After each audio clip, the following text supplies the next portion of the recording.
Alright, let's hit record and get going. Ladies and gentlemen,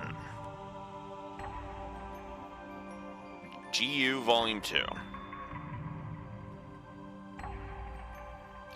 I forgot to erase the score from Volume 1, so yeah, for the record, the score that's on the screen is what I felt of Volume 1. I was not a fan. Still am not a fan. Black Licorice. Done. Now, what's funny is that I think I'm going to go ahead and mark that, go ahead and make that the qualifier. A score that, in order to give the Black Licorice tag, I think something like this needs to happen, where it's a net negative game of a ridiculously popular, of what I feel to be a popular work, and I'm just sitting here like, what the hell does everybody else see? Now, negative 10 is not as bad for gameplay, and negative 5 is certainly nowhere near as bad when it comes to the story. But for me personally, Rebirth was not very good. It was honestly kind of... And I know .hack fans are going to want to shoot me for this, but Volume 1 aged like milk. And yeah, it just aged like milk. So yeah. That having been said, now it is time to dive into Volume 2.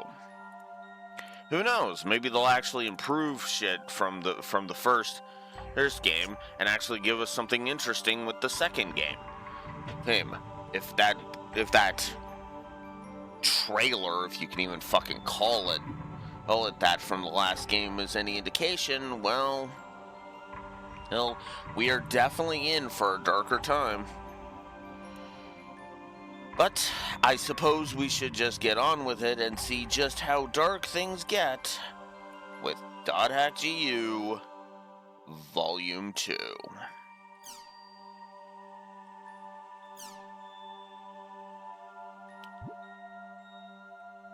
So, cheat mode, we'll go ahead and we'll check this.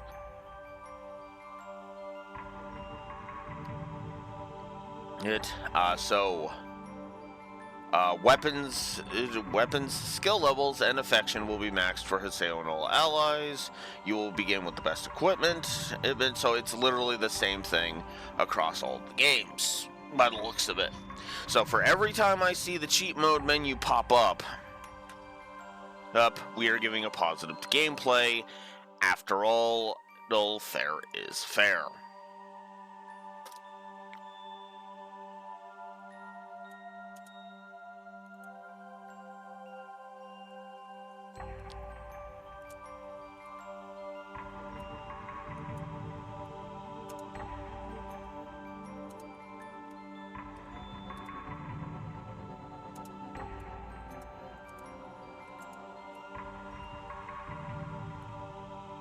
And I'm not going to type out the entire diatribe every time, so I'm just going to say, if it's the same, then we're going to say second verse, same as the first, third verse, same as the first, fourth verse, same as the first.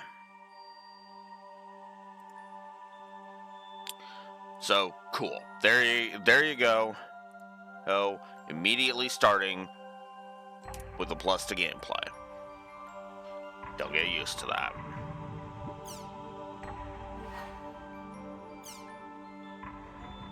Once you begin Volume 2, you will be unable to continue with unfinished quests from Volume 1.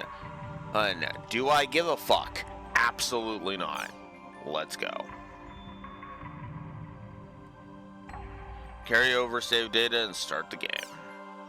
You will receive a bonus for converting .hack GU Rebirth Volume 1 and data. If your inventory is full, items will be stored in your guild storage. The following list displays the items obtained. 3 strange coffees, 3 fairy rings, 10 fairy drops, 3 healing storms, and 10 healing potions. And a bonus of 5,000 GP. Also, a new movie has been added to the desktop's movie player.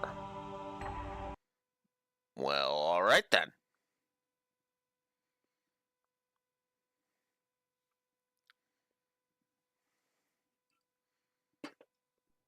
As it takes forever to start up. There we go. Copy wrong. But that's... honestly, that's a lot of these Japanese works. To be fair, it's basically just, we're going to take the money from this. Which, honestly, I'm fine with, because I am not going to rely on YouTube revenue, because I'm not a moron. Sorry.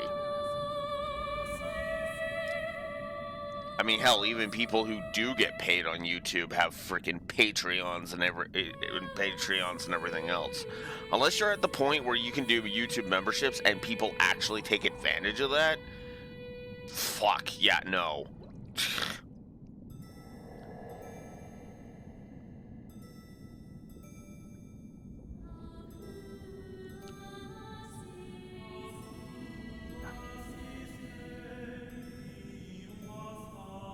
There's Sakubo, the little shit.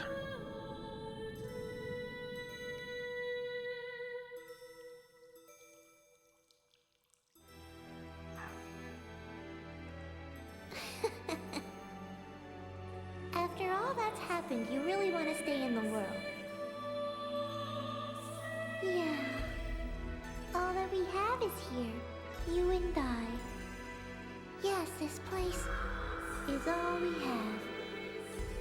So there's your hinting that that is actually a split personality as opposed to whatchamacallit. Oh?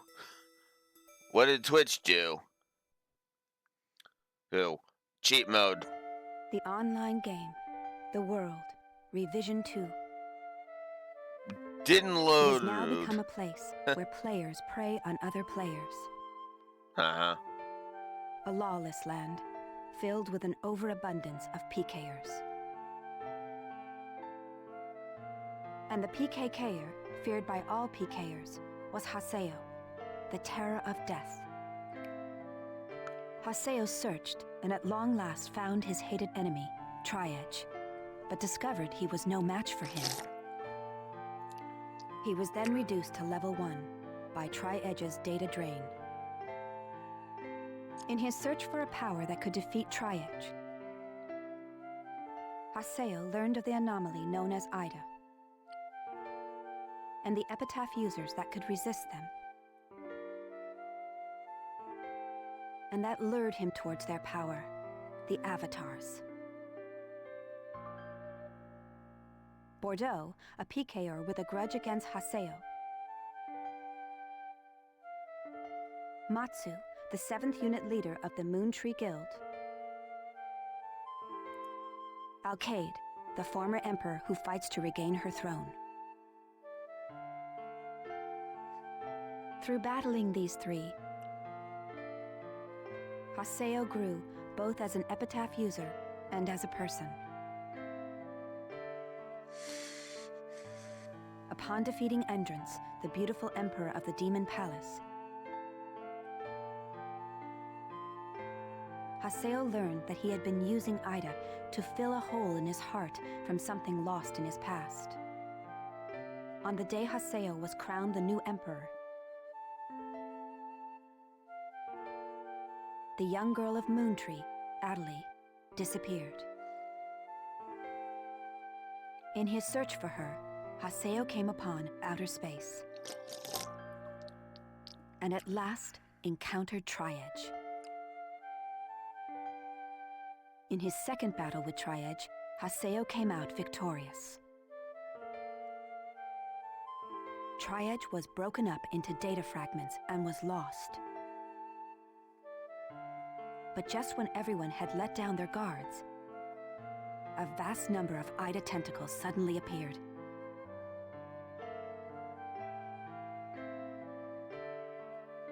And pierced Adelie's body.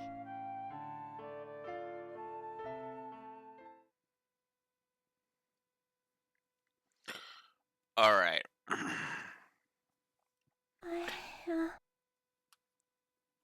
All right. So I'm going to say something that is probably going to make some people go, wait, what? Positive to story. That narration. Now, can anybody tell me why? Can anybody guess what my reasoning is?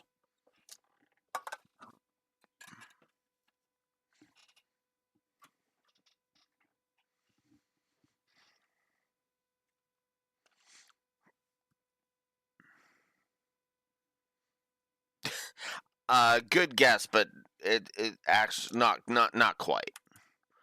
I mean, it's kind of related to that, but yeah.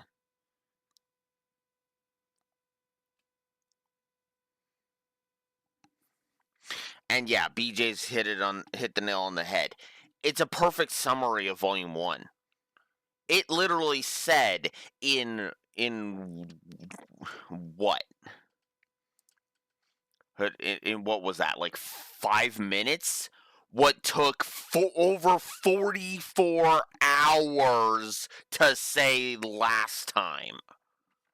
Because that was my biggest problem with Volume 1's story. It didn't fucking say nothing. The thing. It didn't tell a story. It was just a bunch of shit that happened.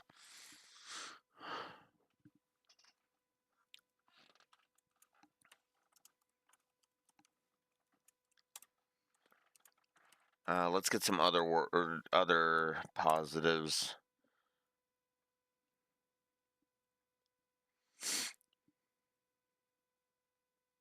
I should pull up my Volume 1 review. Which ones should we be debating? Ish, Raxor. I'm trying to be as fair as I can be, but I'm playing dot hack, so I'm not exactly in an improved mood. But I am in a better mood, I will say that. Right. Music direction, limblem effect, world building, okay.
Alright. And I should get down these. Voice direction. What else do we need to be debating here?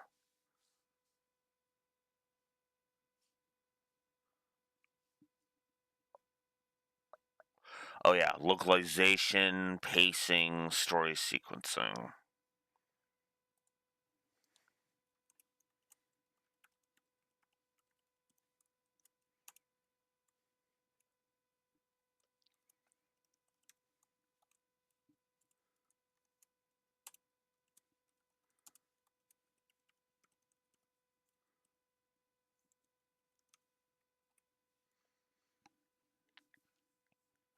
Okay, there we go.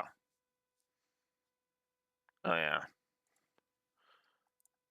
And I think the only thing I want to be debating gameplay wise is whether or not the core combat sucks. Alright, there we go. So now that I've gotten all of that out of the way.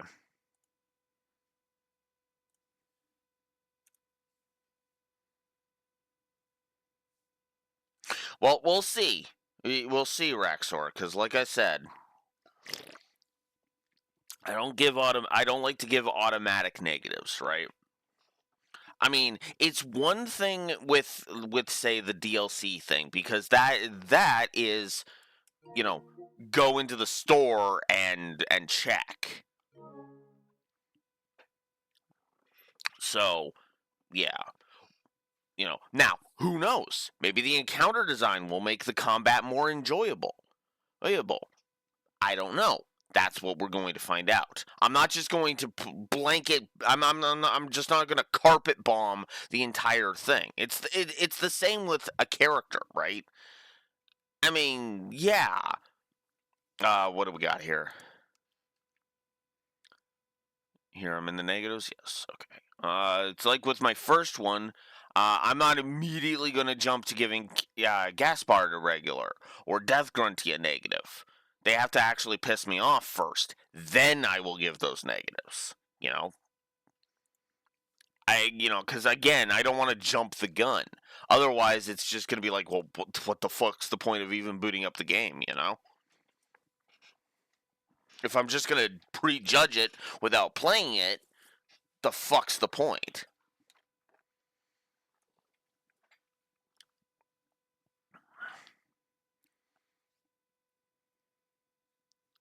Oh, yeah, interface.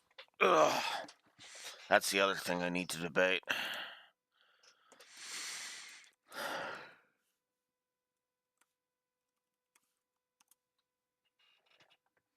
Actually, I should scroll down to the gameplay negatives and see which ones I'm debating. Oh yeah. Oh, do I want to give that now? No, no. Let's save that until we get into the actual thing.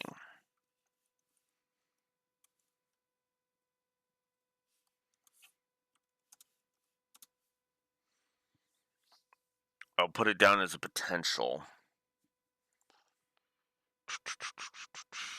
Right. Audio spam and the flinching.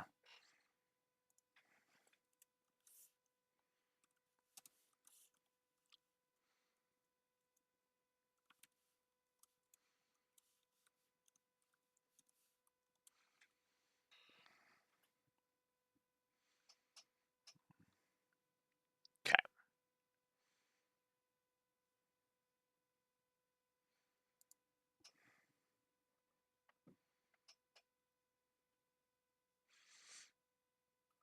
Oh yeah. Knock back.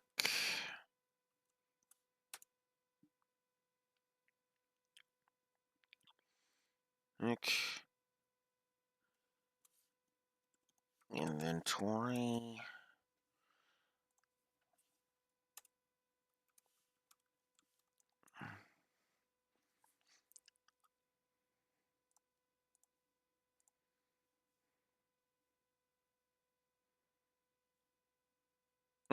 Targeting. That's another one.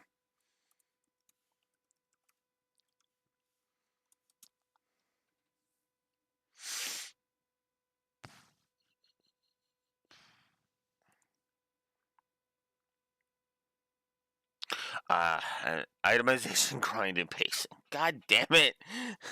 Damn it, Volume 1. And you're delaying Volume 2 with your bullshit.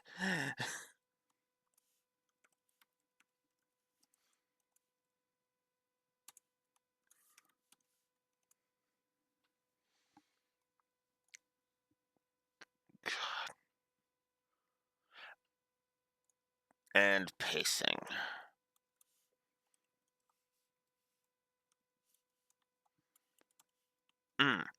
There we go. Okay, let's get some potential positives on the board. God damn it. Ooh. Yes. That's actually something I need to debate it as well. Save. File. Labeling.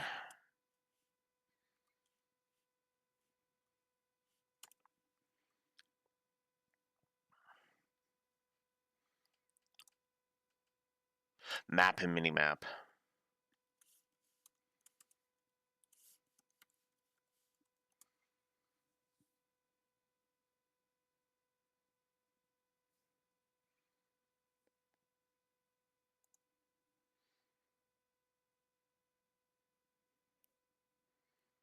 Oh yeah, HUD. That's another one I need to put on there.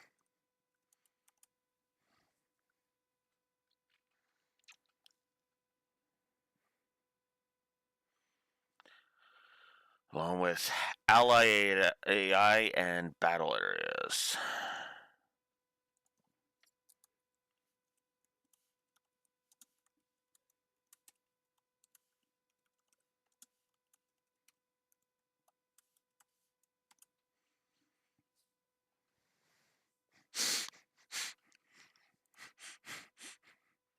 Ah yes, power progression and difficulty curves. Power.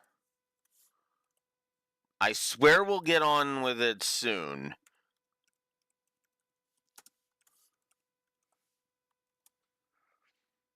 Oh my god. I hit. Oh, not. Hey, damn you.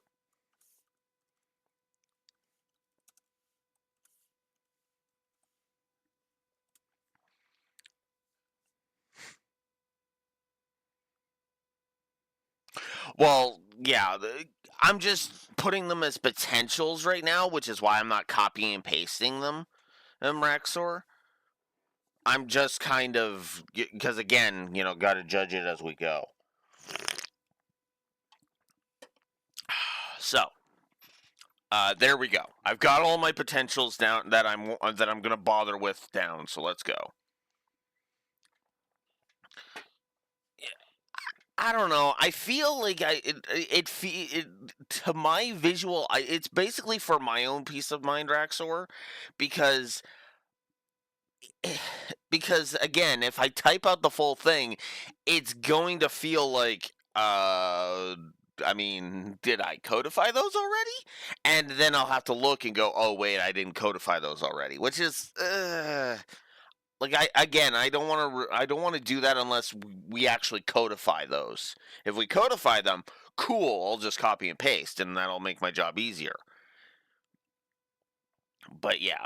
Anyways, somebody's waking up, so let's continue with them waking up, shall we? Utterly! Haseo? Utterly! I have to get up. I'll get yelled at again if I don't. Utterly! Utterly! If I could only be more like Haseo. Hey! Utterly! I would argue that actually makes Volume 1's cliffhanger worse. Here's Roxor.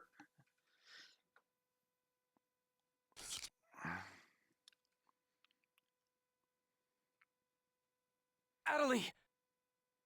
Huh? Where am I? In an at-home. Ours. And at home.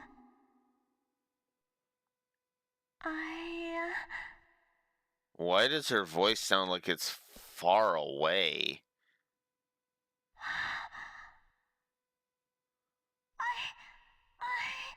Alban told me. And then I started to hear. Adelie, calm down. And then.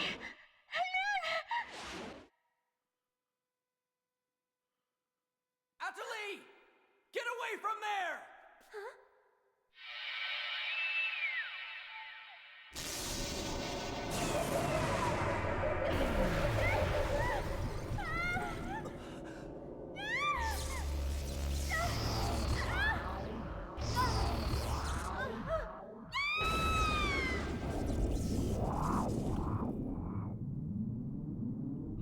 My question is that an ADR fail or is that actually intentional? I'm almost tempted to flip on in the Japanese voiceover just to see that.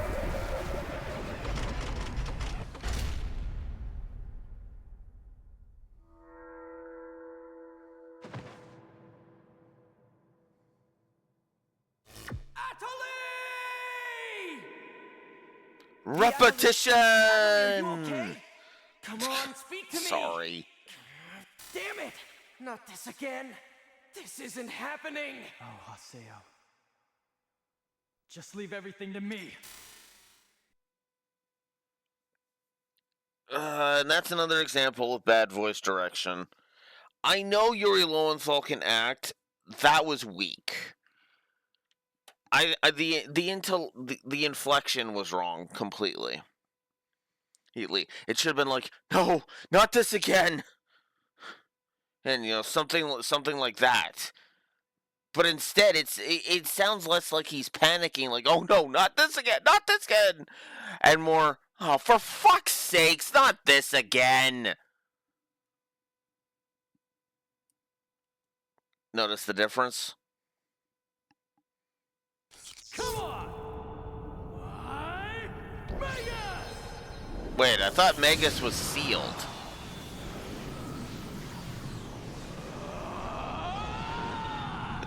Whatever. I'm done trying to make sense of this shit.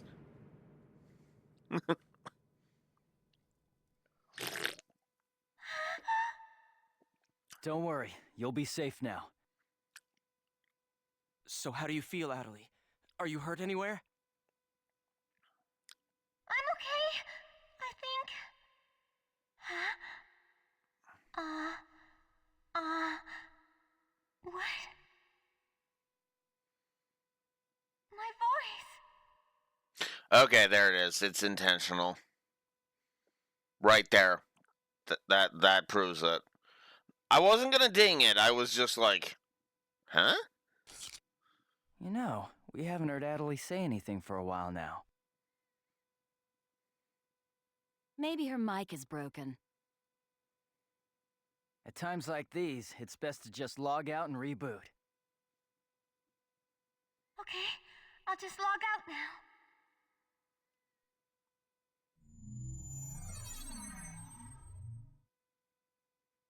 Huh? And now you know where SAO got its bullshit from. Okay, I'm kidding. Again, I'm not gonna make comparisons between Dot Hack and SAO. They're tepid at best. I could see some ideas being lifted from Dot Hack, but again, Dot Hack ripping off SAO, no. Dot Hack came first. SAO was the 2010s. This was the 2000s.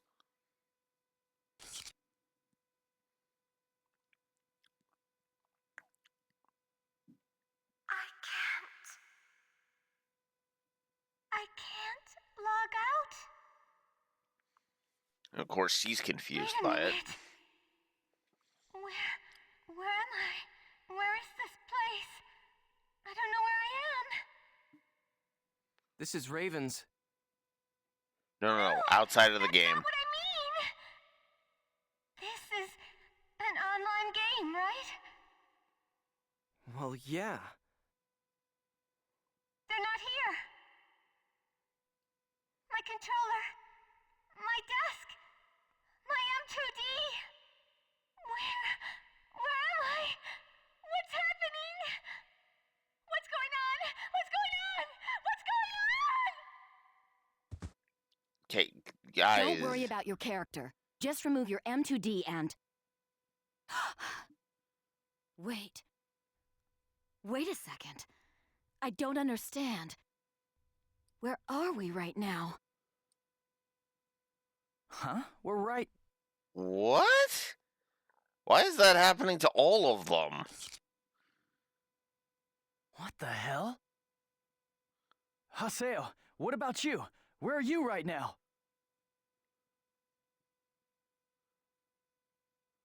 Wait, am I seeing the world directly? But where did my real self go? Wait, we've got to log out! Everyone log out! And none of them can. Damn, I can't! What the hell is going on here? Is this a really bad dream or something? So yeah, we have fully entered Tron at this point. I mean, I was making the jokes earlier, but no, we have gone full Tron with this. Yes, they are physically within the game now. Calm down.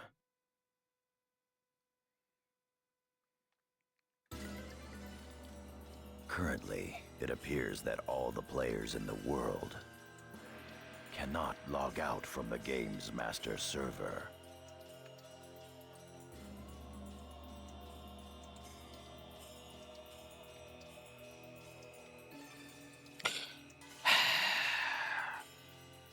Volume 2, you're going to make it next to impossible for me to not continuously make SAO jokes, aren't you? God damn it! I'm not actually upset about that, by the way. I'm just annoyed. Like, come on, really? Really? If anything, that makes me hate SAO more. God. I'm sorry. I shouldn't laugh, but it's like, what other reaction can I have other than to laugh? They're all trapped in the goddamn game. They've gone full Tron with it. It's just they've extended it to all players that are currently logged in. Oh my god.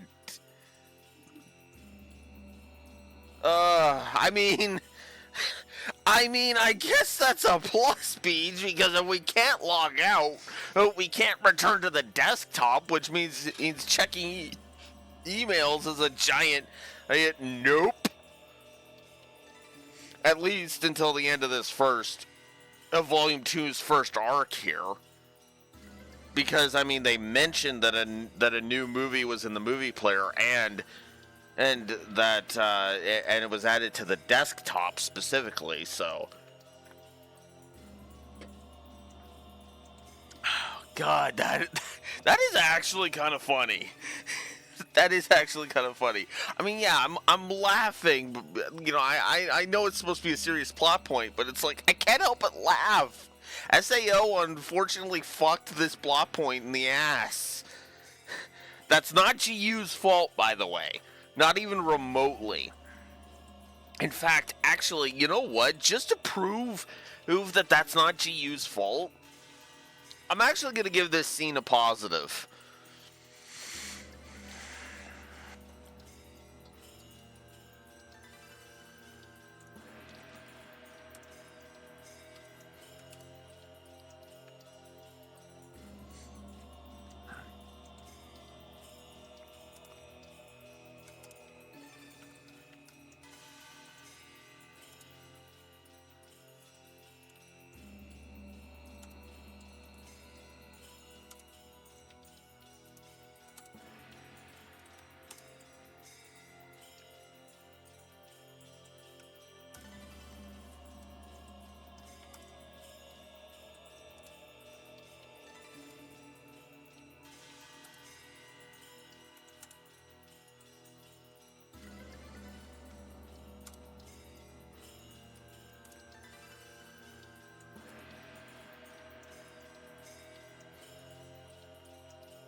I will go ahead and say we're off to a decent start, but Volume 1 was also off to a decent start, so we'll see. Wait a minute, all the players? Yes. Under the circumstances, it is most likely that the Ida phenomenon is to blame for this. Wait a sec. Never mind logging out. What I want to know is, are we all really inside the game? But that's impossible, even for Ida. Your senses should be informing you that you have now ventured into the game's wondrous world. If you say that this truth is only an imaginary one, then I ask you, where is the real world? As long as they cannot be refuted, there is no end to the possibilities in this world. Perhaps it's also Ida's influence that's keeping us from hearing Adelie's voice.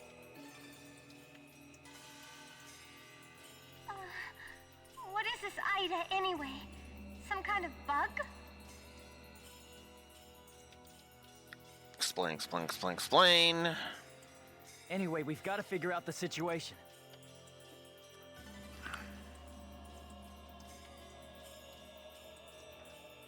Putting aside our inability to log out, it looks as though the game itself is functioning normally. We can use chaos gates, platforms, and save shops as we did before this began. We can preserve our data at save shops as usual, but we cannot check email or forums from outside of the game.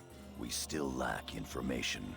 I'd like all of you to help investigate the situation. Pi, search the areas. Kun, go and search Lumina Cloth. Understood. Got it.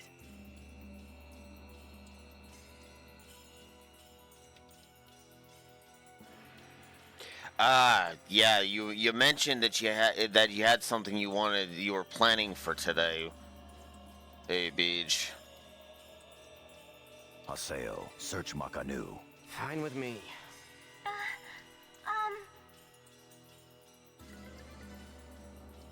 Okay. Like, you mean the home screen or this one?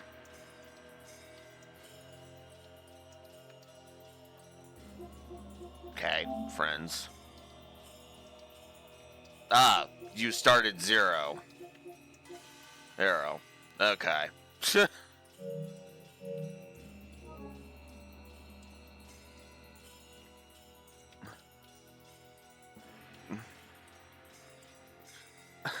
I should have warned you about that, though, Beej, because, whoops.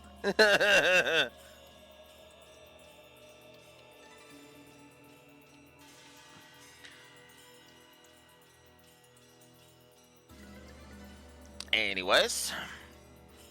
You're tired. You should rest here for a little while. My friends list says your name, not your username. As in your full thing.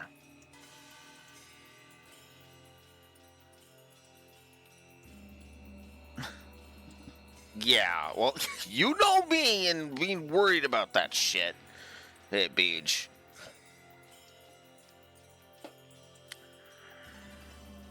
Beej.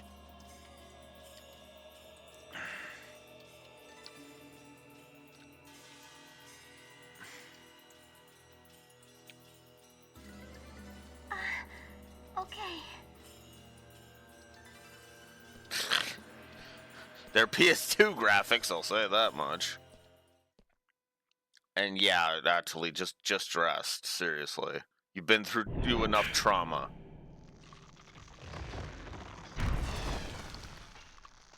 Oh. What's happening to me? Oh. Fuck.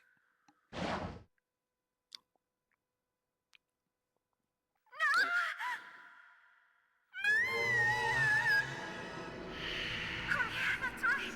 Sakaki. I have to contact him. I have to find him first. Oh, God. And she's gonna be stumbling. I need to ask around Makanu. I should start by asking as many players as possible.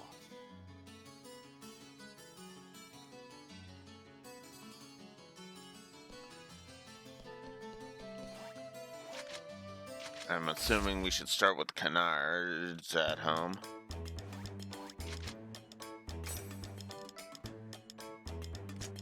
You have no idea what's going on. Oh yeah, should check trade. Well, it looks like the trade. It looks like the trade thing is the same as ever.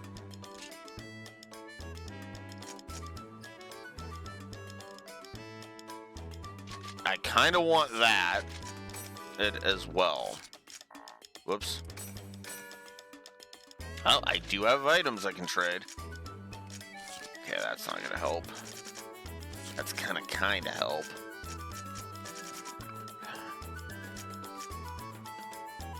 Oh, yeah. Oh, yeah, that's right. This is the first game where we're actually that actually has this.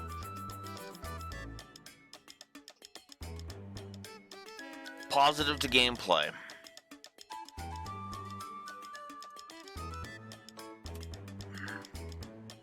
Proper transferring.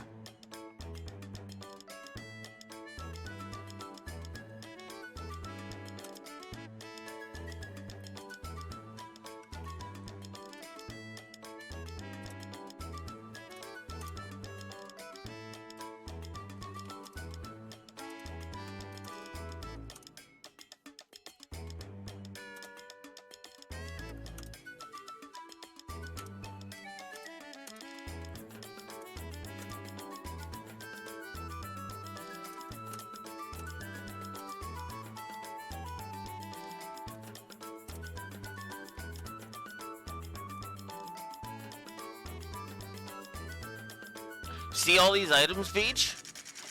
This is all the shit I got from Volume 1. They are here in Volume 2.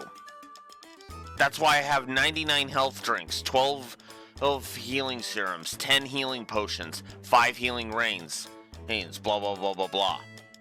All of that shit is what I got in Volume 1. All of that shit was in Volume 1. Yes, exactly. In other words, it's better than every other data transfer system we have encountered that I have encountered. Period. Because all of my shit transfers over. There's no, well, now I start with nothing. I start with base equipment and shit like that.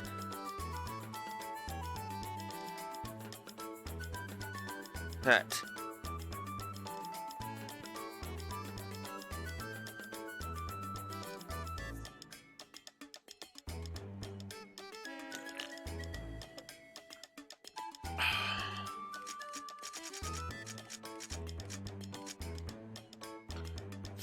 Oh, yeah, I don't want to give up that.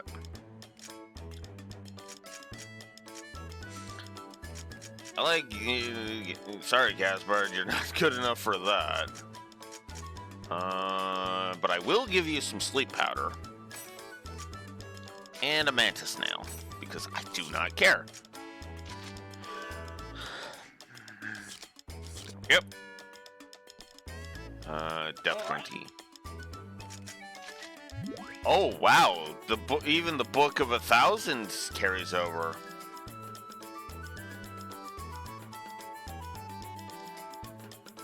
Yeah, which is good.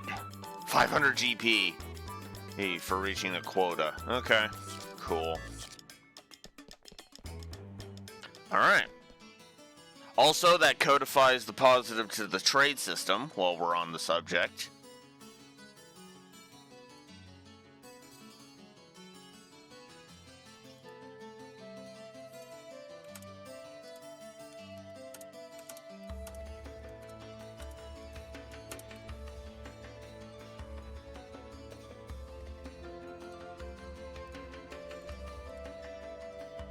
Boop boop.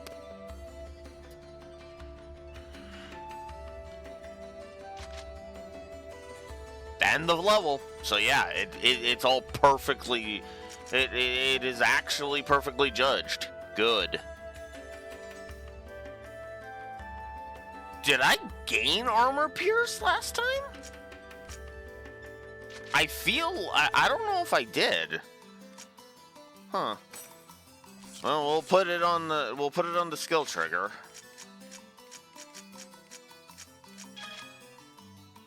Some weapon types deal more or less damage against certain types of enemies.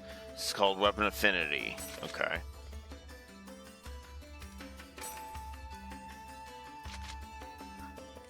And I have all of my weapons from last time too. I could actually equip poison wings. It would just lower my magic attack.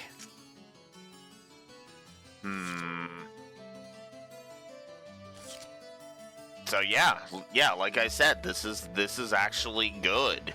This is the kind of transfer shit. Like, this is the kind of transfer system I would want to make in a thing. Unless I'm changing what protagonist I'm playing as, my inventory should not change. Now, I know that's insane. The more games you make in a series, which is why I don't ding for that, because that would be stupid. Like, that would be beyond stupid. Let's just be real about that.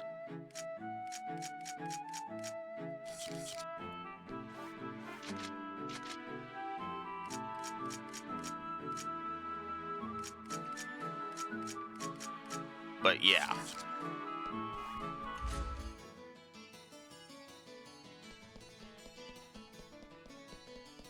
Oh yeah.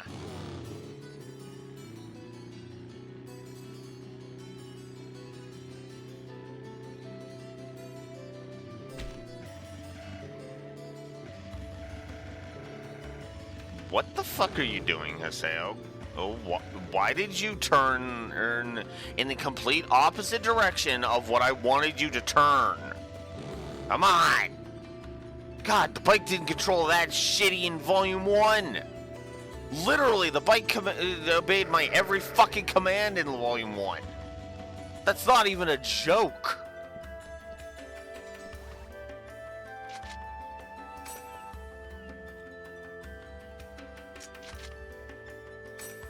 Do you have something for me, Alice? You have a bunch of crap that I do not need. Okay.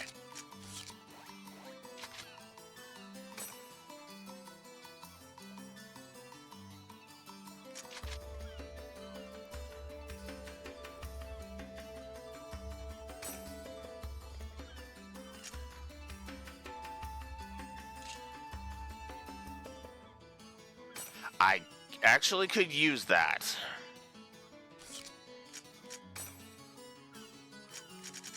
Let's see. Oh wow, a fairy ring would almost completely satisfy you. And a text of wisdom would literally satisfy you.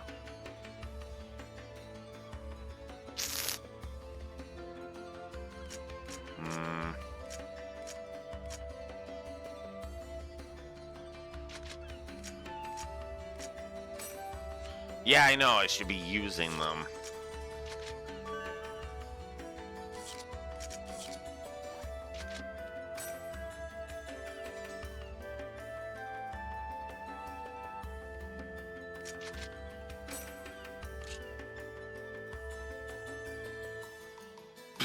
Jesus.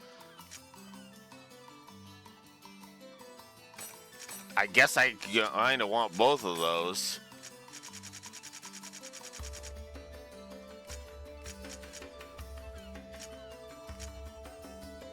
I mean, it makes sense that it would take forever to get that.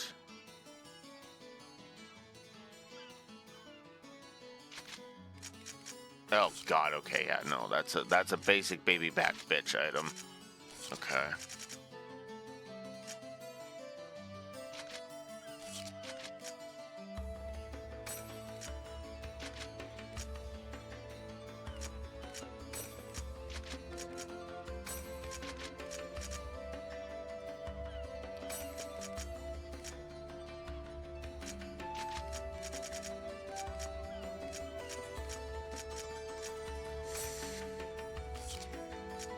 Here, have all that.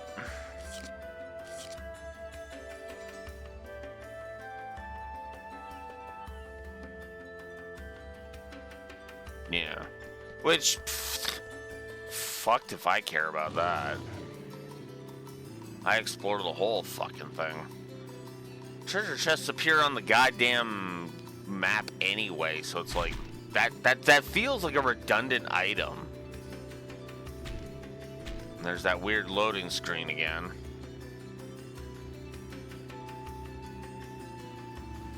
Well, okay, except for like the breakable objects, but like the treasure chests that are sitting on like altars and shit. Yeah, no. Those are always on the map. Unless they change that in this one.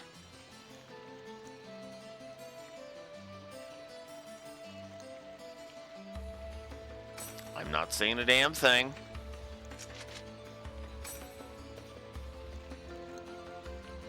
Yeah, we're basically SAO now, Rexor. So, yeah.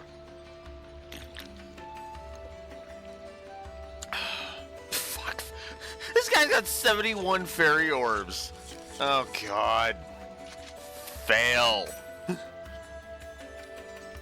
failed to live up to the name. I don't need any of that.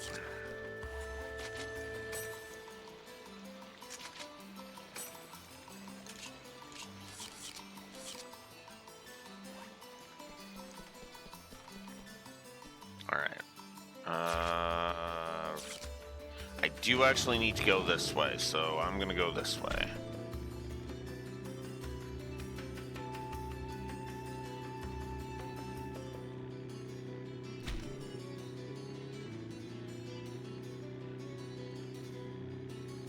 Whee! Whoa! Sorry, out of control douche canoe.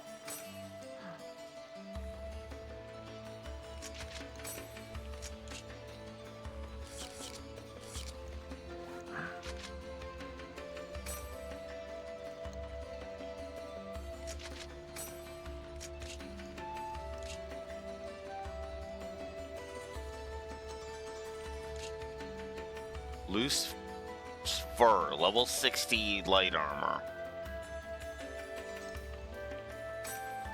Yeah. Alright, what can I offer? Okay, I'm curious. Oh, frick. I'd have to give up 74 health drinks. Okay, let's try other shit before I resort to that.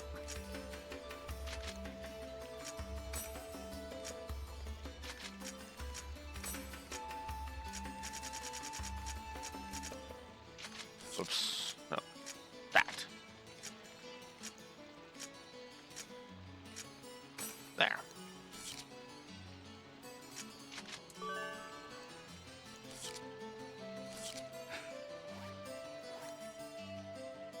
Alright.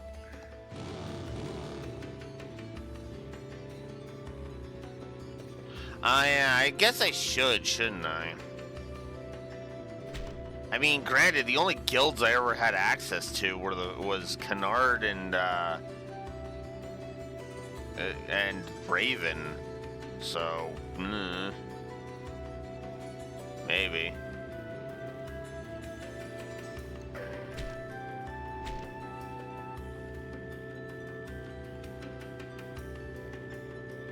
I mean, if I knew where it was, I'd go there and try it.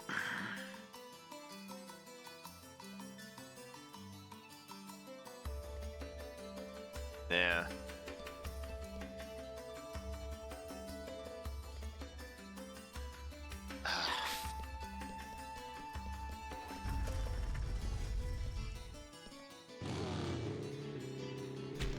Fine. We'll go and check it, Beach. God. See, this is the other fucking problem.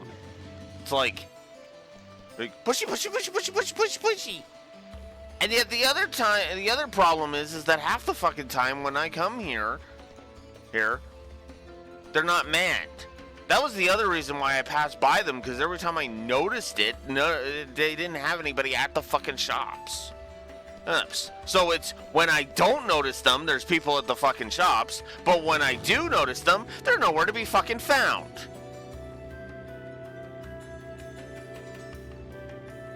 That happened constantly in Volume 1 too, Beach. I'd go by it, I'd kind of notice it out of the corner of my eye, and then, nope, nobody's there.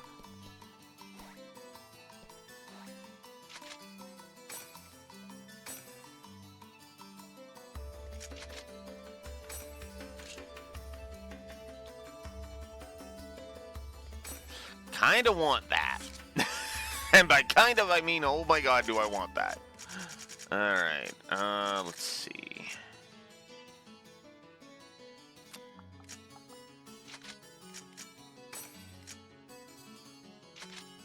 No, I actually kind of want that.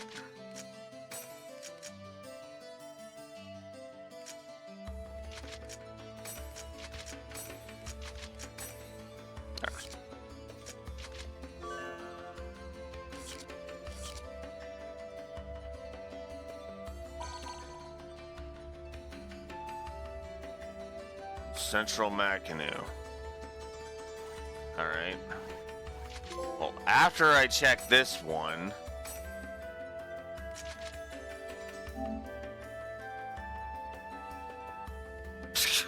Wow, I didn't do that in Volume 1!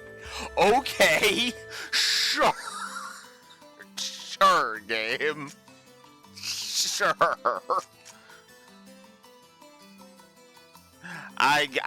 I suppose. Okay, you know what? I kind of want all of that. Whoa, that is literally not enough. Oof. I would need to give up my text for that. Okay, we'll stop the trade then.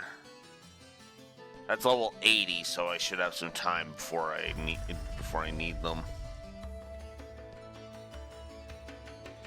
Yeah. Not doing that in Trails is freaking, I will admit, is kind of because you get a lot of info from people. Here, not so much. Hey,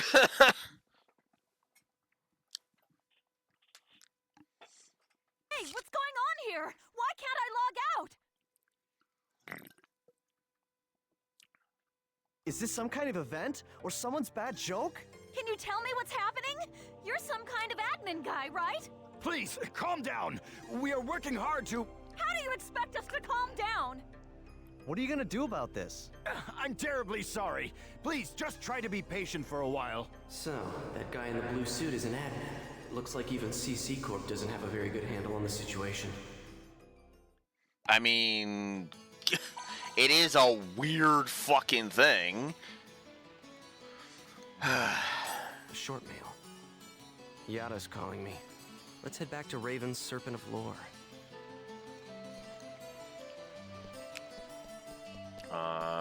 And I'm just gonna warp. Yeah, at least it isn't emails yet. Once everybody can log out again, then it's gonna be email fucking central.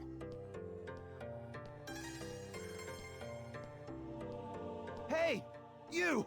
Why can't I log out of here? Come on, speak up, will ya? Damn it! Damn it! Where am I? What is this place? Why am I actually inside the game? So it seems that humans who lack morals both online and offline say the very same things after all.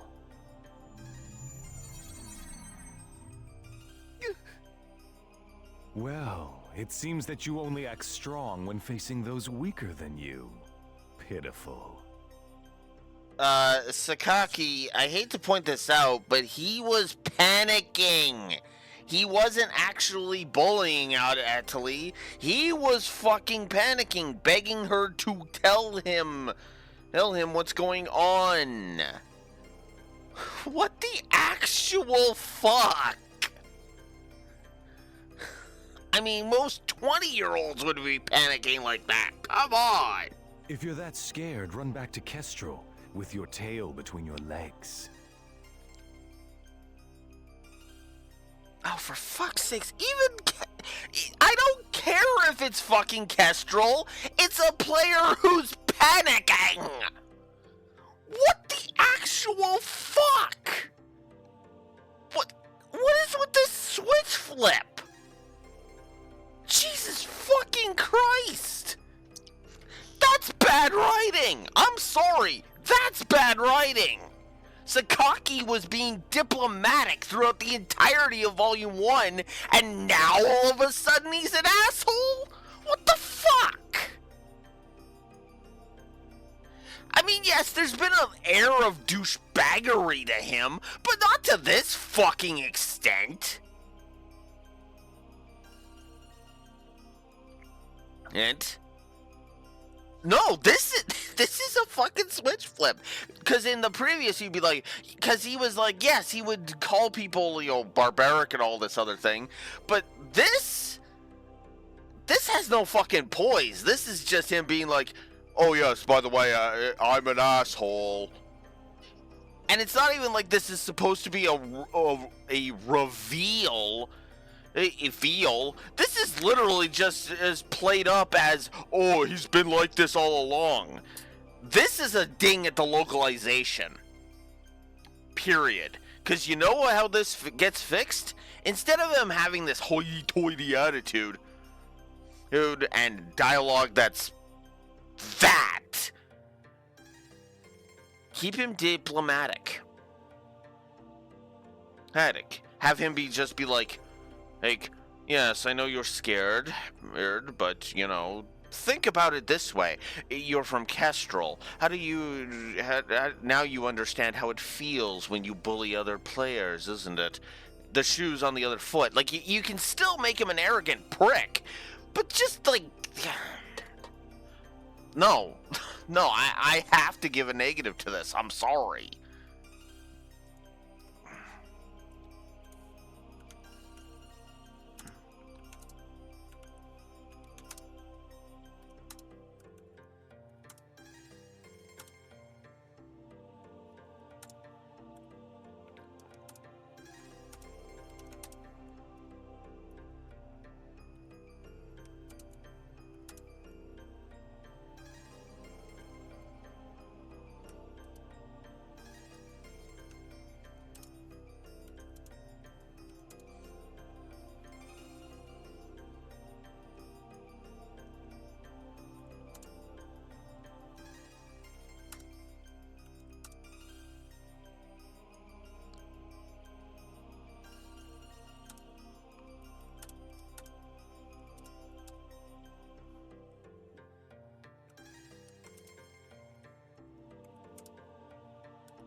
If he had been this level of douchebaggery in the first volume, he's been an ass since Volume 1. I agree with that.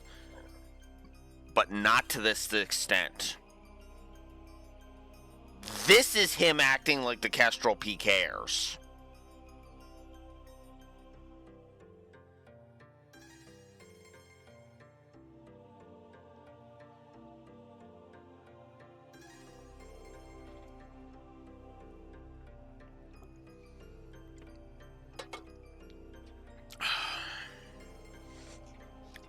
I feel like this feels like it shouldn't be a fucking shock. God, even the switch flip in Sky 1 was done better, because that was just a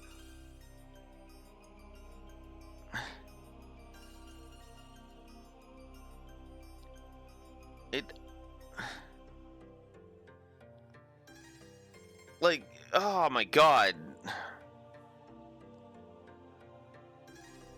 Ugh. Again, I blame this mostly on the voice direction and the localization, but fuck.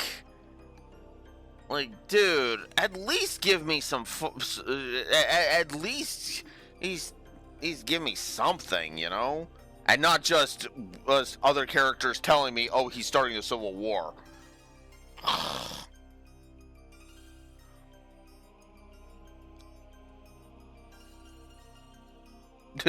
Yeah. Well, it doesn't make that doesn't make it a good localization, Raxor. I mean, Yu-Gi-Oh's not a good localization. And people didn't start bitching about that until the 2010s, really.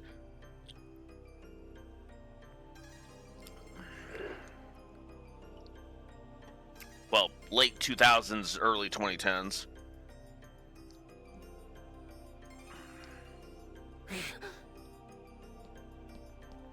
As reported, it looks like those from Kestrel are stirring more panic in the people.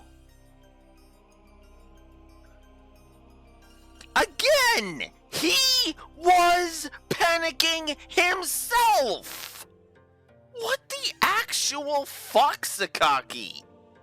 Look, I know you're a douchebag, but you were actually able to fucking hide it properly last game. What the actual fuck? Everyone, go support the town's order. We must not let them panic.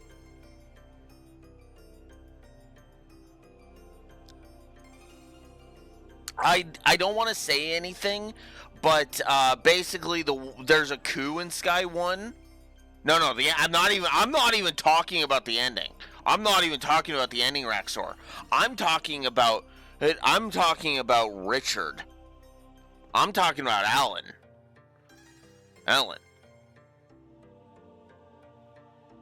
Because all throughout Sky 1, Alan plays this diplomatic thing, but there's always like an edge to the way he's talking.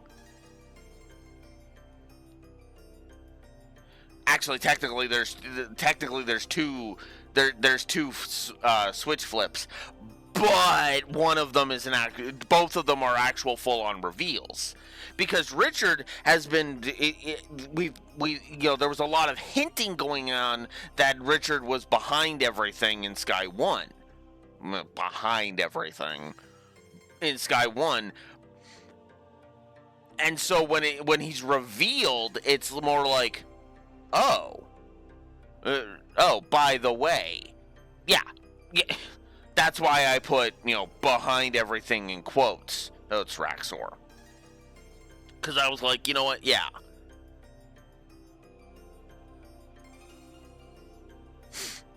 When you infiltrate Leston Fortress, that's when the reveal happens. There's a place called Leston Fortress. When you get to near the end, as you're going through that, it's revealed. In Sky 1 specifically, because Richard's only the bad guy in Sky 1, and even then it's like there's evidence to say that villain is too strong of a word. He is the antagonist of Volume 1. That's the way I want to put that, because he's not a villain. He thinks he's a villain, even past Sky 1, but no, he's not a villain.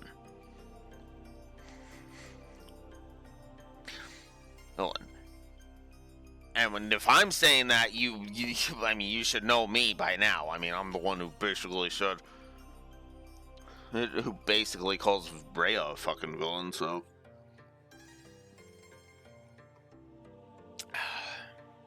If I felt he was a villain, I would say so.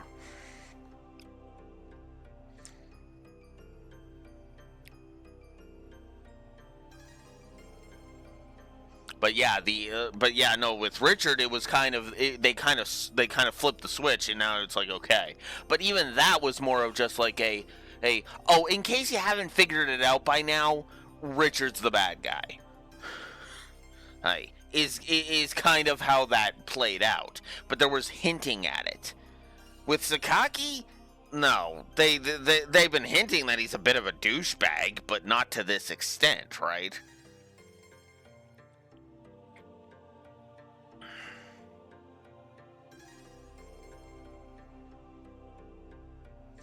Yeah, exactly. This is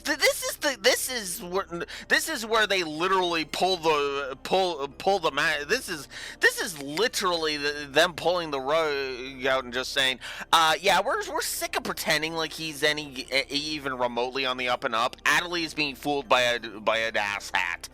Let's just reveal that. Like, are you fucking kidding me? Oh,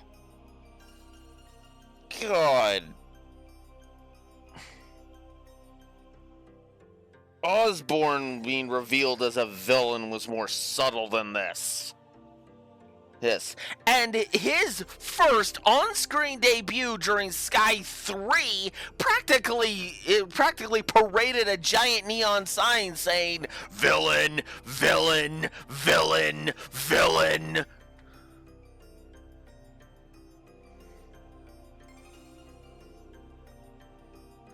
Yes, he is a good villain. Make no mistake. It's just that he was obviously the villain.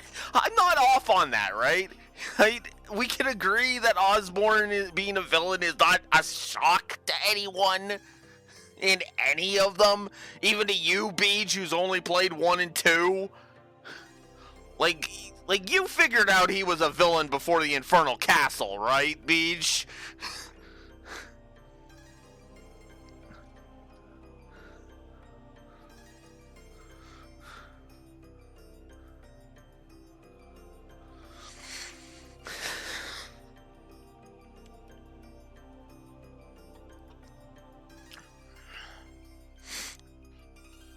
Actually, what's funny is I figured that out before the Infernal Castle.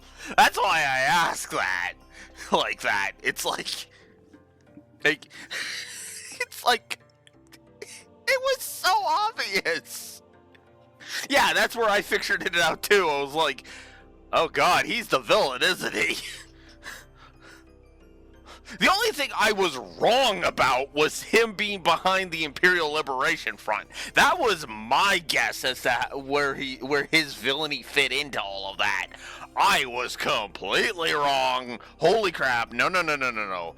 He was not behind them. He was not behind them. He is their target. There's a difference. Oh, frick, Gideon. Oh, Gideon. I stand behind the negatives I've given for Gideon. I'll go ahead and say that.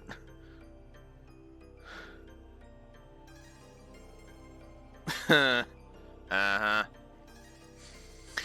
Anyways, let's just get this over with. Understood. Adelie. I was so worried about you. Are you okay? I'm sorry, Sakaki. What's wrong? I can't seem to hear you. You see, Ever since... More like I hated the narrative use of him.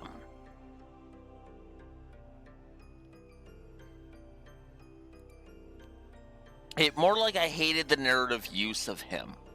What did I say in Cold Steel 1? Let's double check that. Because I know in 0, my big problem was that it was the fact that he was pretty much treated... Well, okay. His fate in Azure bugged me. That's as far as I want to say about that. And then in Sky 1, I don't remember if I gave him any negatives. Let's see. Claire being a bitch during the finale. Patrick. Playing evil. The reprimanding, which is fucking... In Ruhr, which is fucking stupid.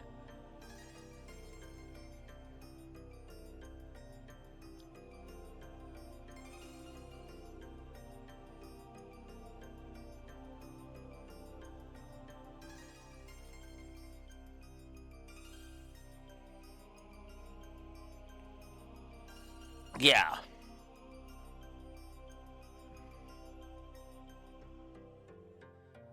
Okay.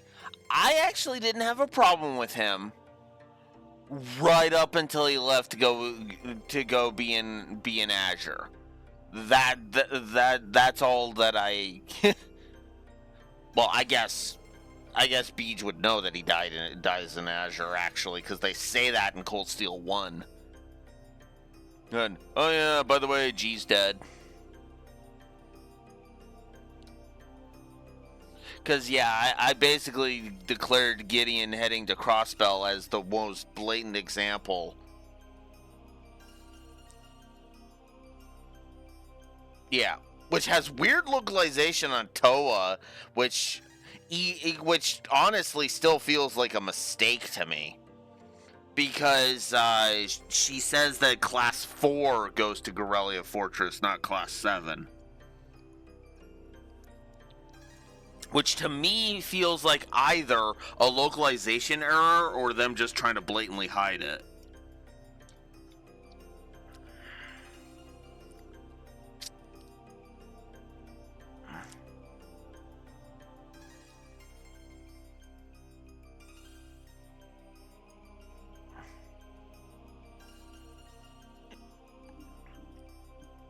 No, G is Gideon, the one with the flute, Beach.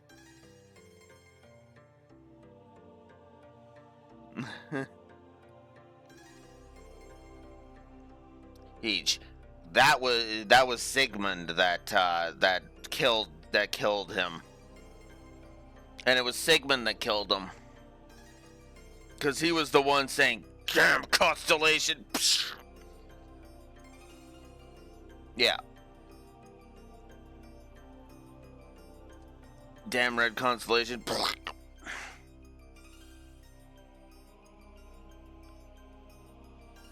Anyways, I'm getting way off topic. Let's but yeah, no. The last thing I'll say about Gideon is, yeah, once he headed off to go die in Azure, I was like, yep, no. And the problem is Cold Steel 1 plays him up as some important character, and then he just dies off screen. And his only reference is a throwaway line announcing that he's dead, and it's like, are you kidding me?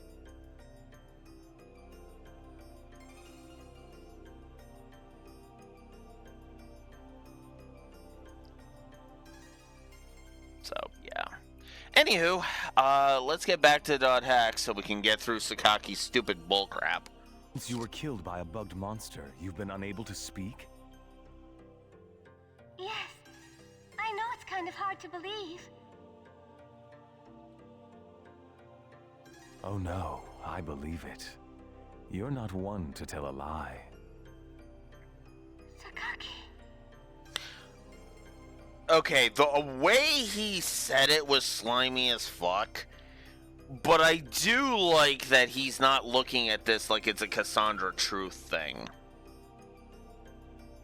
And that's my assumption too. That's my assumption too, that metaphorically she is typing right now. Oh. I do like that he's not treating her like a liar. He's literally just looking at this like, no, you wouldn't lie, especially not to me, because you totally want to fuck my brains out. So you totally want me to fuck you. No, sorry. He's an arrogant piece of shit. Sorry, let me rephrase that. Because you wouldn't lie, because you totally want me to fuck your brains out. I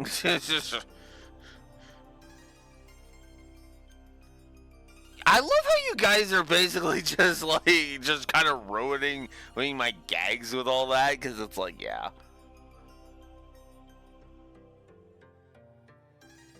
Although, I could see a 10-year-old not knowing what the fuck that phrase means and using it as a slime ball technique, actually. Now that I'm thinking about it, I wouldn't put that past a shithead 10-year-old.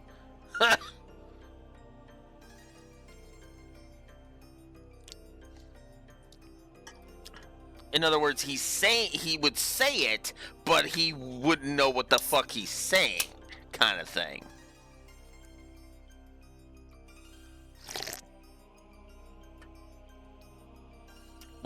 I meant on the whole fucking her brains out thing, Beach. Yes, I know he knows what he's saying, and even when he's being all slimy in actual dialogue. But when it comes to my joke, he wouldn't know what the fuck that is. Sense, Mike?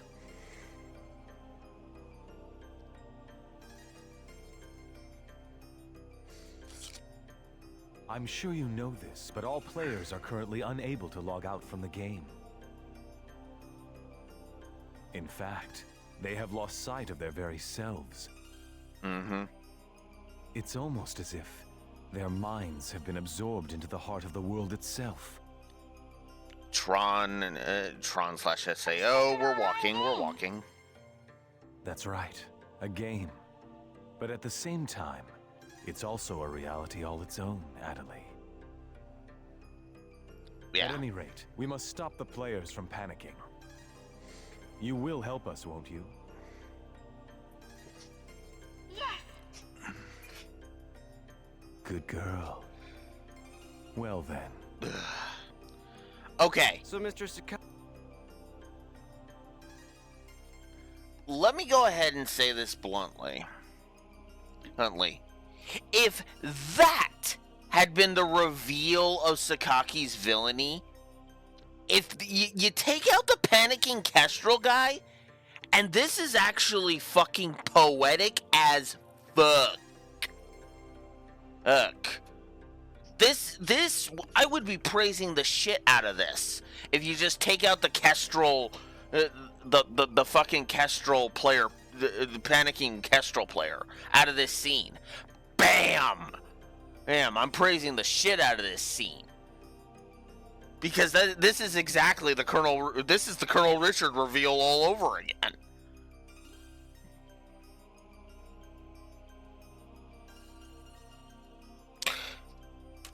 Or is the Colonel Richard reveal a better version of this? Hang on. Looking that up. Give me 1 sec.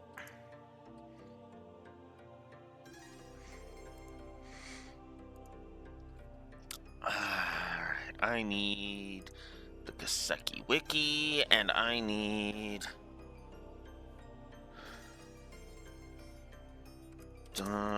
.hack GU Volume 2. When did you come out? Oh, .hack.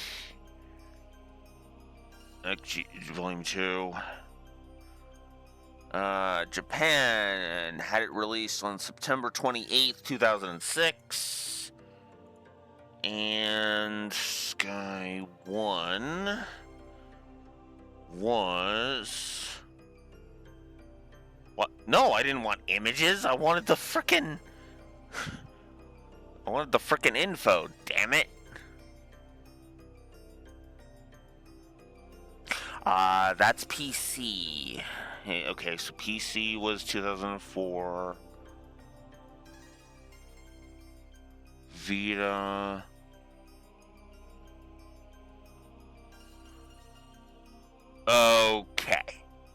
Okay, so yeah, no. This would have been Colonel Richard all over again.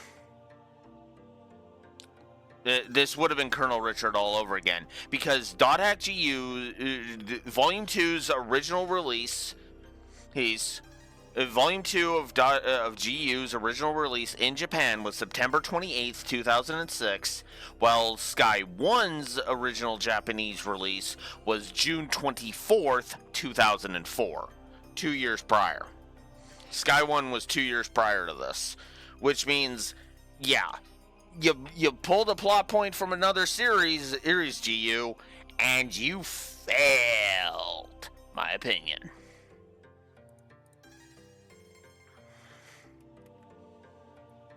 Sakaki's the only one you can rely on after all, huh? Haseo!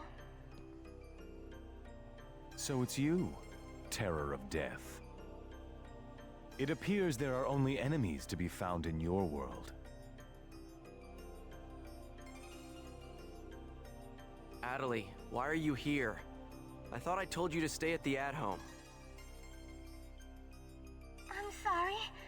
I thought I should contact Sakaki and... Listen to me. This isn't something Moontree can do anything about. I see. Are you saying that you can solve this situation? Working on it. With a lot more certainty than you can. And you know, the sad part is that he's not actually wrong. I would actually argue he's not actually wrong. Because Yada is basically because he's working with Yada and Raven. Yeah. No, he's actually basically working directly with CC Corp when you think about it. Well, I shouldn't say directly, but like he is basically working with CC Corp. So yeah. Yes, he's just doing his edgelord boasting, but no, in this case he's actually got a point. What's so funny? Conceit. Don't you agree that it is the lust for power that is most certain to make fools out of people? Terror of death. What do you mean by that? I mean exactly what I said. Adelie. Yes! I will see you later.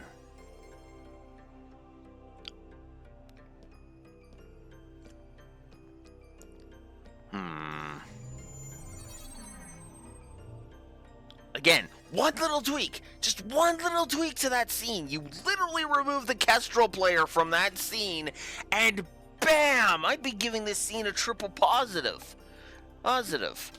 No fucking questions asked. I would be giving this scene an entire triple positive. That having been said, let's be fair.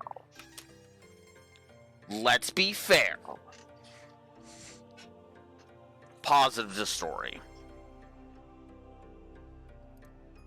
Sakaki's entire conversation with Adelie and Haseo.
So yes, I stand behind. I stand behind him bullying that Kestrel player, or stand behind the negative for him bullying that Kestrel player. But let's give credit where it's due. That entire scene where he's just dripping with manipulation would have been just so perfect. And again, you remove that stupid Kestrel bullying the stupid bullying the Kestrel player here from that equation, and bam, this is a triple positive. And I mean that sincerely. This is my solemn vow. I am probably going to be upping the Richard reveal to a triple because of this goddamn scene. And you can quote me on that. You can challenge me on that. If I fail to do so, feel free to call me a piece of shit for that. Because that will, indeed, make me a hypocrite. Or a liar, I guess, actually. Not really a hypocrite, but a liar. It'll make me a liar.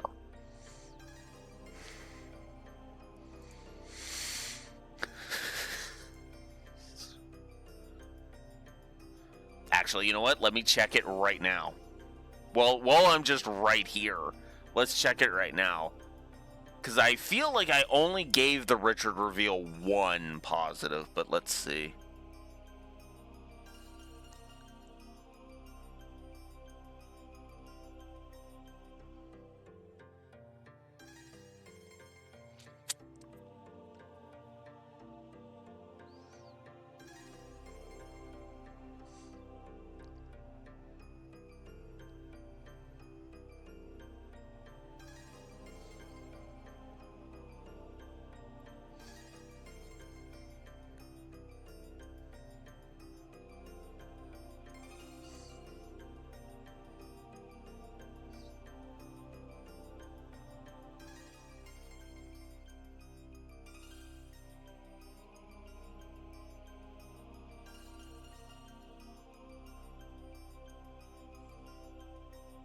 Yeah, okay, I gave it 1.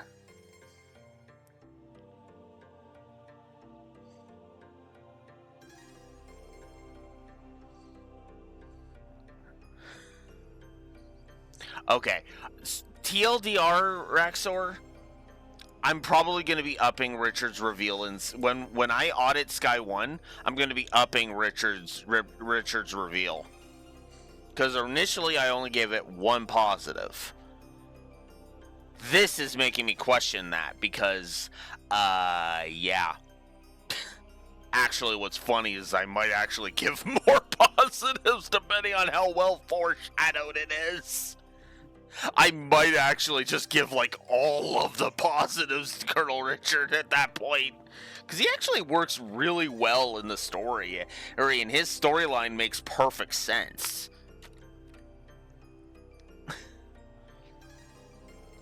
So, congrats, Sakaki. Yeah, you added some positives to an entirely different character and an entirely different franchise. Fuck you! Why did you say that? Because I fucking hate Sakaki! That's why I said that, Adelaide! Come on! Hun, you know how much of an ass I am at this point! God damn it, Adelaide! Adelaide called me out! The timing on that!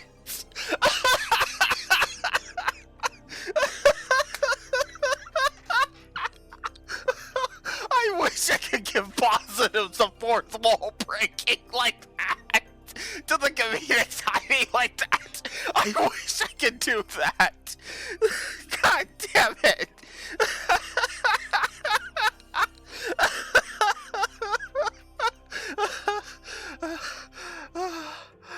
Oh, God. Which is funny because Zero would actually get some positives, some more positives too, because of that. Because there was literally a scene in Zero where I literally said, oh, dude, you literally just stepped on a landmine. To quote Olivier, you just stepped on a landmine. Very next line from Tio, you stepped on a landmine. Okay.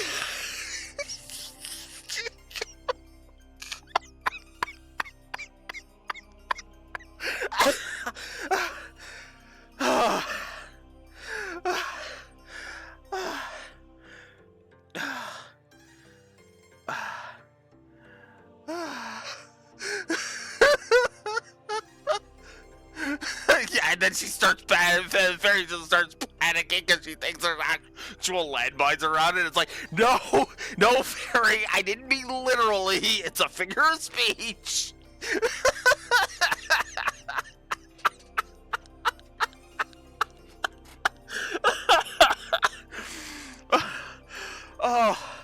Oh God.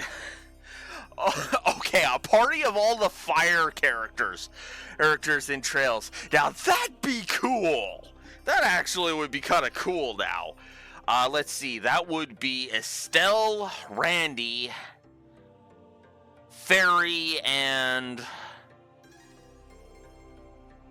who would the fire character of Class 7 be?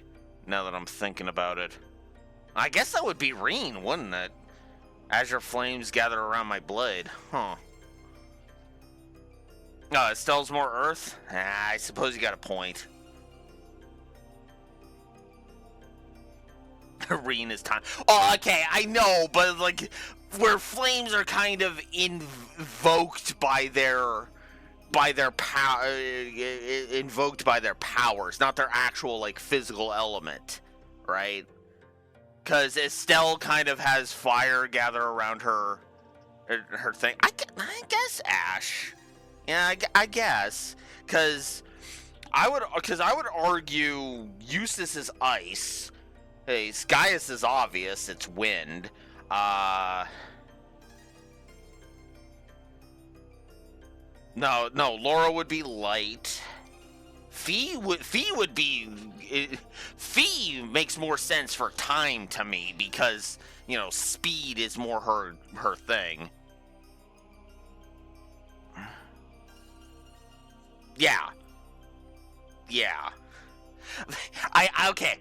I wasn't meaning like actual elements within the game, like I said, but just kind of like the characters that when I see them, I think of fire. Although Agate being, you know, but he wasn't playable in Cold Steel 3. Damn, if he was only playable in Cold Steel 3. Or was he?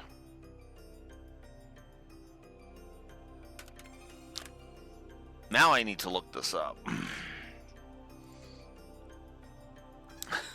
God damn it. I love how we're not even out of the first story beat, and already, Eddie, we're just derailing like crazy. Okay, let's see.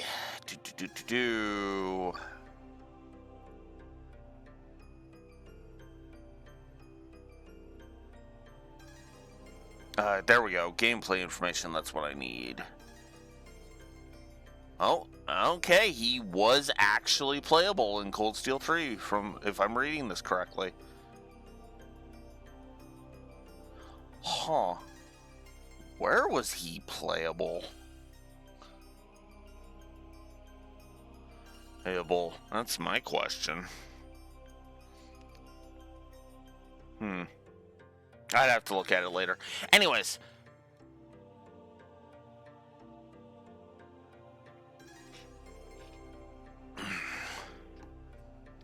He was, but anyways, let's just continue. I've wasted enough time on all this crap. Let's continue. Oh, man. But now I'm more positively inclined towards this game because holy crap. Huh? Why did you have to say things like that? Sakaki, Moontree, just wants to try and solve the situation. No, he doesn't. I know why you think that, Adelie, but no, he doesn't. They only want to help everyone. Ida isn't a problem that Moontree can solve. But even so... I don't understand. I just don't understand you, Haseo. Adelie. I know the way he's saying it is not a good thing, but no, he's right. Moontree cannot solve this. They lack the power. That is the problem.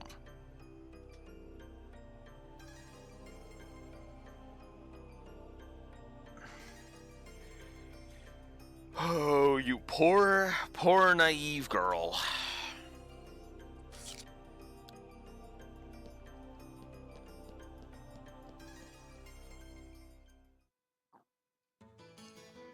Uh...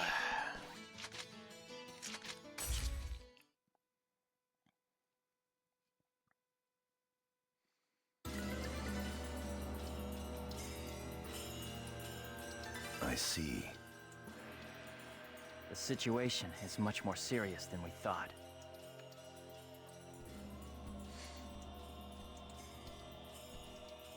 Let us summarize for a moment. Ever since the Ida phenomenon occurred while searching for Atali, no one has been able to log out of the game.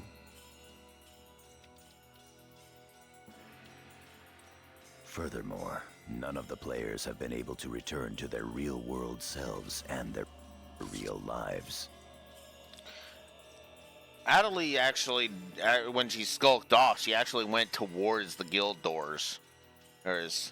So it actually makes sense that she was here.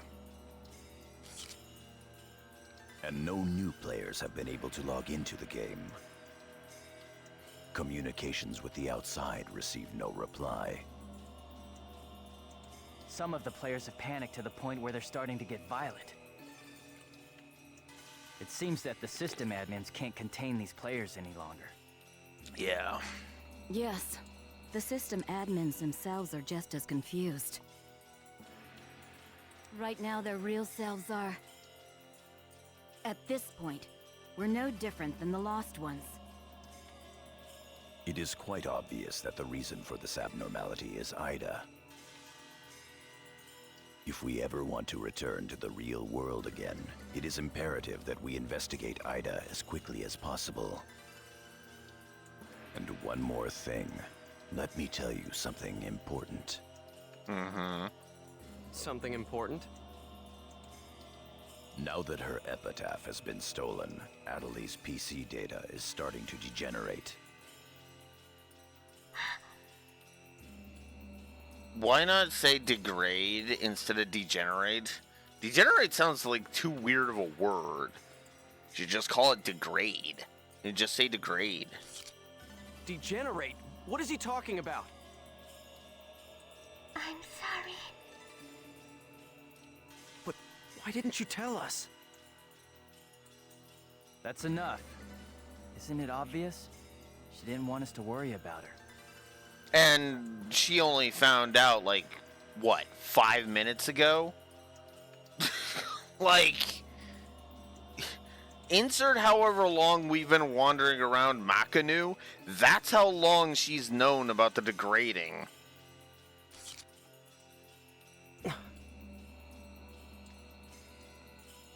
Yada, in this world our minds aren't residing in our bodies, but in our player characters, right? That is merely speculation. But in this case, it would seem to be the most likely explanation for what we are experiencing. So this is a world where our minds and characters are linked together. So, what will happen if Atali's character data is lost while she's in this world? She'll die. There is a distinct possibility that her own consciousness will be lost as well.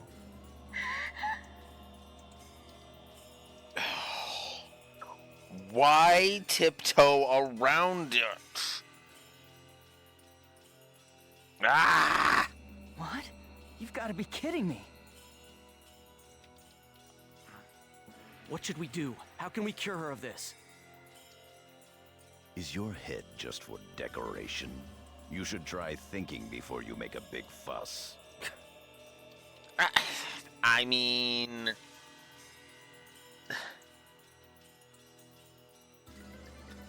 You literally could have phrased that as, well, that's the million-dollar question, isn't it? Master Yada, do we know anything else?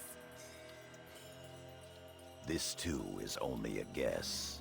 But it seems that this place is not really the world as we thought. It is a false world that Ida has created by copying the data off of CC Corp's servers.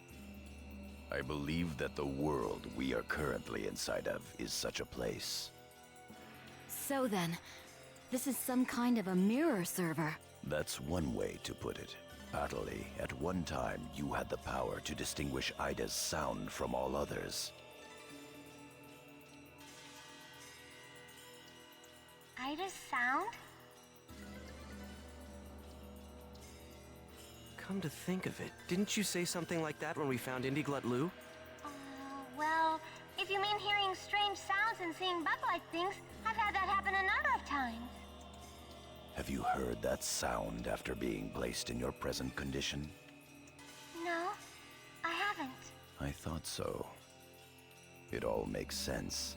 It would seem that the data Ida stole from her is... You don't mean the young girl's Morgana factor? Morgana factor? What's that? Master Yada. It's all right to tell him all about it now. The Morgana factor is the specialized data that makes Epitaph users unique. Epitaph users are special characters created by CC Corp for use during certain projects. Thus, Epitaph user PCs have data inside them that is not found inside regular PCs. That's the Morgana factor, usually called epitaphs. So the reason that we can use avatars is because we have that Morgana factor? I mean epitaphs? That's right. Hence, epitaph users. CC Corp wants to mass-produce Epitaph users. You mean as a defense against Ida? Yes, but thanks to strong protection protocols, we've been unable to adequately analyze them. We still don't know exactly what the Morgana factor is. Thanks to that, not only can't we mass produce, we can't even make a copy of it. So why not just bring the creator in on it? He should be able to take care of that without a problem. As far as we know, the Morgana factor was not created by any one person. Well then, how did you get a hold of him in the first place? We managed to salvage it from the dark abyss of this world. The abyss of this world? Each of the Morgana factors has its own name and identity. In my case, the name of my avatar is Tarvos, the epitaph of the Avenger. My avatar's name is Magus, the epitaph of the propagation. Wonder what Seath's As for nickname is. Aseo, his avatar goes by the name of Skaith. He is the epitaph of the terror of death. Well, nice of Haseo's avatar to pick a moniker that fits with his former nickname, huh? The terror of death. I mean, it is It's an fitting odd considering what it coincidence tried that to it's the same do. as your PKK nickname. Even with Magus's the propagation, we can't repair the Morgana factor.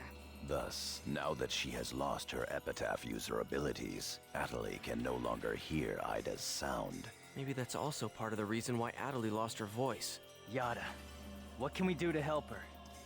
There are no alternatives but to try to recover her Morgana factor from Ida. However, What?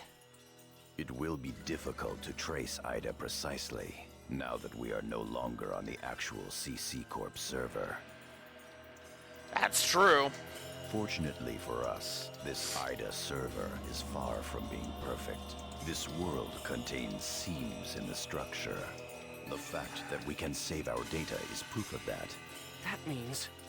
Yes. All we have to do is find them. It seems to me that at this point, our only acceptable option is to infiltrate the Ida areas and conduct a thorough search. infiltrate? You mean with just us? There's no way we could possibly cover all the Ida areas between just the few of us.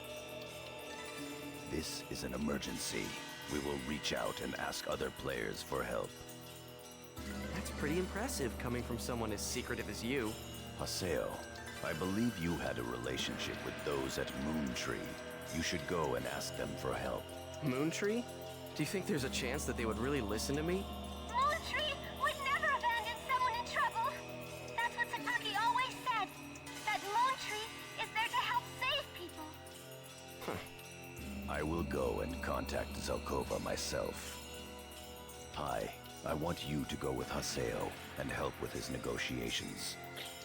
Because let's face facts. As much as I'm sure Atali would be able to help with this, is Sakaki will just be a fucking prick. But at least you'll be there to grab him by the balls and tell him to fuck off with his shit should he start acting out of line. Yes, Master Yada. What about me? Atali, you will stay here. If news of that arm were to spread beyond this group, it would only make things worse. Okay. Off to Moon Tree headquarters. Don't forget, the area words are Delta setting Eternity's night moon. Got it. I'll be back. Okay, I'll be waiting at the Chaos Gate. Let's go.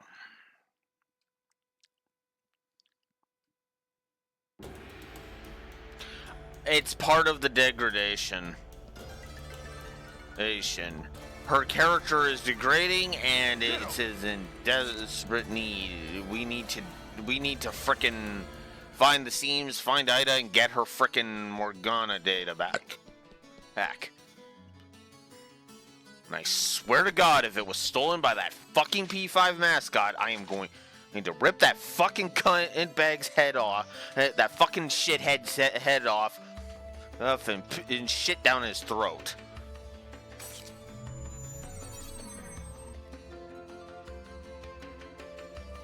Yes, that was a jab at Morgana from Persona 5. Not funny, I know. Do I care? No, because fuck Morgana from Persona 5.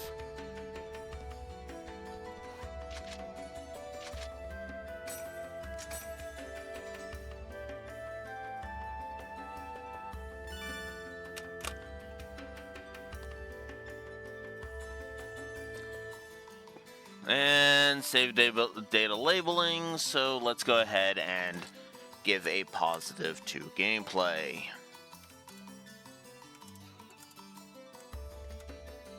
There we go.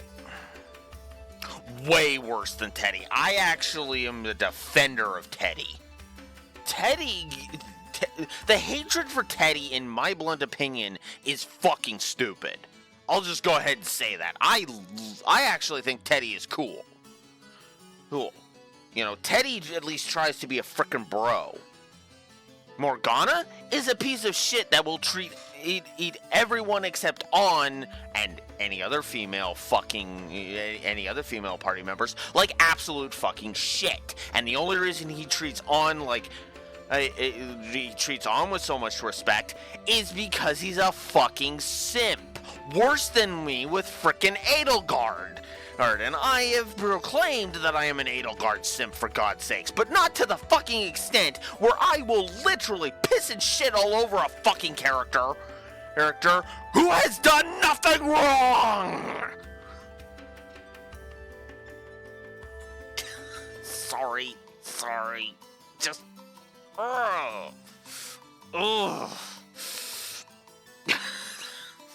If I ever review Persona 5, Morgana is gonna be the cause of so many story negatives.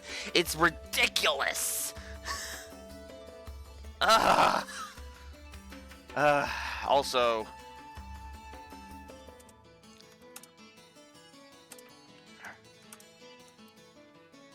whoops.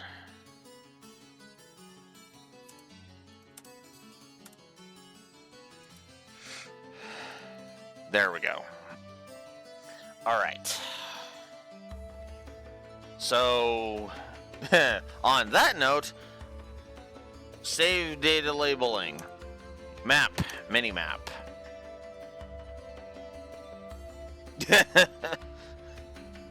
You know what's sad? I actually do like Persona 4. Like, here's the funny thing. In total contrast, if I reviewed Persona 4, I'd be giving character positives out the fucking wazoo. And here's a triple positive, and here's a triple positive, and here's a triple positive, and here's a triple positive, and here's a triple positive, and here's a triple positive. I can literally name 4 characters off the top of my head that I will, for sure, if I ever review Persona 4, be giving triple positives to. Chie, Yukiko, Kanji, Naoto. All four of those characters are getting triple positives. And if I go outside of the party, that list expands to Nanako, Dojima,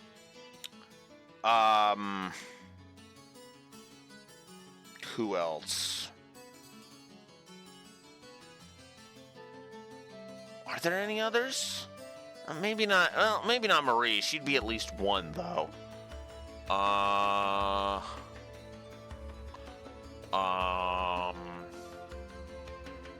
Okay, past that I would have to think.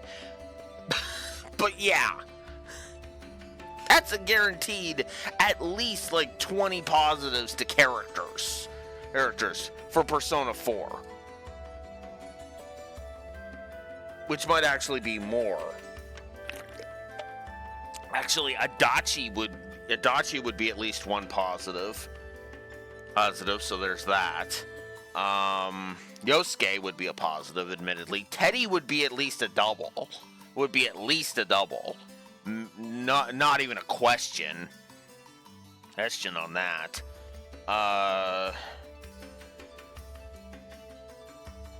Some of the social links would be positives. I'll go ahead and say that.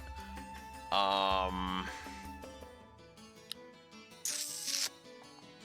yeah, Rise. Rise would be at least 2 positives. Although she'd only be 2 because she kind of gets worse after her dungeon. I shouldn't say worse, but like she kind of shifts, and I'm not the biggest fan of what she shifts to.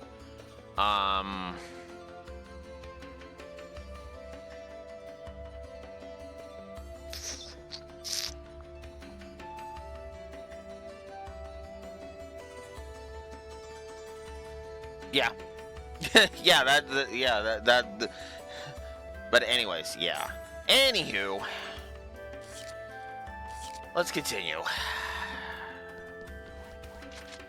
I should add Pi to the party.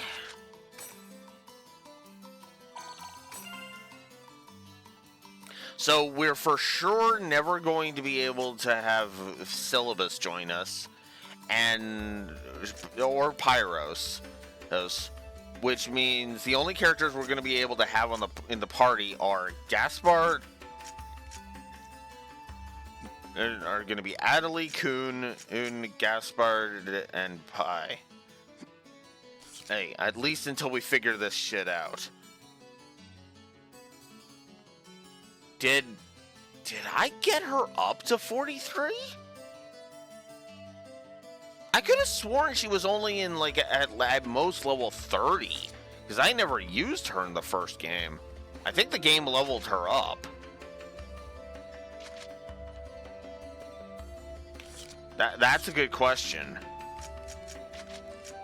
Gaspard, 36. Yeah, they had to have been leveled off screen.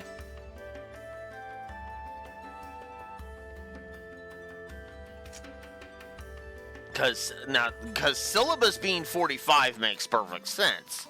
Because, yeah.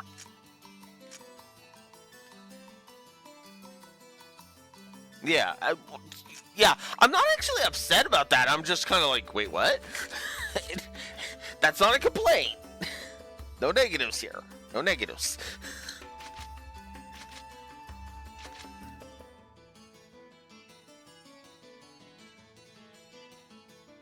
Yeah, the hearts looked weird. Adelie is yellow with 3 glowing balls around her. Kun makes sense because it's blue with 2. Same with Pi. Syllabus is the same as Adelie, yellow with 3 hearts rotating around. Gaspard is glowing blue with, looks like 5 balls floating around. And Pyros is just glowing blue. Yeah, I know that's the affection meter. I've known that since the first game, Beach. I just don't know what the difference between yellow and blue is. I'm assuming blue is... Yeah.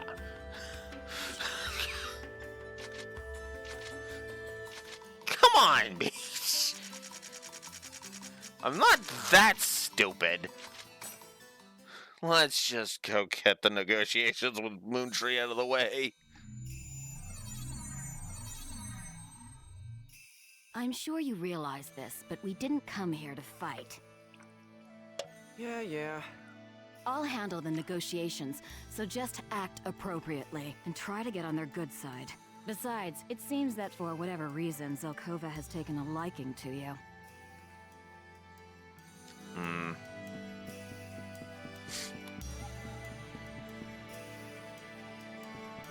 I mean, affections, that's usually where affection systems go, oh, Raxor, so that's not actually that much of a spoiler. Like, I hate to say that so definitively, but yeah, that's not shocking. And at this point, I really don't give two flying fucks about spoilers about this, because again, I don't care about .hack. Volume 1 has soured me hard on this series.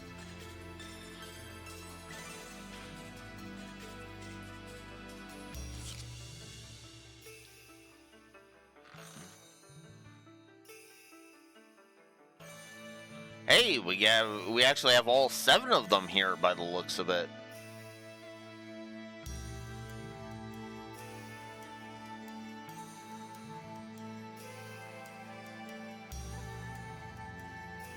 I bid you welcome.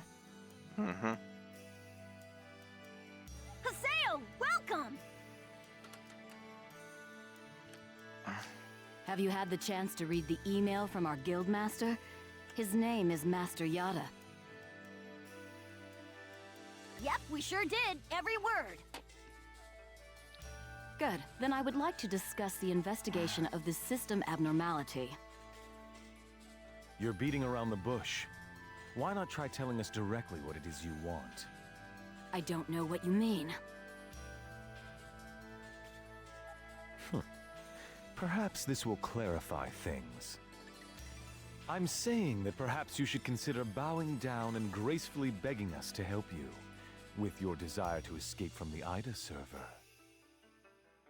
Members of GU.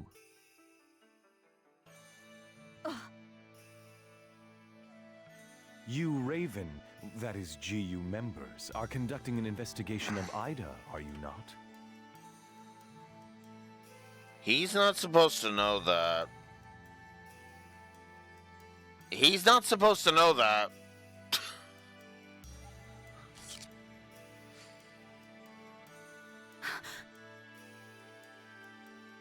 Some secret. Mr. Sakaki, I'm quite surprised by... I was not aware that anything like that was going on. I'm sorry. I felt I should keep it to myself until I was able to confirm it, as it was uncertain information. However, it would appear that it was not far off the mark.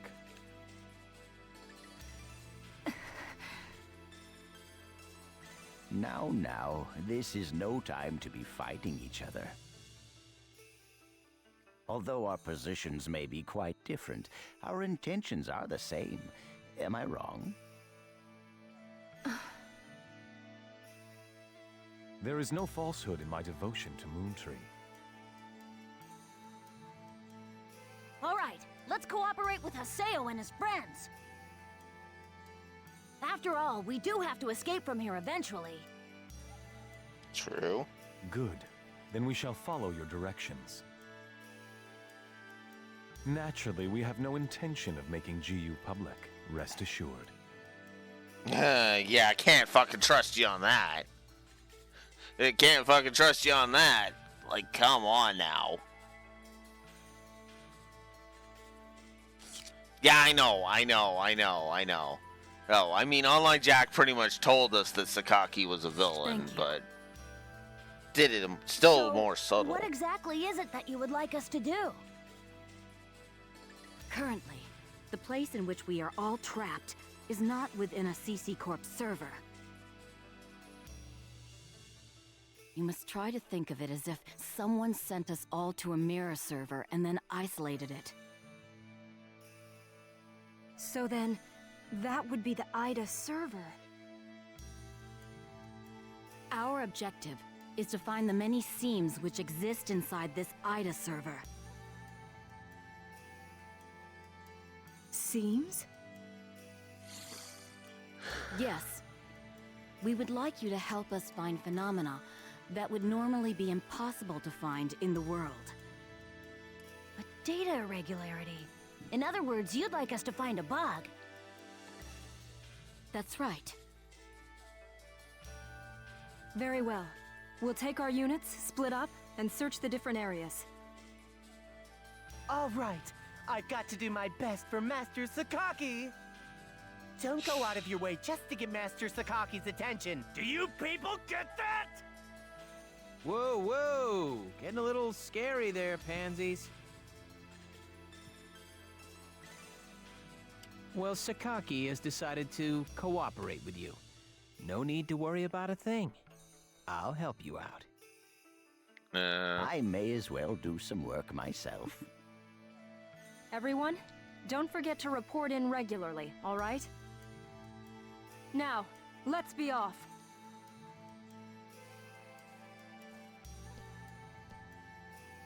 Very well, if you'll excuse us. All right. See you later, Haseo. Bye!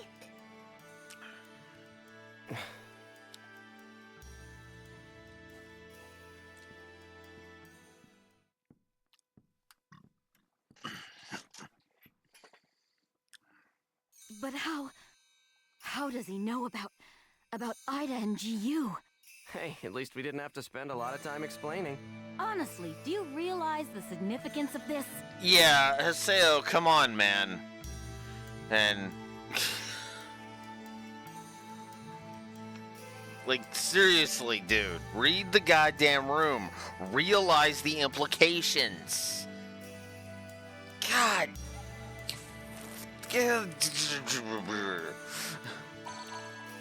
Orders from Master Yada. Although it's not certain, an area with faint AIDA signals has been found. We'll meet up with Kun and conduct a thorough investigation of Delta Galloping Subtle Desert. Alright, let's go.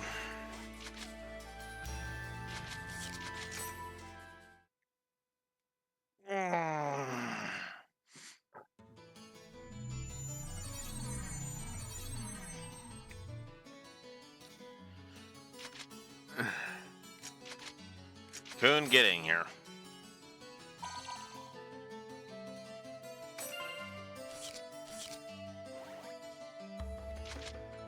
Alright.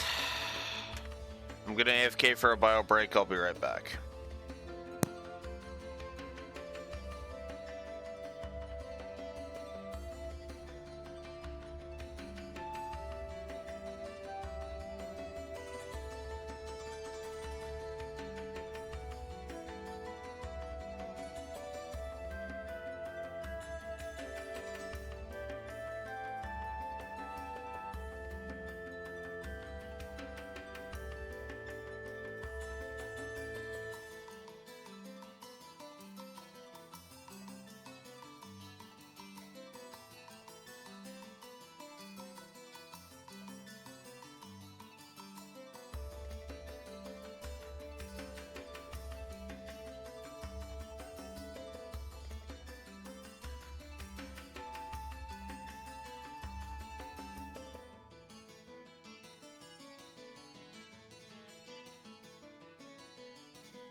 Okay. Sorry about that. It's more of just a take a breather. Alright. Let's go. Galloping Subtle Desert, 43.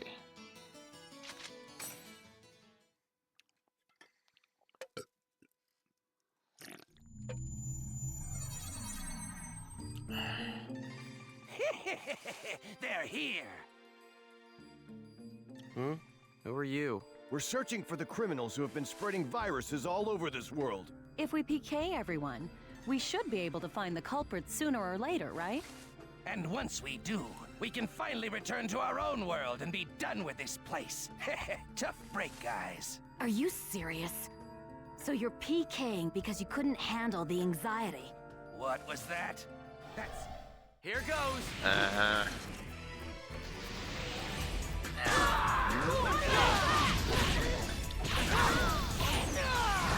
Tiger Blitz!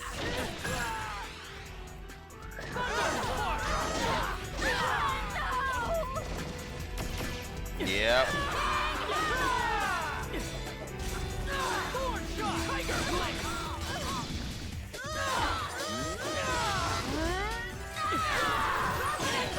Tiger Blitz!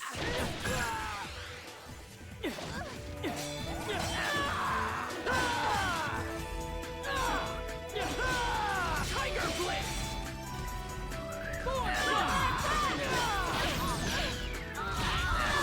Oh, she's gone. As expected.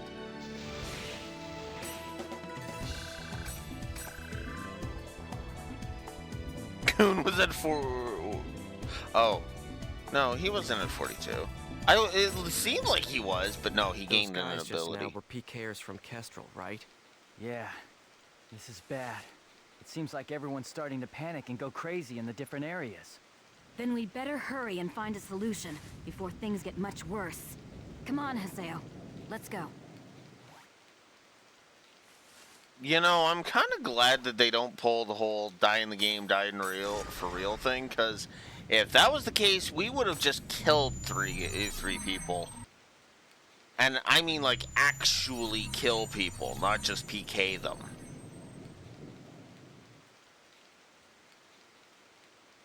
Are you nuts? This area is full of PKers. Perhaps there's a connection between them and the Ida signals. We'd better be careful.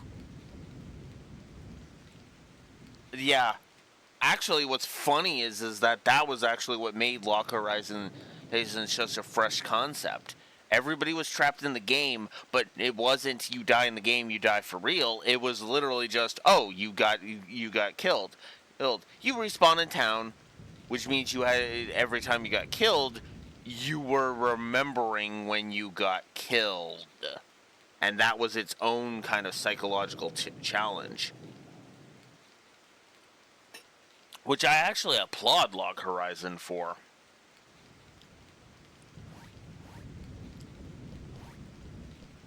You're mine! Eat a dick. Tiger Blitz!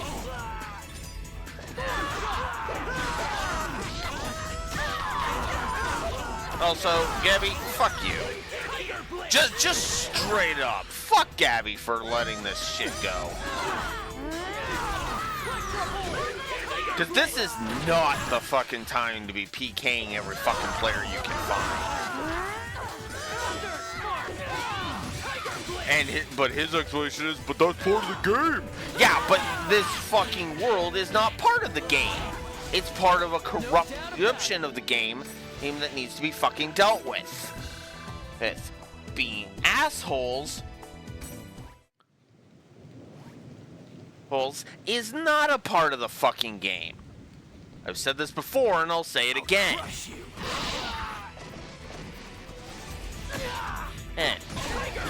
And it's one thing to PK, but this is not the fucking time. People need to eat. People need to sleep. It's unclear so far, or if people can fucking sleep while they're trapped. As expected.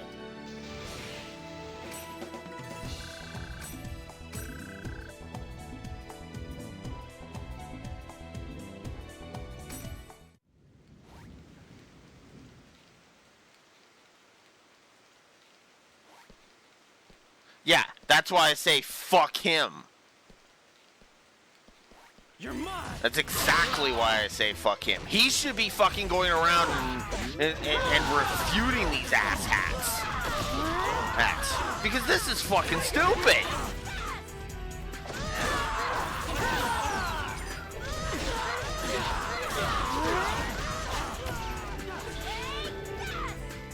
This is it.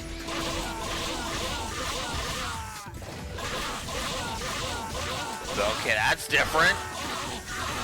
That's a wind bullet. And yes, I'm having fun just overkilling this bastard. No doubt about it.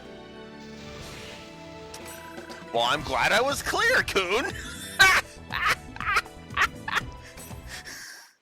Yep, Berserker Soul. Draw! Monster Cardo! Here's our chance. God. Oh, I need to actually watch/continue making those Yu-Gi-Oh videos. Because I'm not actually at Berserker Soul yet. I'm at, I just wrapped up season 2. And I have about a month to record more Yu-Gi-Oh videos.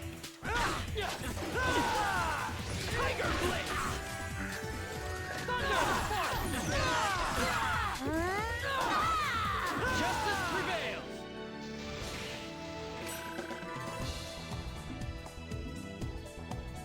Yeah. If I have any after this, because I've been kind of using them. I've been kind of using them on for trades. You're open.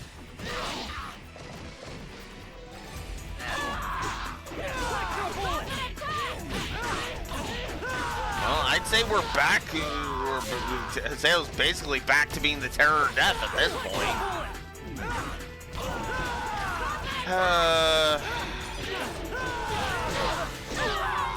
Oh, fuck off. Okay, guess I need to give those negatives again. Fan-fucking-tastic. Tiger Blitz.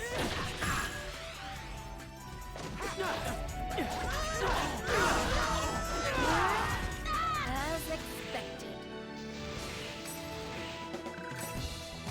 Yeah, I know, I should have expected it, Pi, but, you know, I'd like to think that they'd be able to improve upon it. But no.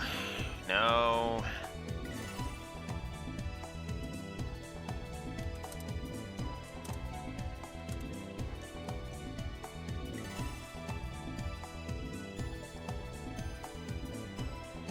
Alright, let's see.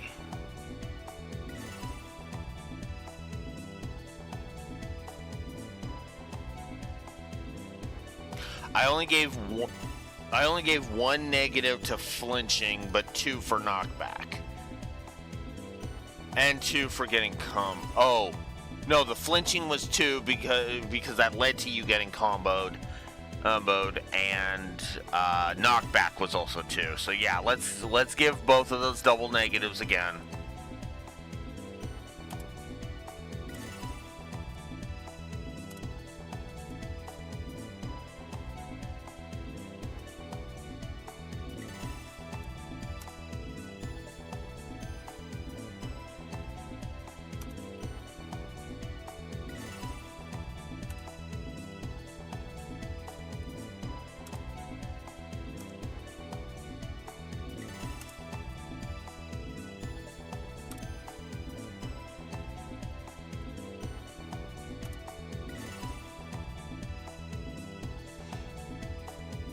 Oh, I need to check the options.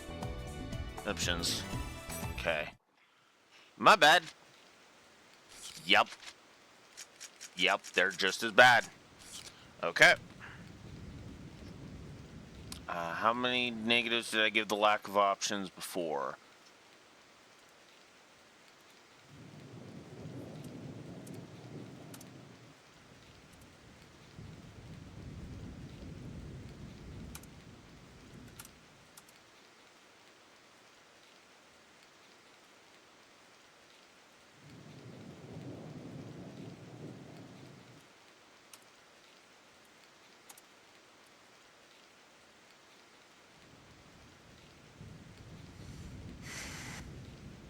Yeah.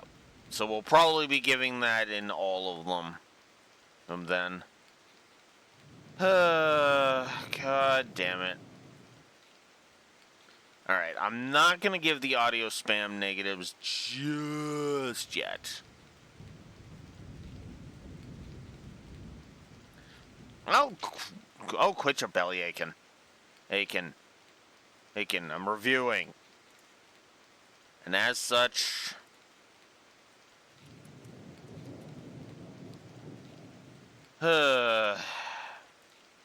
Net neutral on gameplay right now. Ha! That's funny. Oh, wait. How many positives was cheat mode? Oh. Oh. Whoops.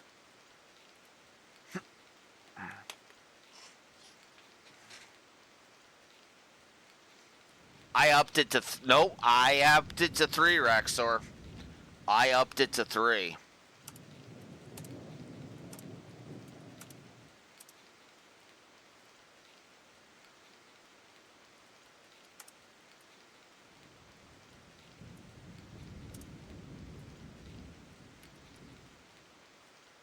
Because if I'm going to pull the whole same number as each one, I need to be giving in the same number. Wow, no, not that many. I need to be giving the same number on everything. 1, 2, 3, 4, 5, 6, 7, 8. Yep, there we go. That's where we're at. Because cheat mode is worth a triple positive. Because I gave it 1 just for existing, and then I actually tried it, and it was like, oh, this is actually really, really, really good. Triple. I gave it 1 now, but I should have given it 3. All right, let's go.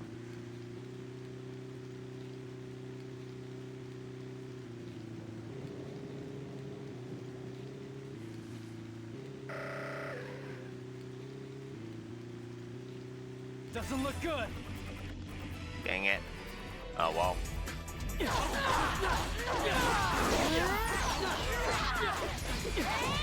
What? Whoa, that looked weird for a second there.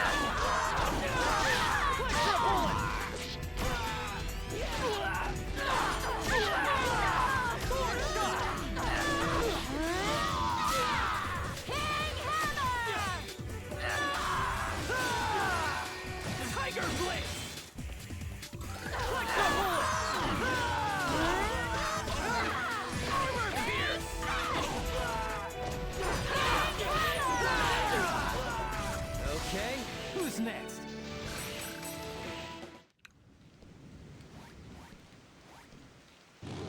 What losers are left?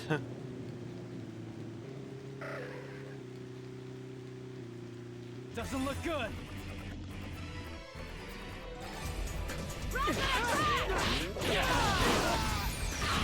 Tiger Blitz! That's a weird glitch. I was trying, Raxor, but the game was like, no, fuck you. Whoops. Bad timing for that, but whatever.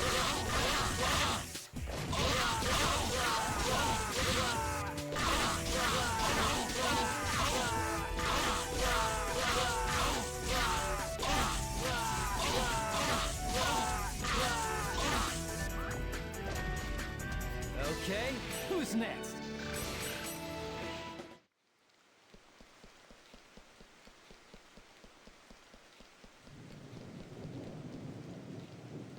You're not getting away! Four shot!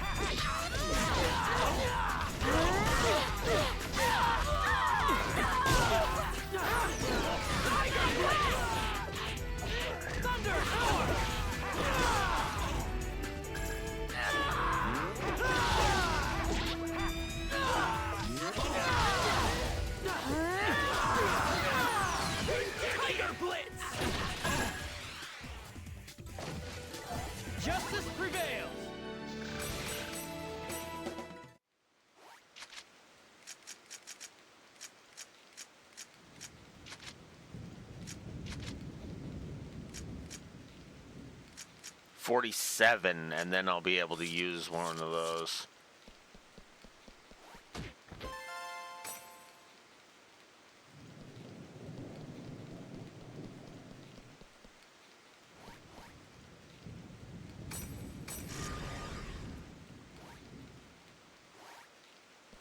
Oh yeah, notice how we still got the same number of gem spheres too.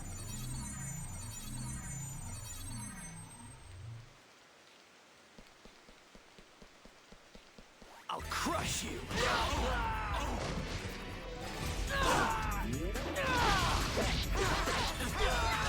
Oh yeah, battle areas. Tiger Blitz.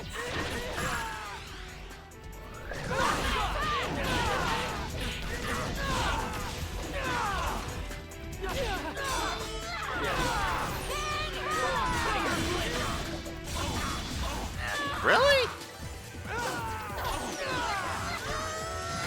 Tiger Blitz. This is a piece of cake. Almost pathetically so, honestly, Haseo. Like, seriously, fuck these guys. Ida. Haseo, let's take it out! I got it. All right. Come on. Come on. I'm right here. Sky!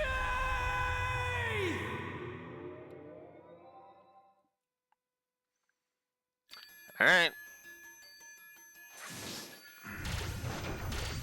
We're immediately jumping into the Avatar battles.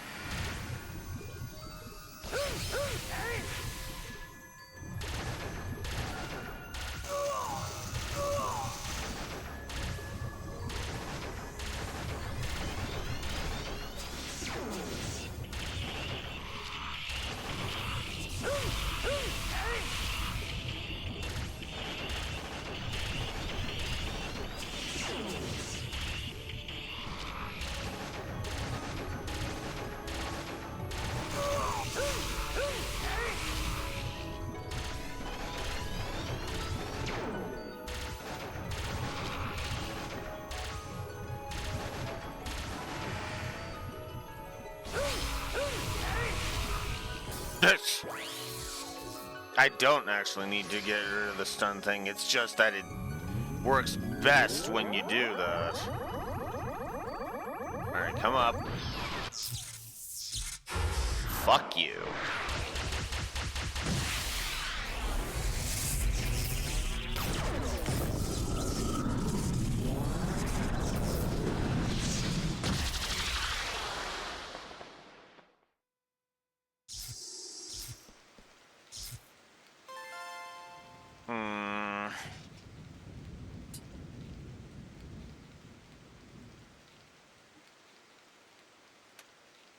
Okay.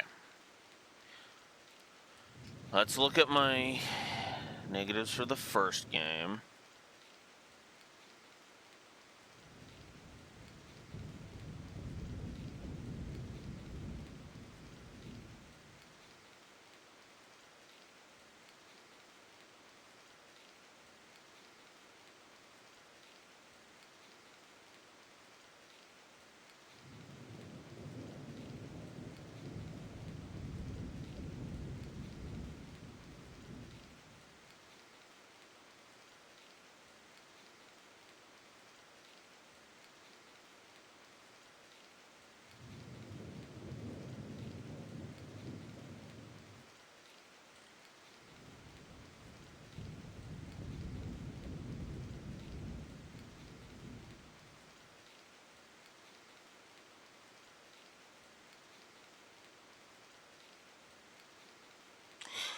I'm gonna put the Avatar battles as a potential negative for now.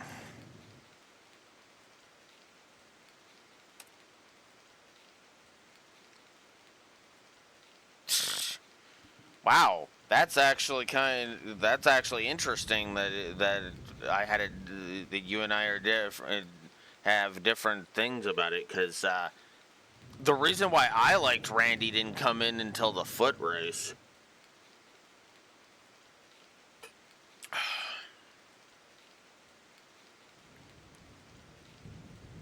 I felt Randy was just kind of there for a while. Well, I mean, I liked him from the start too, but that was Cold Steel 3 making me like him, not that. Although, yeah, no, Ellie, oh fuck. I was okay with Ellie, and then the end of chapter 2, I want to say, happened, and I basically told her to go die in a fire for being a fucking feminazi cunt.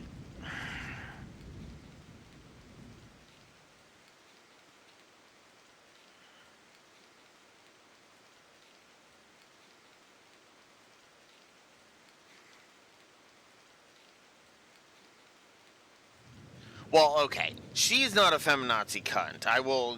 Sorry, let me rephrase that. She's not a feminazi cunt, but she is responsible for the most feminazi cunt, fucking running gag. We'll call it in Zero and Azure.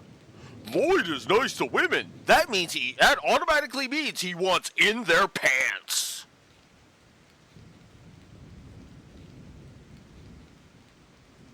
Okay, Tio's awesome. I will go ahead and I will give that up. Tio is fucking amazeballs. She is adorable and I love her. I mean, Lloyd being a dumbass is one thing, but the thing is that Ellie doesn't need to fucking claim that him just being polite means automatically that he wants in a fucking woman's pants. That fucking pisses me off.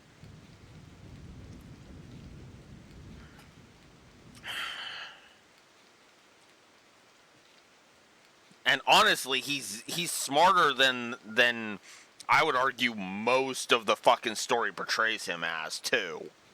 It's everybody else that is basically fucking stupid about it. Does he say dumb shit from time to time?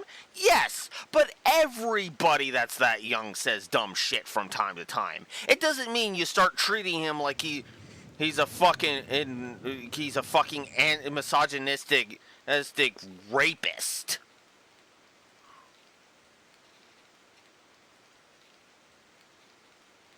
Which is what I read out of Ellie constantly fucking calling him out on his shit. It's supposedly calling him out on his shit when all she's fucking doing is just saying, why aren't you fucking me? Why aren't you having eyes for only me, Lloyd? Lloyd, you being interested in other women is fucking awful. Like, that's what I took it to mean. And it just fucking pisses me off, because all he ever does under the entirety of Zero is just be polite. Yes, we've got your back, we're going to make sure everything's all good, and that apparently means he wants to fuck Risha. Piss off!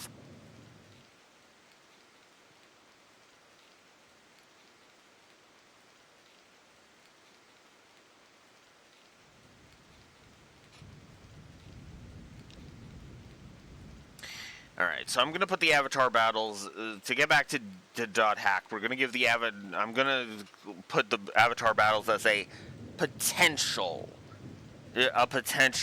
negative for now.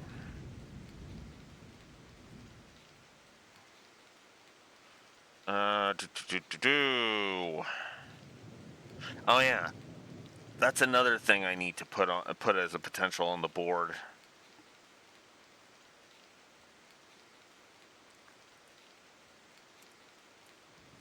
Info in game.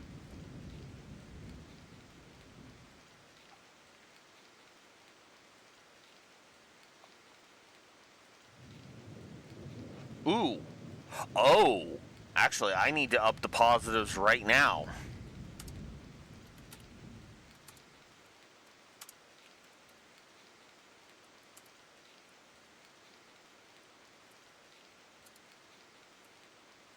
That's actually what I was checking my positives for.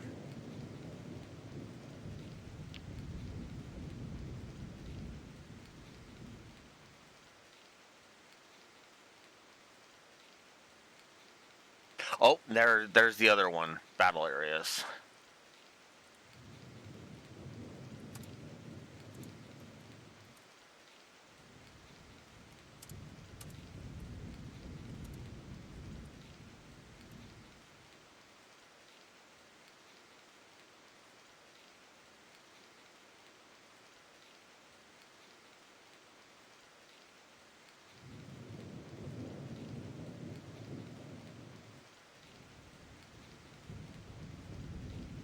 Okay. Yeah, that's where we're at. So, 1, 2, 3, 4, 6. Okay. So the gameplay positives are there because I gave the positives to the battle areas and I upped the trading to 3 because if it's just as good as Volume 1, then it deserves 3.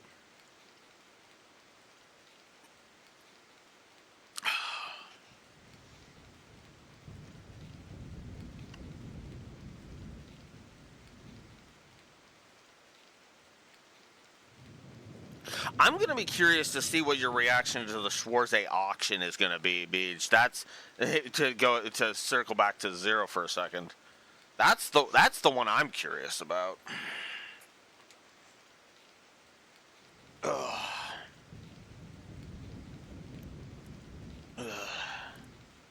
Zero's going to be an interesting one to audit when we get there. Schwarze auction. Basically, I think that's the end of chapter 3. Yeah, the end of chapter 3. Basically, chapter 3 is what I'm wondering how you're going to react to that. Especially considering that chapter also introduces one of the most important characters in the entire setting, and I'm not even joking when I say that.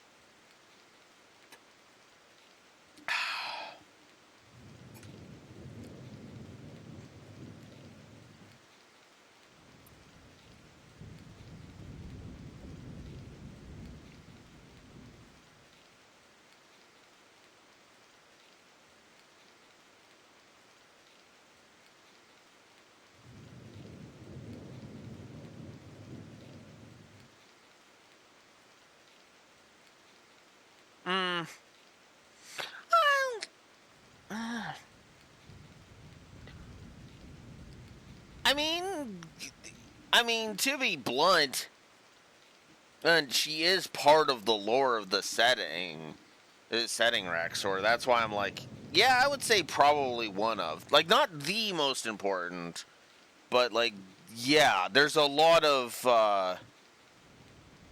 She moves a lot of things forward in the whole series, and that's all I'm gonna say about her for now. Data seed. What's Good. this? That takes care of the IDA signals in this area. A short mail. It's Nala from Moontree. I have heard that you are investigating this area as well. I'm sorry for the trouble, but please come to the Beast Temple. They must have discovered something right away. Might as well go and see them. I'll need the symbol fragments if I'm going to the Beast Temple. Wait, how the hell did they get into the Beast Temple then? You're open! I'll tell you after I kick these fuckers' asses. Oh, you can activate Awakening with half a bar? That's an interesting change. I think I might actually give that a positive. Because the morale system was fine in the first one, but... Of course we won. Huh. You know what? Yeah, I'm gonna throw this game a bone. Positive to gameplay. Hey.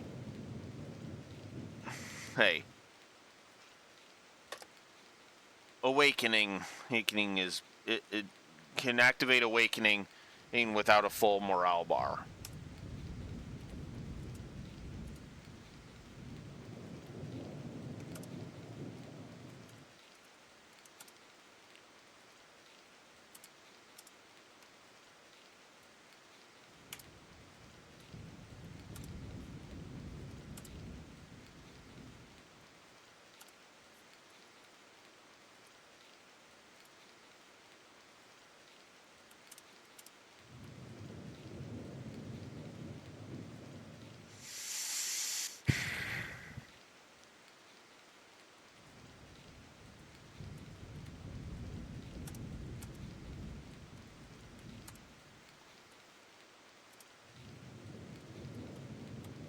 Let's also throw Volume 1 a bone, shall we? While I'm right here.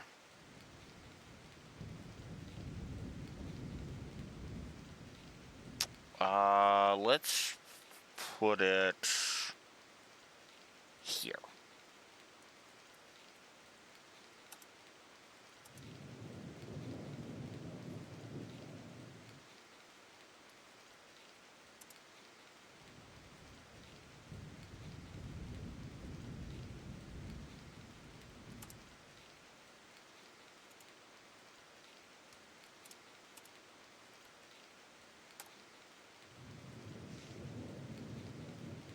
Alright, so that changes that score from -10 to -9, which I will save, come over to my review ranking spreadsheet, because I gotta change it on there too. Dot hack, volume 1. There are 24 of those now, which means that is a -9. There we go. That shouldn't change where it is on here, though, right?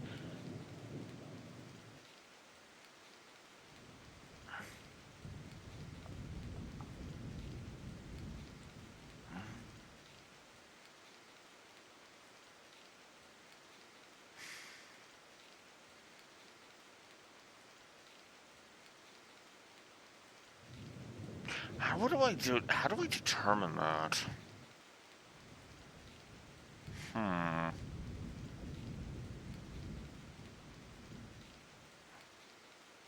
Okay, well, let's start with doing that.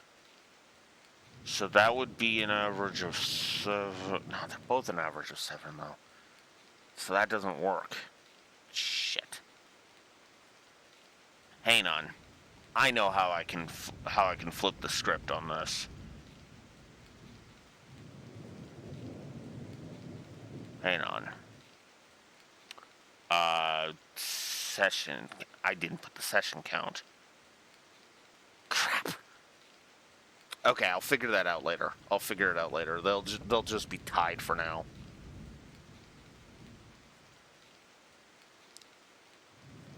They'll just be tied with the same score then for now. Actually, no, that does. Nope, that doesn't change. Never mind, that doesn't change the placement anyway. Never mind. That literally doesn't change the placement. At all. Now, if you're wondering what I'm mumbling about, I'm giving the Demon Awakening specifically, and the morale, the tweak to the morale bar, both positives, which means I had to give Demon Awakening a positive in Volume 1, which means the score went up by a point.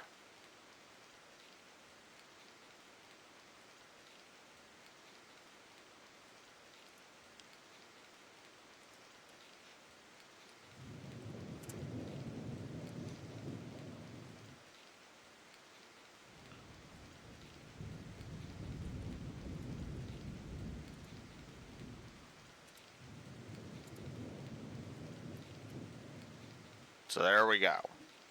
Yay! I gave another point to Volume 1. Yay! Ugh. Although, in the interest of fairness, the gameplay is doing pretty good. The only thing is that a lot of the issues are still going to be there. That is going to be the issue.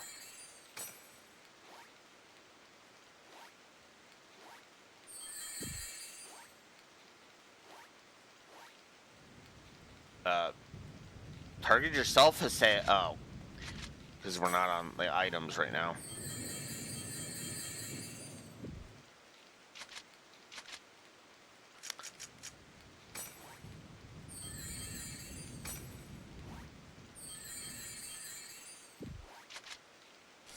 Dang it.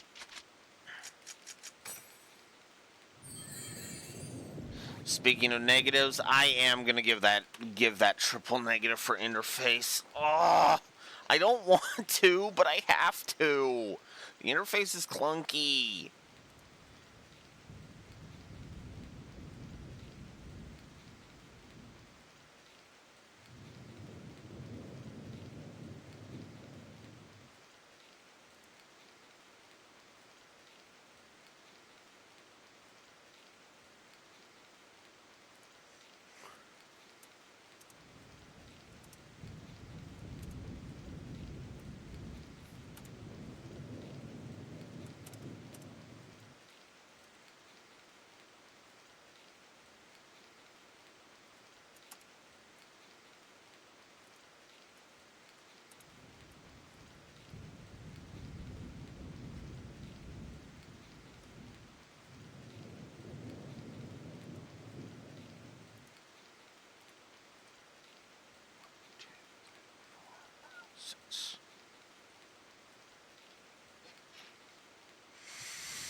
On the positive side of things, though, it is possible.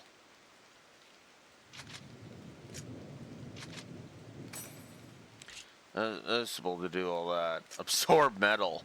Interesting. Sure. But, oh, no. Tiger Fist. Oh, that's a level 14 thing. No, take that off. No, I said take that. No, I don't want Tiger Fist. Tiger Fist can get. Ah!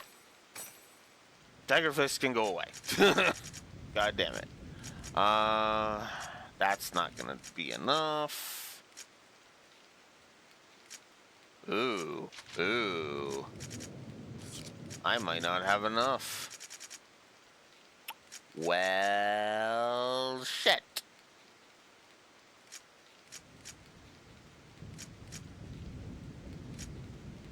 Well, shit.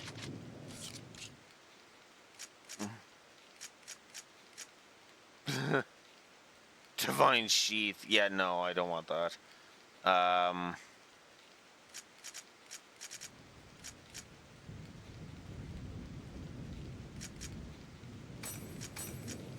Here, take these off of my hands. I don't need any of them.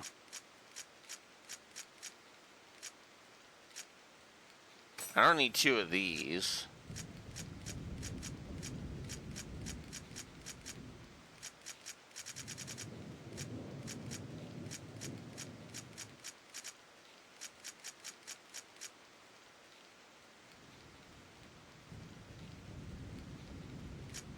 Yeah, that's what I'm doing.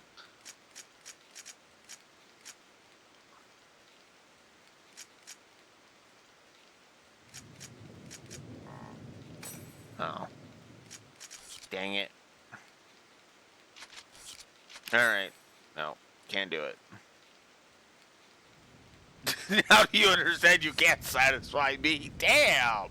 Damn, Pi, that's just mean. Yeesh. There's a your dick's so small your dick's too small comment if I've ever heard one.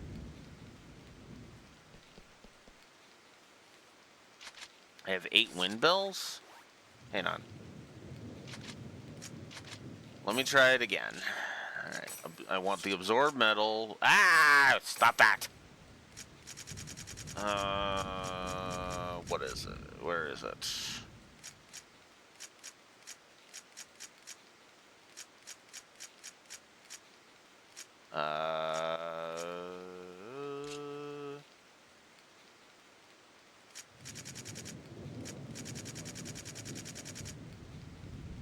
Wind bell. Ah, earth bells.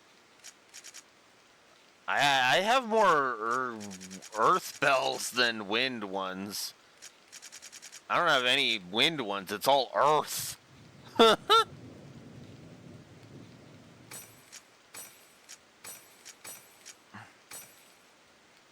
no.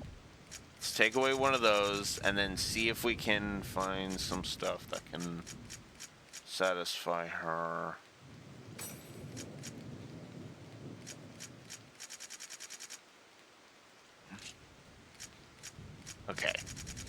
Let's see if... I'm already at 5. Damn it. Okay, that means... I need to take off one of those. No. Come on now. Because I want to see if... Oh, wow. That's not even going to work. Shit.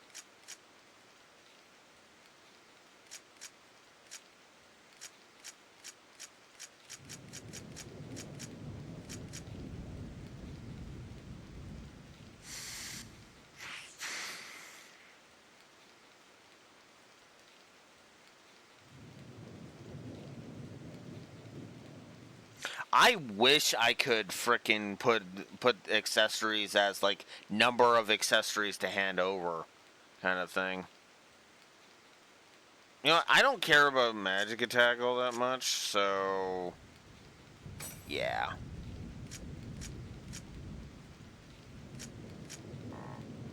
And I'm full again. Ugh. Alright, one more earth spell off.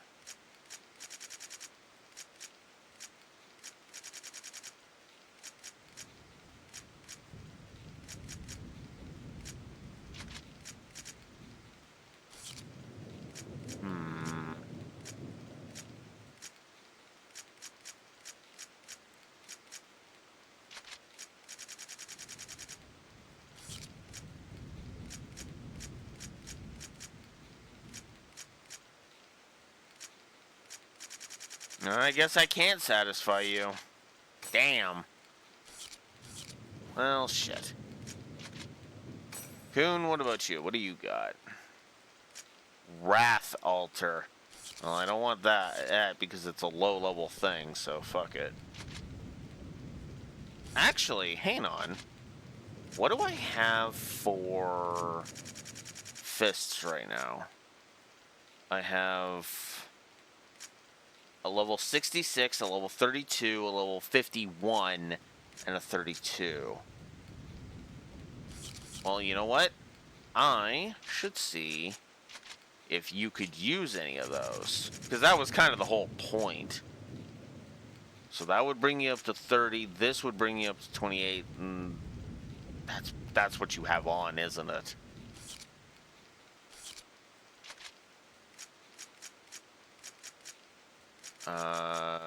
Status.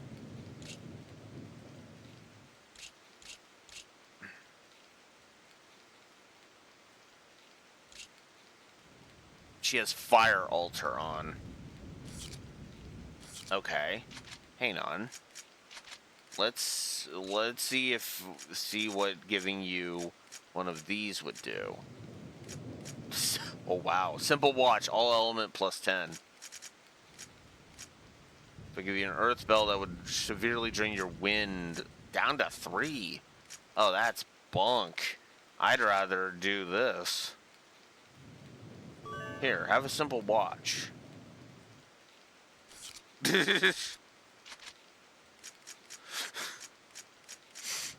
She is such a soon. It's actually kind of great. What's Arts Knowledge? Oh, that's that skill. Okay. I'm gonna put on a Simple Watch. And then Coon. Coon, come on! Man! Jesus, I'm trying to hand you shit. Not that fucking... not fucking whatever the hell you were thinking.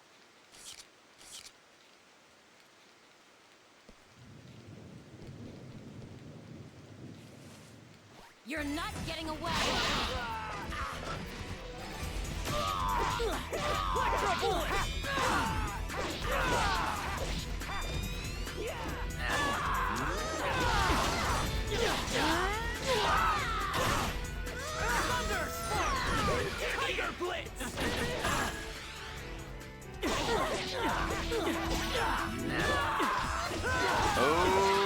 Okay, something tells me I'm gonna want to turn my vibration off.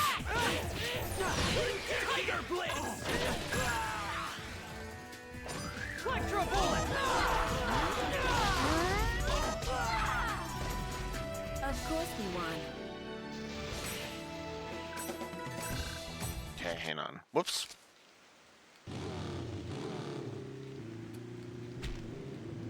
Oh, it's not gonna vibrate? Up. Okay, that was actually kind of funny. Ah, damn it.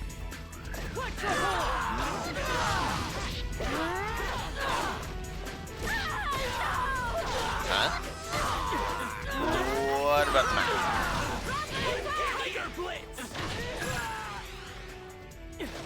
What about the map? Oh, right. You were asking how big it was. Ah, sorry. Hang on. I didn't even break a sweat. I got caught up in all that. This is how big it is. Not actually too bad. Looking at it.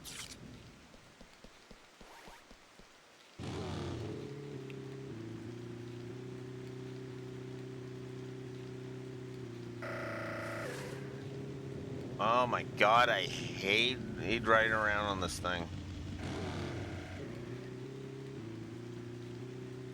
You're not getting away.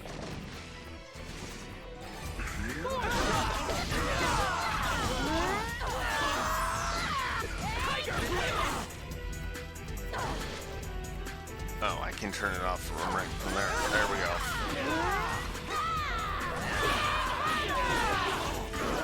Yeah, I do not feel like listening to those. It's a bad feeling. What? I turned you off! Why did you turn back on? Because I didn't hit exit. Oh, you fucking... I hate when games do that.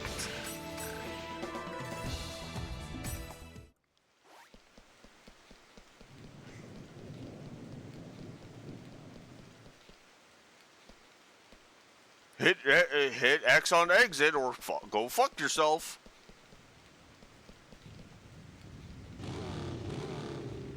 What? Tiger Blade!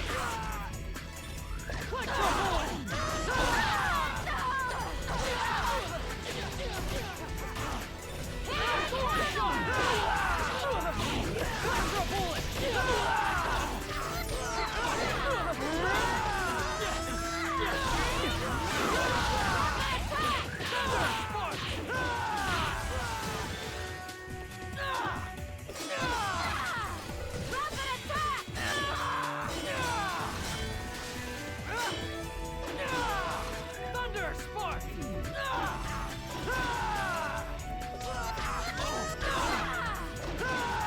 This is a piece of cake.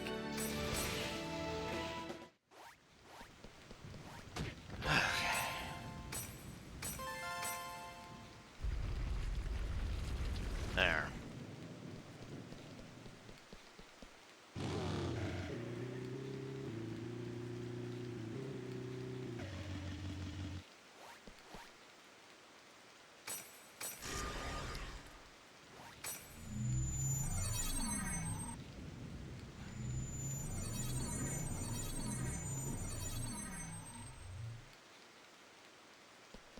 Ah, yes, what perfect timing.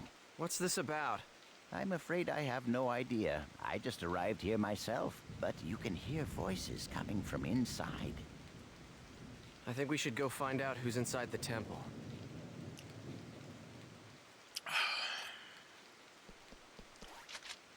Gee, you think?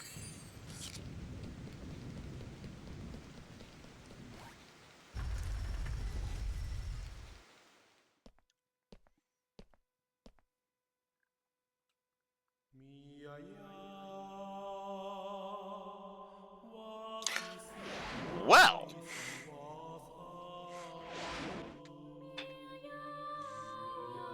Gabi. But why would Kestrel's guildmaster be... yeah, what the hell's Gabi doing here, when he should be bashing the skulls in of his fucking guild? And, what's he discussing with Ovan? Ovan?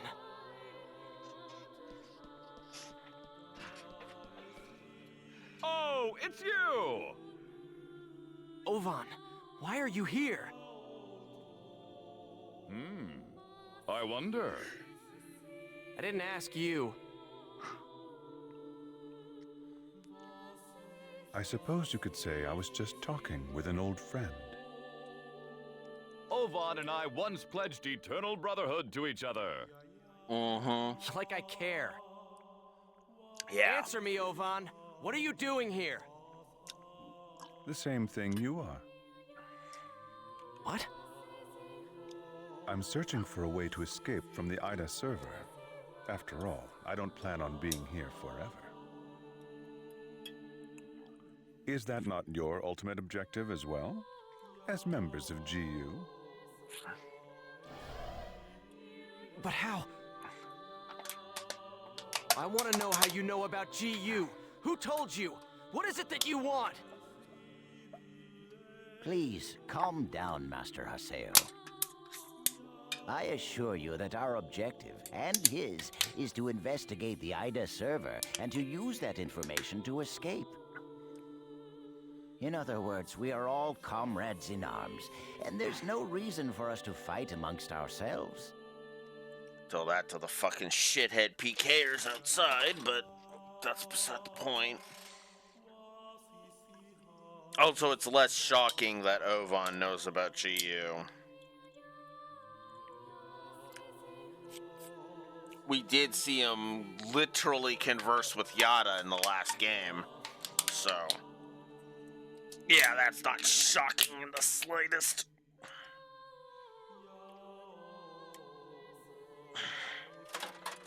On the plus side, I have less shit that I can bitch about out in this story so far, so that's good.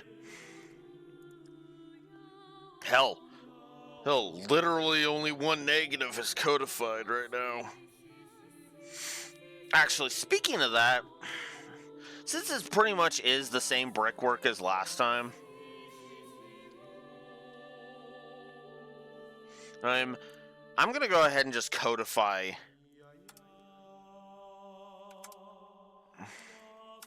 some positives here.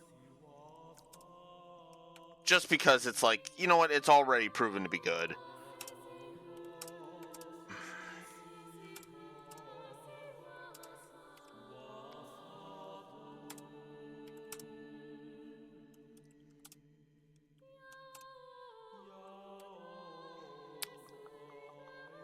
And those three... you know what, yeah.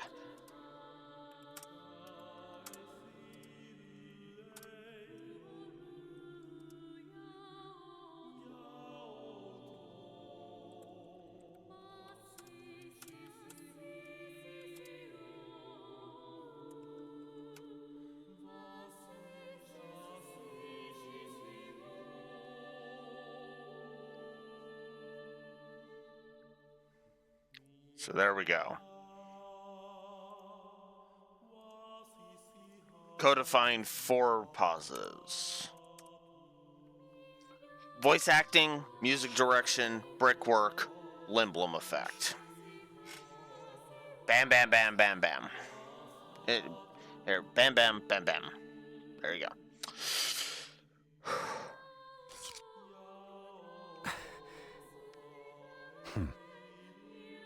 Investigator?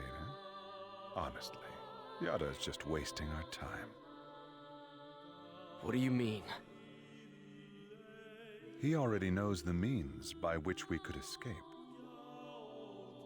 What are you saying? Am I wrong, Pi?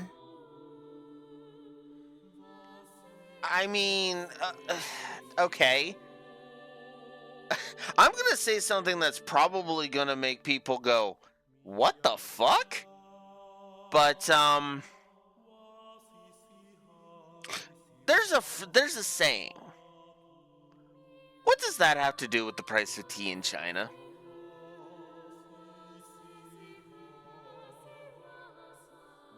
For the second time today. Yeah. But, anyways. Yeah, Ovan, The fuck does that have to do with the price of tea in China? Now, what that means is what the fuck does that have to mean with our current situation? Oh, Yada knows how we can escape. Ida still needs to be dealt with. Like, okay, so he's lying to us. He's the head of a secret organization. That's par for the goddamn course. And Ida is still a threat. Adelie is literally walking proof that Ida is still a threat. I know that, it's like, what? I don't know what the hell was up with his arm. I always assumed that was a weapon he was carrying around, honestly. I didn't even give it much thought. I'm sure it'll come into play later, probably in Volume 3, but, like literally, Yata's lying to us. So? We gotta deal with Ida at some point, so we might as well just deal with Ida wherever the fuck we can find it. Like, I get it, getting people out is the priority, but fuck.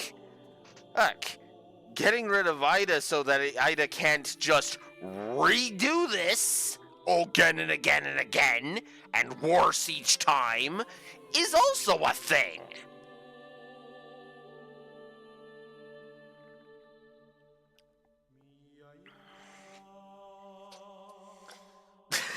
So, yeah.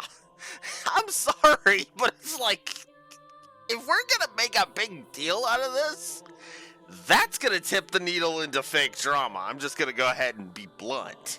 It's like, no! Ida is still a threat. If Ida wasn't a threat, if we had actually dealt with Ida and then Ida just randomly popped back up instead of being the cause of Adelie's condition, then I would be like, okay, yeah, what the fuck? But Ida is still a threat, so no.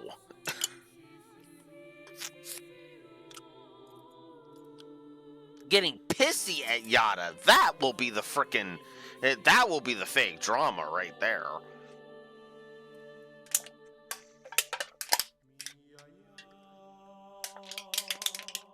Ugh.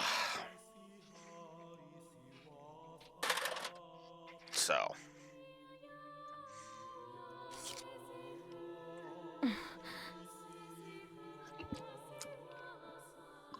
If this server was based off of an original CC Corp server, there should be an operation folder somewhere.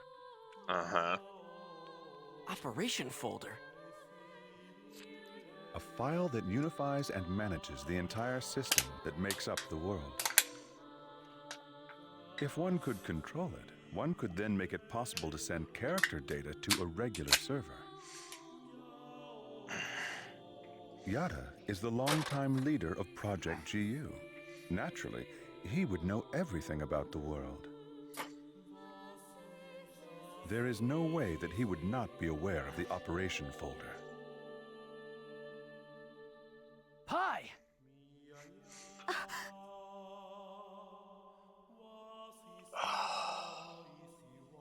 Look, I don't like Pi all that much. But if we're gonna start pretending like she's a homicidal cunt, all fucking bets are off. If that's the direction we're fucking going, Yada is we have to treat Yada like he's evil, only to reveal that he's not actually evil. He's just trying to keep things on a need-to-know basis. And we're gonna treat Pi like shit just because she fucking kept this. I'm giving a triple negative to fake drama right here and right fucking now. Because that is fucking stupid.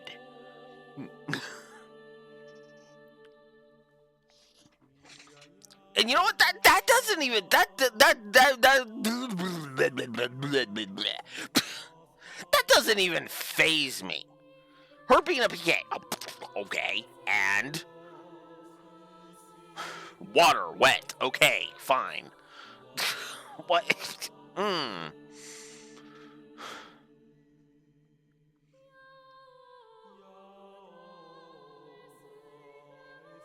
mean, because we're technically playing as a PK. Let's just be real about that. It's like... anyways. Let's find out. Is that true? Did Yada really know about all this? That's... Tell us the truth, Pi. Did that ass really know about the existence of the operation folder and not tell us? Why would he tell you? No, seriously, why would he tell you?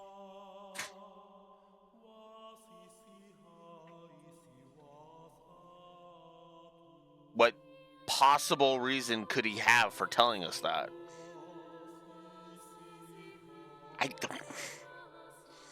Again, Ida, still a threat.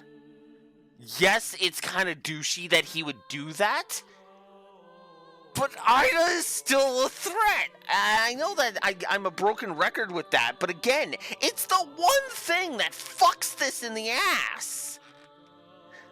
If Ida was gone completely, yeah, that would be a whole lot of, what the actual fuck? But Ida's still a threat. God! Oh my god. The fuck? You know what? I'm gonna use a Star Trek example. I'm not gonna use the Nazi example because actually the Borg example makes more sense here. The fucking Borg are in orbit. Can we deal with the cube and then deal with the fucking assholes trying to profit off of it? Like, come on.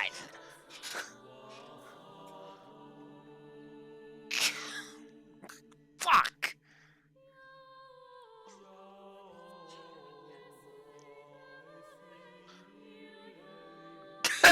Orpheus, they're soloing the Borg. Well, they don't seem to be able to adapt to physical weapons. I could see War or soloing the Borg with his batleth. He would get to a certain point, and then he'd be overwhelmed because it's the frickin' Borg, and they border because they're always Mary Sue's because they're a Mary Sue race. I mean, depending on the writer, admittedly, but still.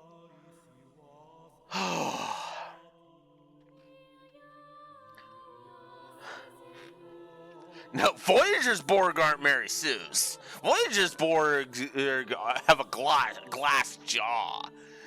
Janeway was fucking up the Borg left, right, and center because in Voyager, the Borg were nerfed to hell and back. That was actually one of the reasons why the Borg weren't in DS9. Mm-hmm.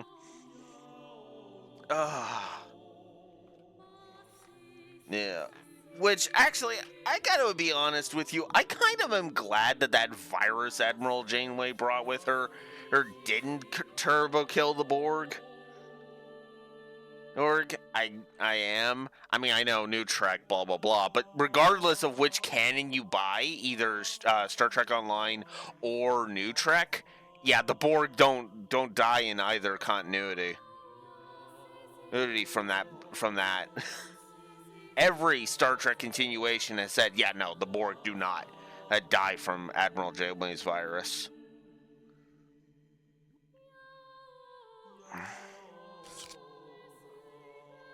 We didn't have any proof. That's why Master Yada... I would argue their own Raxor, but I haven't really played enough of STO or seen enough of New Trek to really give a definitive stamp on that. Yeah. I actually kind of recommend the storyline of STO. The gameplay is okay of STO. STO's got its problems, but it's one of the better Star Trek games, I would argue. Then again, my track record for apparently having a finger on the pulse of what is seen as good Star Trek games seems to be all over the fucking place. Because I like Star Trek Legacy, other people find it to be meh. Yeah. I actually like the Super Nintendo DS9 game, but apparently other people are like, eh.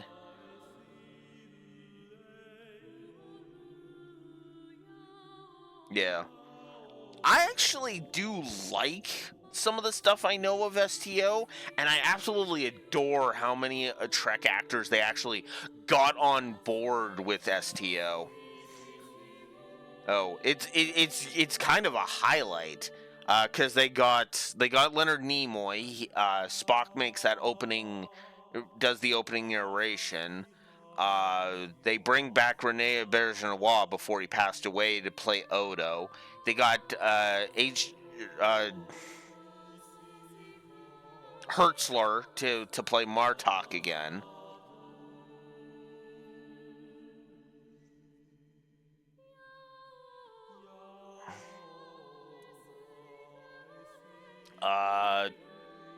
What else? And who else did they get? They got Nana Visitor back as Kira. They got Andrew Robinson back as Garrick. That was awesome. Pretty sure they got Armin Shimmerman back as Quark. Who else did they get back? Denise Crosby coming back as Sela. That was awesome. I don't remember if Michael Dorn came onto STO. Oh, yeah. And there's so many scenes that I can quote word for word. One of my favorites is actually from the ending monologue from In the Pale Moonlight. That's why you came to me, isn't it, Captain? And yeah, the Darmok episode, that was pretty cool. That's why you came to me, isn't it, Captain? Because you knew I could do those things that you weren't capable of doing. That was such a great episode. And the Darmok episode, I love that. I love that final, that final speech that he makes.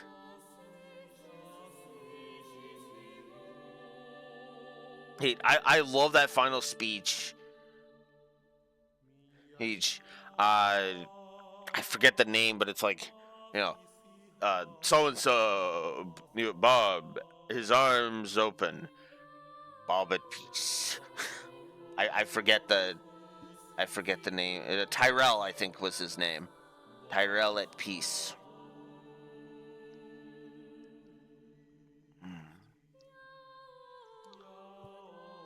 That was such a cool episode. I actually liked that.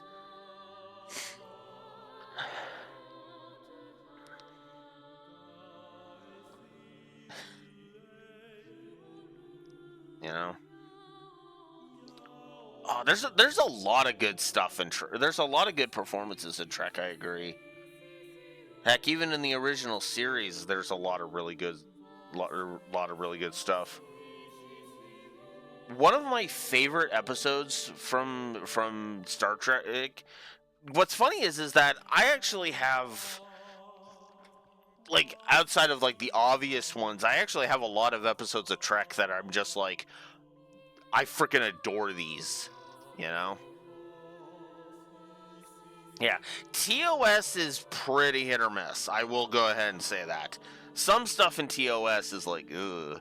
Yeah, a lot of DS9 I absolutely freaking love. I've actually been rewatching DS9 on my own time. I am not a fan of Voyager. Voyager, I have a handful of episodes I like, but otherwise I'm like, no thanks. Thanks, but yeah. But yeah, I've been rewatching DS9 lately, and oh yeah, Barkley's awesome. I've been rewatching DS9, and I'm actually currently in season 2, but I've skipped a lot of stuff. Oh yeah, the Year of Hell. Oh man, I feel bad for the Year of Hell 2-parter because that was supposed to be a season of hell, an actual Year of Hell, not a 2-parter of hell. Hell, but of course, because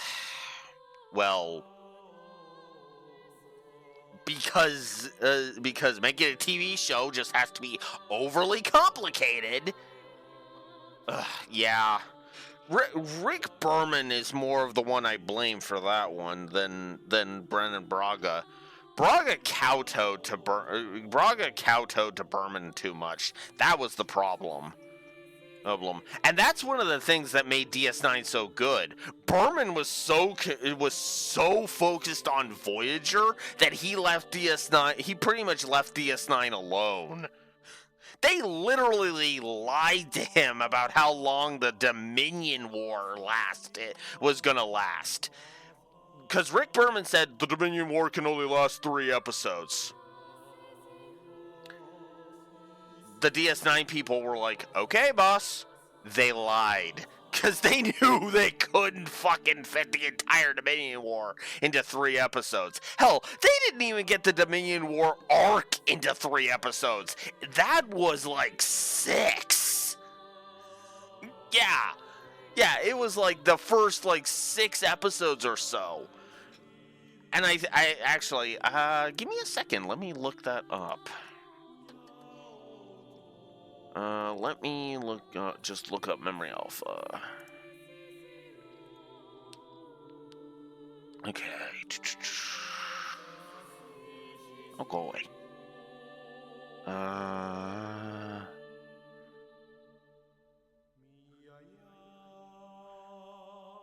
No, this one. DS9.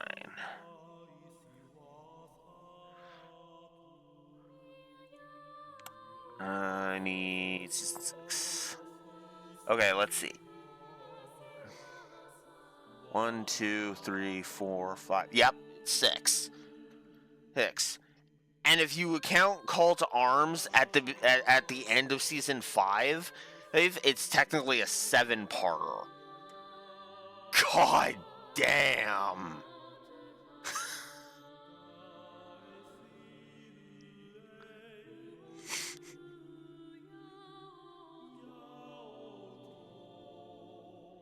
A lot of unknowns with the star date. Because they don't really, because DS9 didn't really give star dates all that often.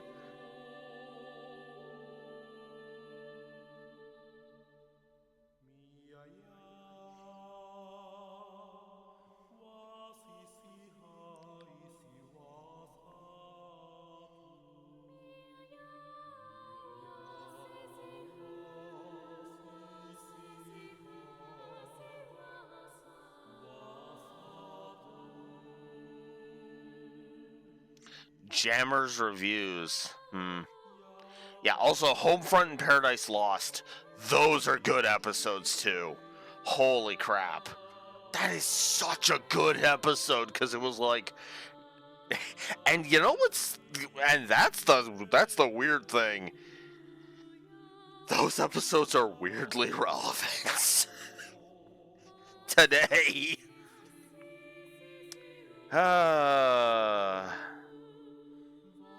Wow. That's a hell of an intro to DS9. First DS9 episode you ever watch. Homefront. Damn. Oh man. Did you watch Paradise Lost as well? Because Homefront is part 1 of 2. Good. Because that would have been a hell of a... Because that's a hell of an ending, because it's like... Because the to be continued is literally just kind of a... Well, this is quietly unsettling. It wasn't even like, it wasn't an overt Mr. War fire. It was more of a, ooh, uh, mm, mm. Yeah, I do agree. Like, oh, you know what? I shouldn't have closed the page. Give me a second. Let's see. For season 1, I literally only have like 3 episodes that I really, really like from season 1. Those would, of course, be the first episode, Emissary.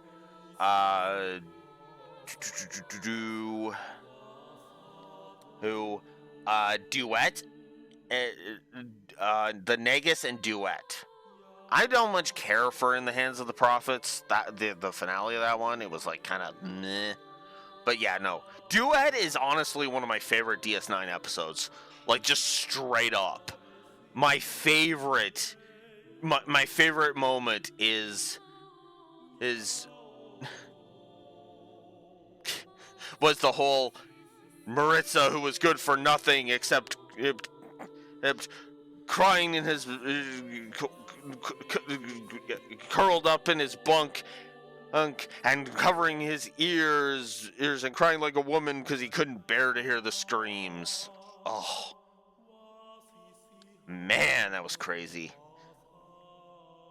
Season 2, I love the entire Circle trilogy right at the beginning of Season 2. The Homecoming, Circle, and the Circle and the Siege. Those 3 were really some people have problems with it, but I personally love those episodes.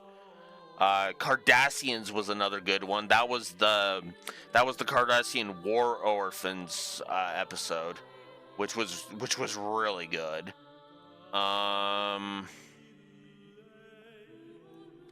Oh, what one was Second Sight?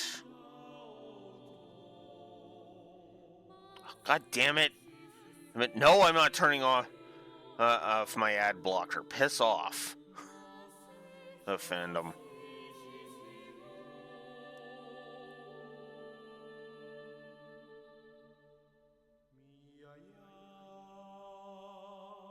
Oh, that's that chick. Well, we keep getting sidetracked, Beach, because, again,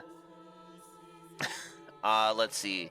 So, yeah, I like the episode Cardassians. Profit and Loss was a good one. The Maquis two-parter, that was really good. My favorite part of the Maquis Part 2 is the entirety of the speech that Cisco gives at the beginning of that episode. You know what the problem is? Earth. You look outside, on Earth, there is no crime, no poverty, and no war. God, I wish that was true in real life. But anyways, you look outside the window of Starfleet headquarters and you see paradise. Well, it's easy to be a saint in the Maquis do not live in paradise. Nice. Out there, the problems haven't all been solved yet. No. That's, For the Uniform, Season 5, where he destroys a planet. That's the one where, that's the one where Cisco's trying to, has his friend join a renegade faction. Unfortunately. But yeah, I love that whole speech. The Wire was another good one. Collaborator was alright. Tribunal was the start of let's be mean to O'Brien, because that's a thing we gotta do, apparently. And then, of course, the Jemadar to introduce us to the Dominion. I really enjoy that episode. Hell, they destroy one of my favorite types of ships in that episode. Damn! Yeah, the O'Brien ones, ugh.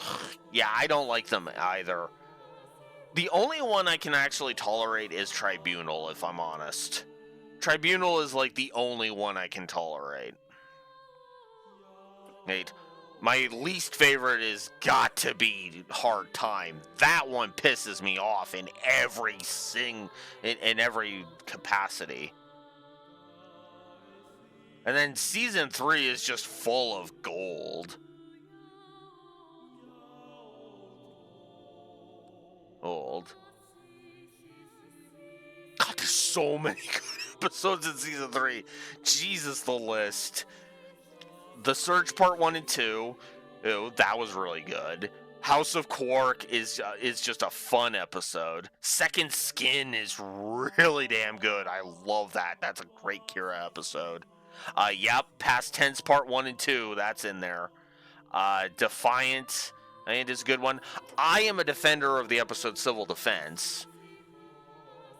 That's the one where the station's trying to kill them. I like Heart of Stone.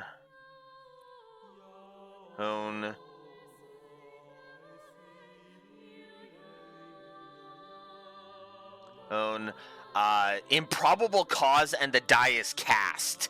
That's the one where Garrick blows up his own shop so that they can go and investigate why people are trying to kill Garrick. That's awesome.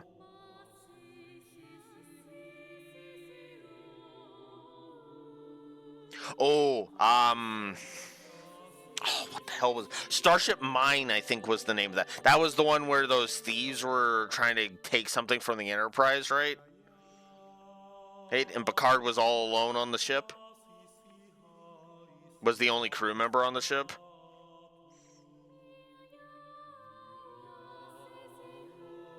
Yeah, and it was being cleaned, too. Yep, I remember that. That one was good, too.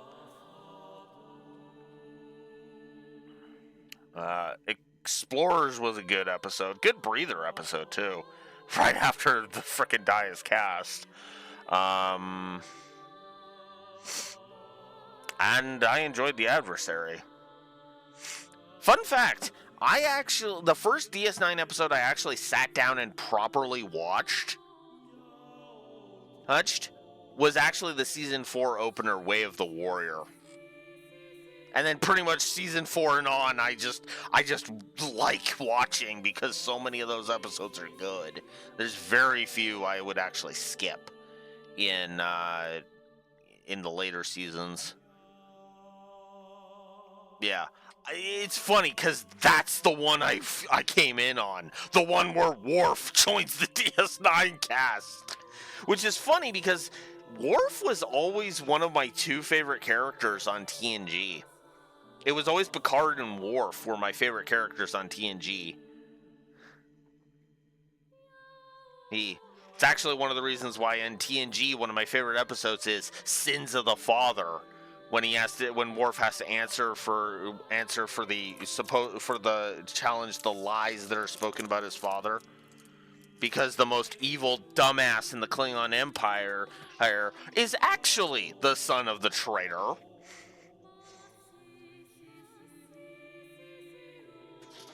God, the frickin' Duras family. Ugh. Okay. Enough distractions. I'm gonna briefly take AFK for a bio break. I will be right back.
Okay, yeah. Enough of getting distracted. We've kind of left Ovan hanging a little too much. Let's continue. Proof? Can we afford to take time to look for something like that?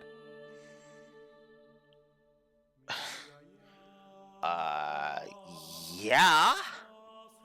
Because if we only have a theory and we're wrong, well, that's not going to be good.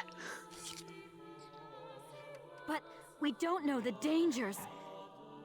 Is there any place in this entire world without danger? Now, why would Yada not tell you about the folder? Perhaps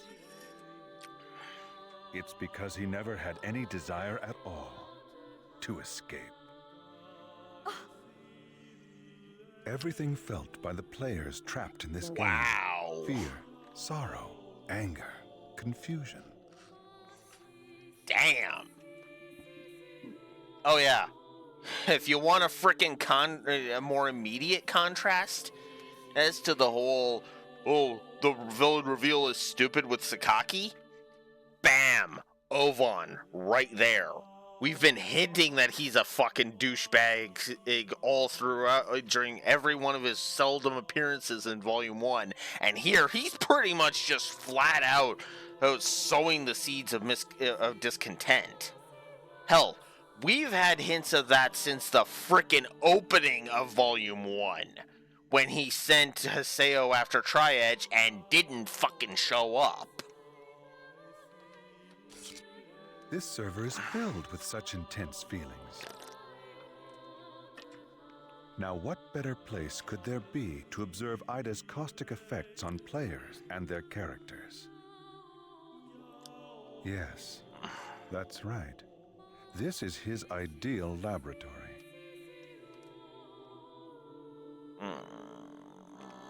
So we're all just his guinea pigs? Neither you nor Yada ever had any intention of saving Adelie, did you? Haseo, listen.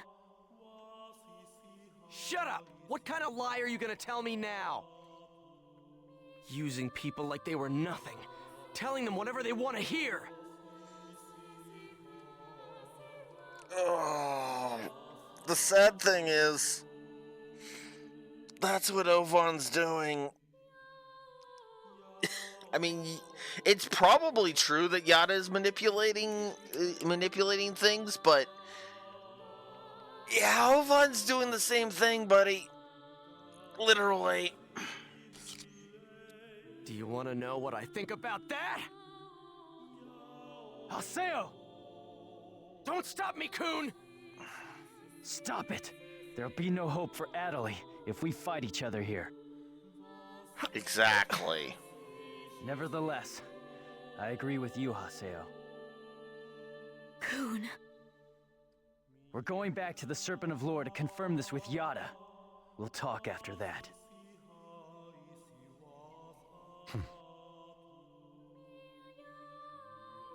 Ovan. So, you know Yada too? Yes, he's an old friend. Give him my best regards. We will meet again, Haseo. This is ridiculous. Everyone's always hiding something from me. I'll continue with the investigation then. Please do. All right, let's go.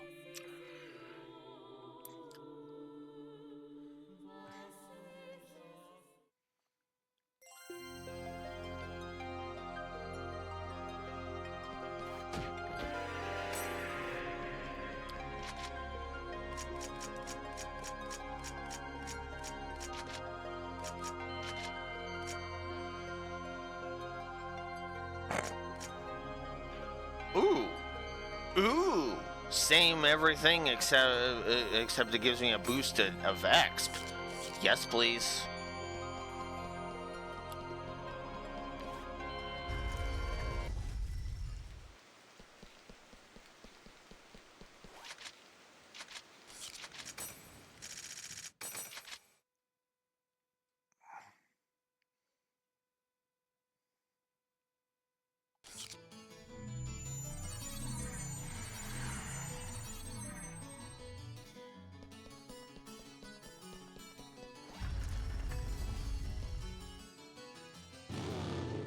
I need more bike time, so let's keep going.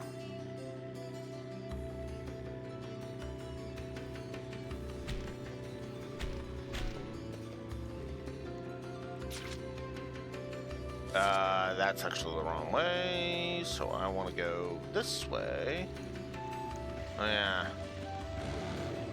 Guess I should check.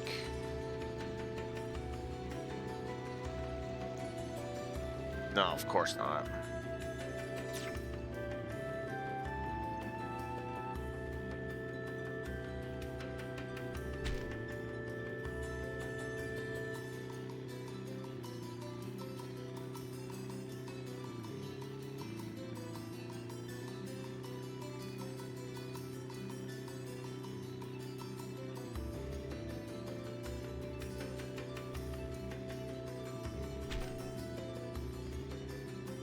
Oh my god.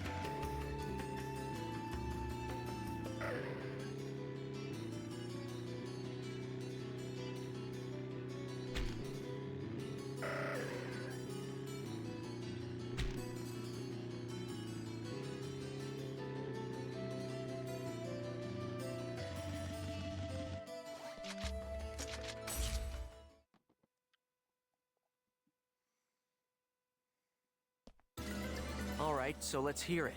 The truth. Why didn't you tell us about the operation folder? I was only keeping quiet until I was able to obtain proof. It would not have been right to confuse you all with a mere unsubstantiated theory. That's a nice way of putting it. We will now proceed to infiltrate the operation folder and conduct a forced transfer command. How? We will use Tri-Edge's signs. Okay.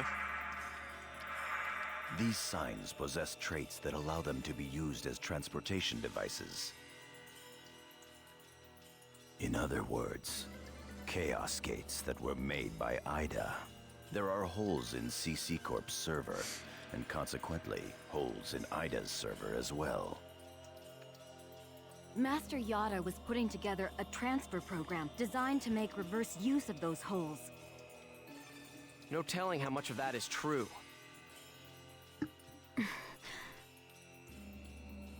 The only hole we've identified that connects to the operation folder can be found at Delta Hidden Forbidden Bulwark on the Morrigu Barrow Wall. Which makes sense. Sail, Pi, and Kun, you will infiltrate the operation folder using Tri-Edge's sign to gain access. You will then execute the transfer command from the same folder. I have already given Pi instructions on how to configure and execute the program. Head for Morrigu Barrow Wall and investigate the sign. Understood. Fine. Again. And I feel like that's an acceptable level of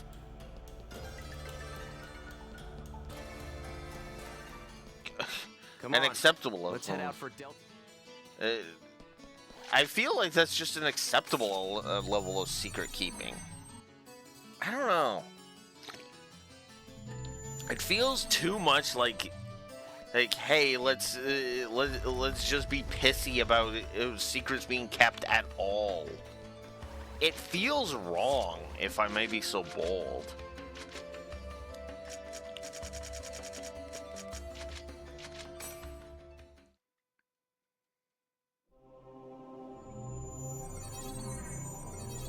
We're gonna go hack the sign. Yeah, let's go. I don't care. Oh, in other words, we need the data seeds in order to access the Tri-Edge signs. We don't have enough data seeds. Jeez, what good is that gonna do for us? I've just received information from Master Yada about a new Ida corrupted. According floating eradication. If we can just keep data draining the. Okay. Translation: we need to pad out the runtime.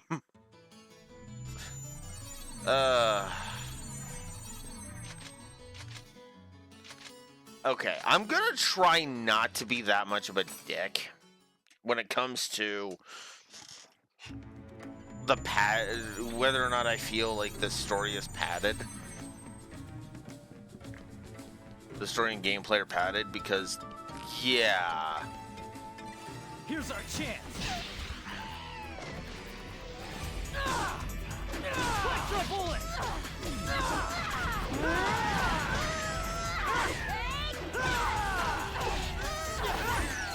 Tiger blade. Electro bullet.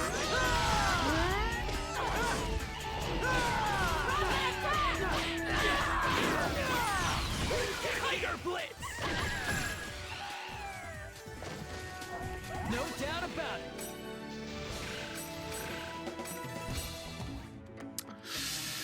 Okay. Here's our chance.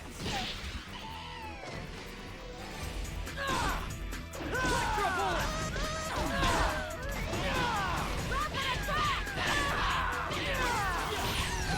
Tiger blitz.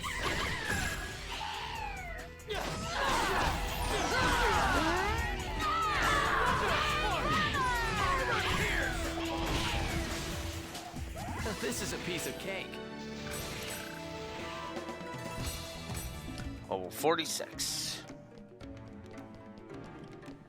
Which means, yeah, they expected you to be around level 4, the low 40s when you finished Volume 1.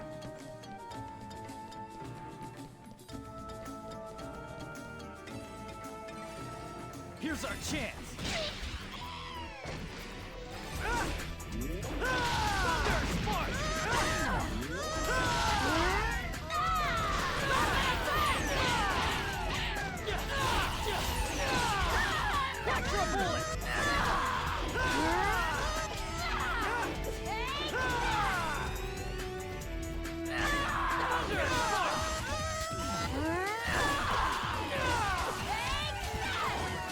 I didn't even break a sweat.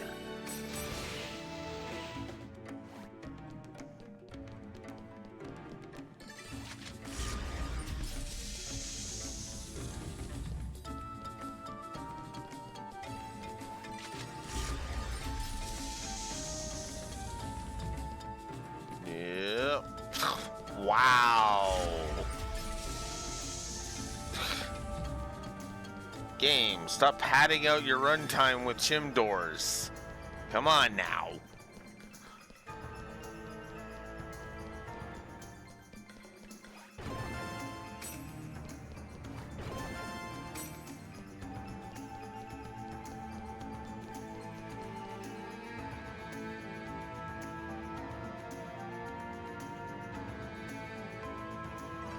Huh? An issue with, if I'm reading your thing right, an issue with Volume 1? I went the wrong way. Of course I did. Oh, chim doors. Yeah. Honestly, the chim doors did feel like padding in the last game. They really did. It feels like they only existed to slow you down. Yeah, the chim system. How should we handle this? It's an interesting idea, but it's not. There's just too many problems with it, honestly.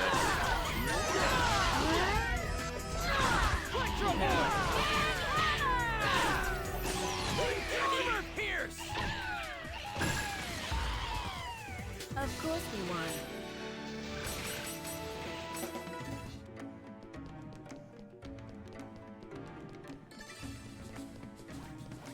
You're not getting away!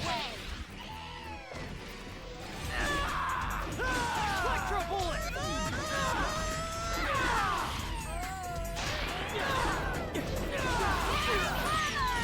Tiger blitz! Electro bullet! This is it!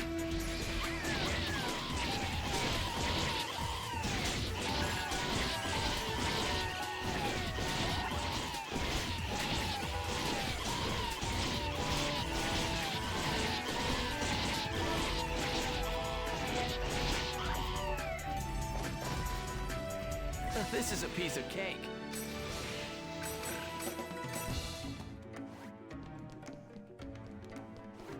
You're not getting away.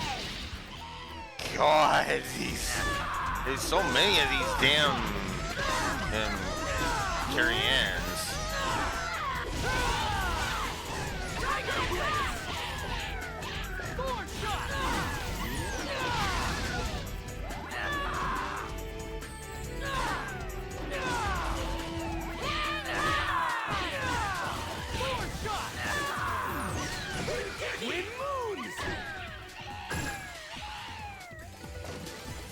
As expected.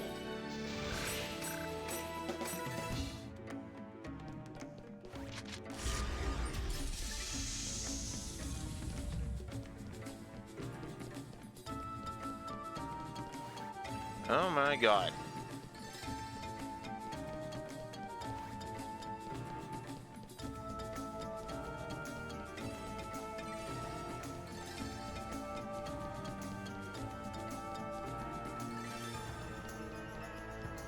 Yeah, we also got to determine where the end of the intro is. Ida confirmed. Be careful, Haseo. Beach, if you're still there, can you confirm if the exiting the Ida server is effectively the end of the first like little story bit? Like, okay, sorry, I'm phrasing that wrong. Is escaping from the Ida server an event that's coming soon? Is more of my question.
Come on.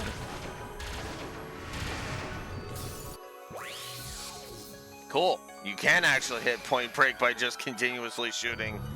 It's just faster to do it the normal way.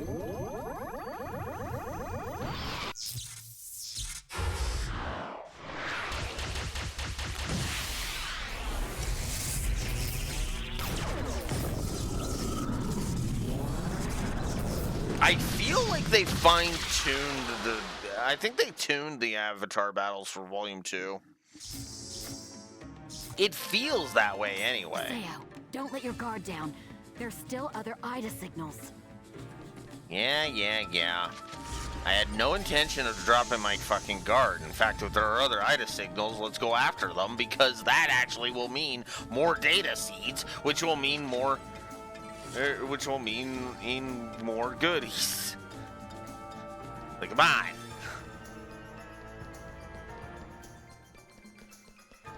You don't think I'm gonna relax just because we defeated one frickin' Ida, do you? Come on, Ida. Give me some more credit than that.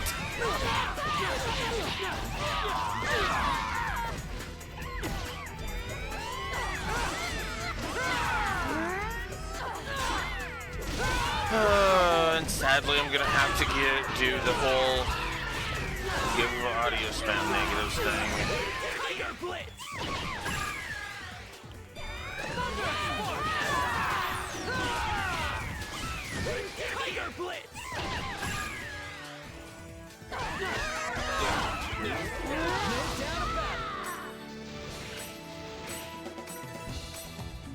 Okay, that was more.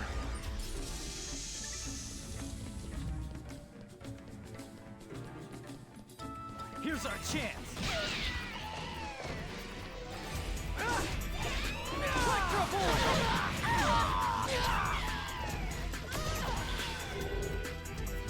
Here it comes!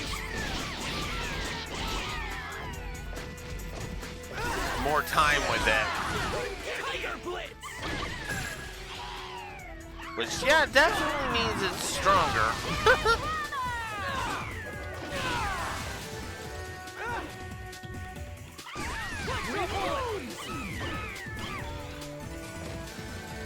I didn't even break a sweat. Ugh.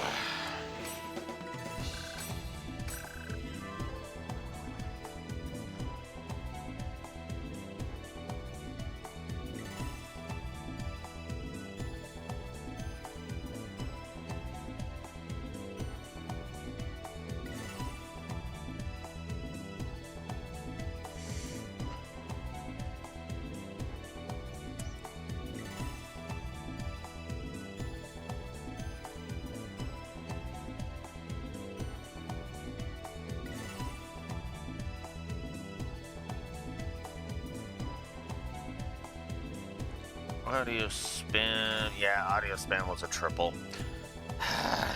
Of course it was.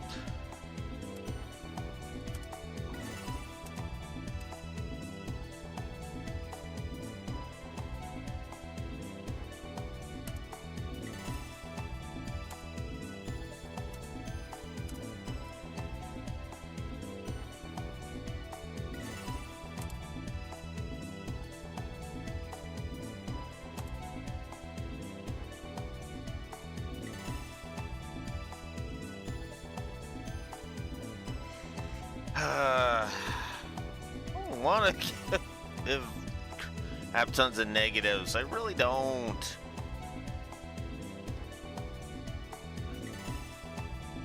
Haven't I? Haven't I kicked Dot Hack fans in the balls? Slash, you know, haven't I fucking kicked? Haven't I kicked Dot Hack fans in the genitals enough? God damn it.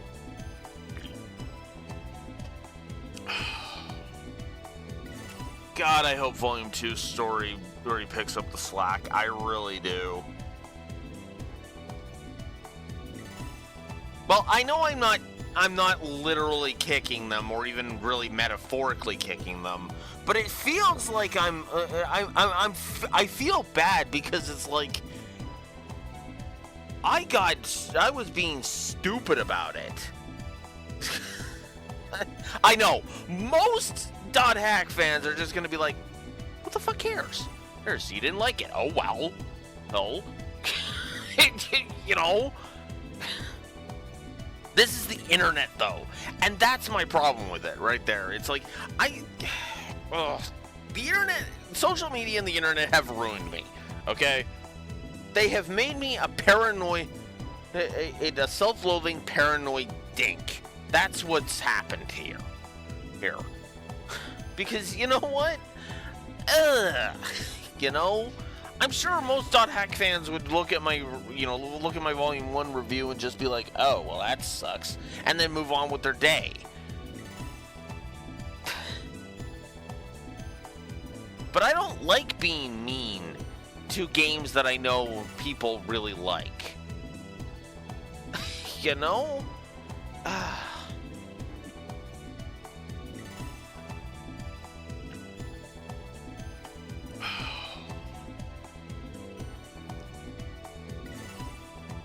That's exactly why I mentioned why I'm like, God, I hope the story score fucking skyrockets, because that would actually be nice. Giving this the jalapeno tag as opposed to the black licorice tag would be actually really nice. Because then I could just be like, okay, it was just a fluke. Volume 1 was just a fucking fluke. Thank God.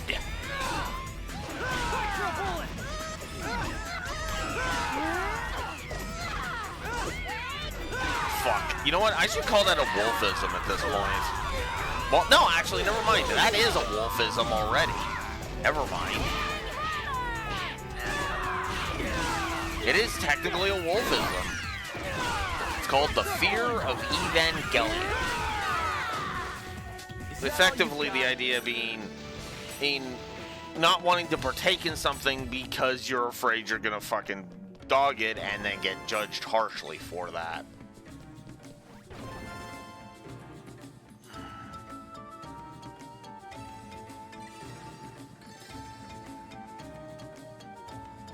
Yeah. Which, you know what? Who knows? By that point, maybe Volume 4 will actually just be like a good episode of Dot Hack, right? You know, a closing OVA, if you will. Which, honestly, I could see that, now that I'm thinking about it. Oh, I can't ride my bike here.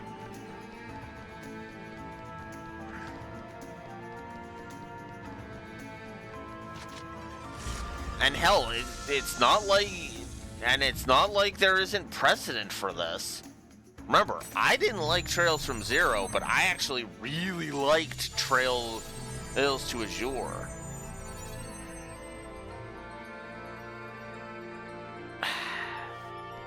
Admittedly, no, Raxor, but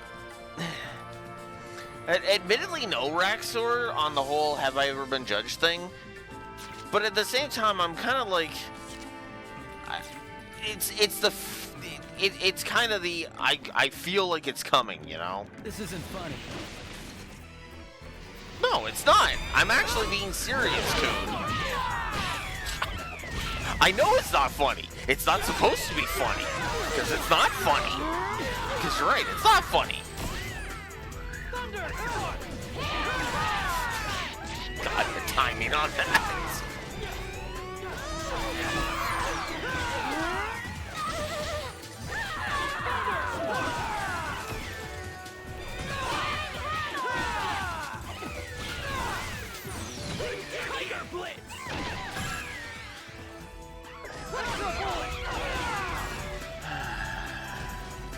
Is that all you've got?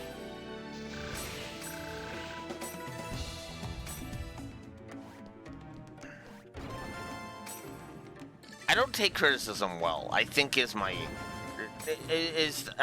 the best way I can sum that up. Right? Ah, come on. There we go.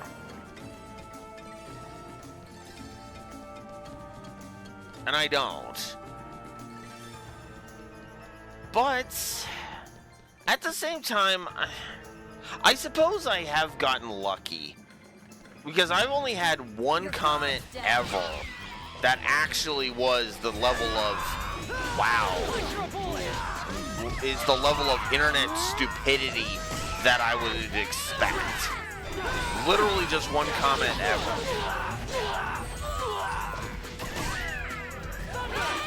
I have been judged harshly once, but that was one of those stupid comments where it's like I shouldn't take it seriously because it's such a fucking don't feed the trolls kind of comment.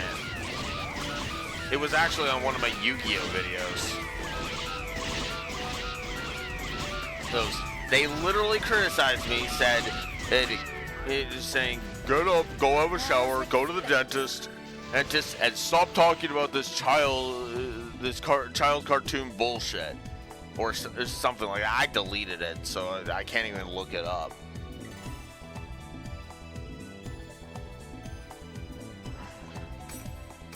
Well, the thing is I do have bad teeth, and that is noticeable if you actually look at my...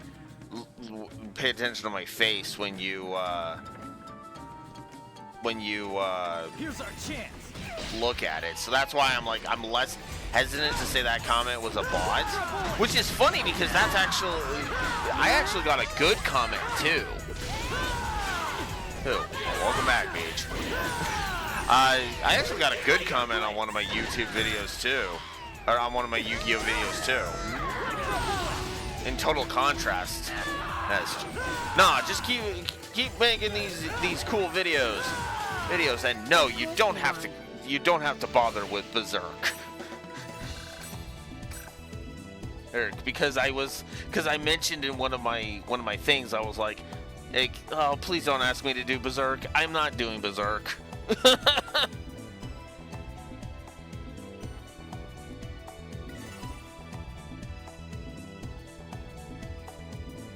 Okay, remove that filter. There we go.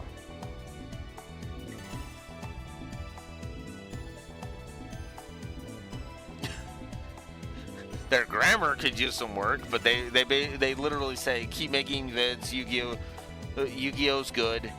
You don't have to do Berserk or tentacle porn, because I think I mentioned Bible Black heck in that as well.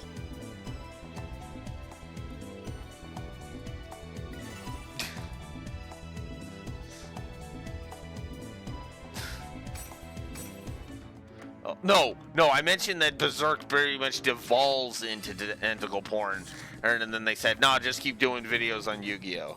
Which is good, because it's like, I don't want to do Berserk. Berserk is gross. Oh, I should also mention that Evangelion and Attack on Titan are also vetoed.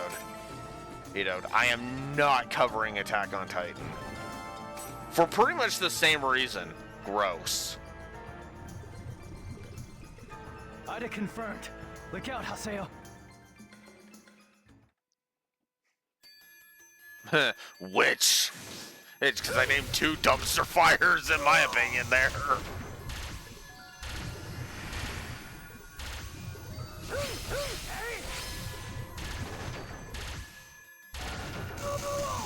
And that's actually funny, because that's actually a lot of, that's pretty much the same with also the horror genre, too. Oops. Alan Wake is more of kind of supernatural mystery, so I'm willing to let Alan Wake on the field. And Control is kind of more of a quiet horror, too. Pretty much anything that the Lore Runner hasn't vetoed is, for the most part, fair game, with very few exceptions.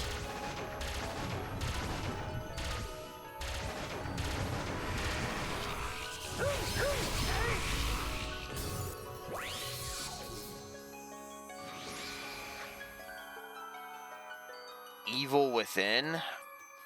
I might veto that one. And let me look that up.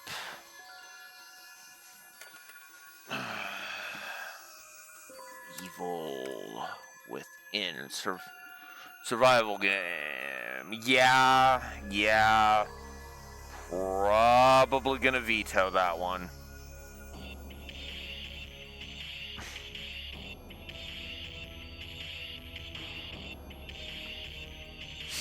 Oh, I don't doubt that, Beach. Most horror games have good story to them. But the thing is that who the fuck's gonna want to sit there watching me bitch about it, you know?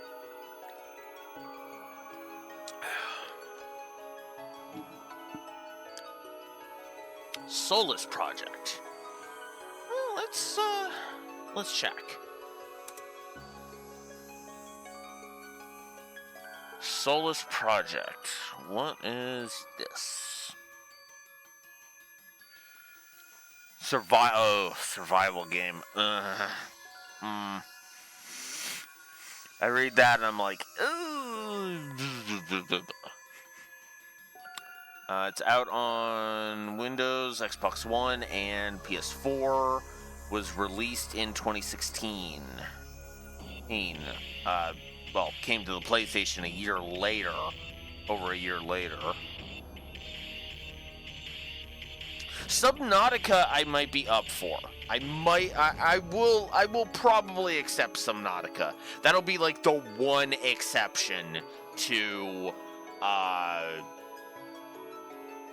most survival games, because I'm not a fan of them, and there's only so many times I can say I'm not a fan of survival games because I don't like having to micromanage my inventory, or blah blah blah blah blah.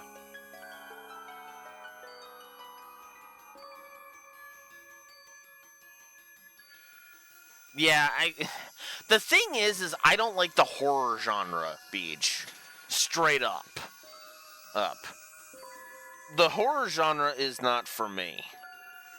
Like, the closest I come to bothering with the horror genre is the YouTube channel Dead Meat. You know?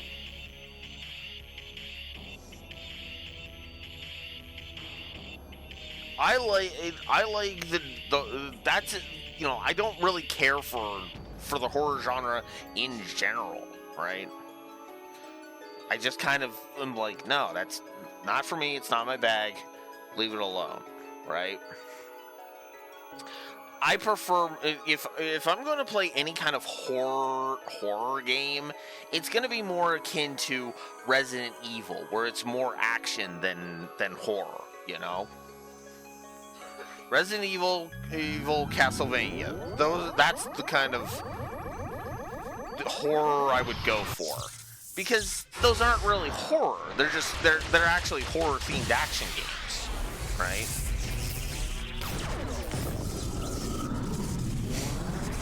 It's also why, you know, if I could stream it properly, House of the Dead wouldn't be that. Oh, God. Ugh. Okay, Doki Doki Literature Club, I am on the fence about whether or not I want to veto it. It's not a no thanks, I'm not going to veto it. I'm going to veto it, but I'm kind of on the fence about it because it's just you know.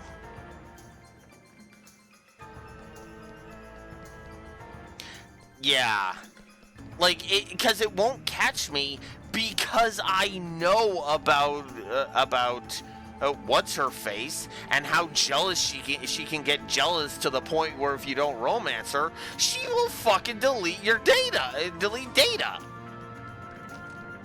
And I'm just like, are you fucking kidding me? It's kind of the same problem I have with Undertale, if I'm honest. Oh, you went the fucking genocide route. No, sorry. Let me say that again. You accidentally killed, what's her face? And then reset because you didn't want what's her face dead. Sans judges you and he knows what you did. And at that point I was like, so you're flipping me the bird for making a mistake, huh? Fuck off. I mean, if I was going the genocide route after that, that'd be one thing, but, like, if I'm literally going complete pacifist run after that, that's more of a, I didn't know what the fuck I was doing. Give me a goddamn break, Sans. And pretty much the same, too. I never got into Undertale. Like, everybody fucking praises Undertale up and fucking down. And Undertale, okay, here's the thing with Undertale. Undertale was so... Actually, no. Danganronpa, yes. Danganronpa, I think I'm going to go ahead and veto just because of how fucked up that setting is. Not 999. I'm not vetoing 999. I've played 999. I actually like 999. That's a weird one for you. Danganronpa is out. I find Danganronpa to be a little too bleak.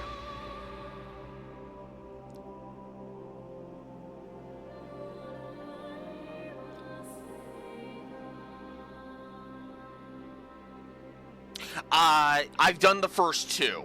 I've done 9 hours, 9 doors, 9 persons, and I have done what the fuck was the second one called?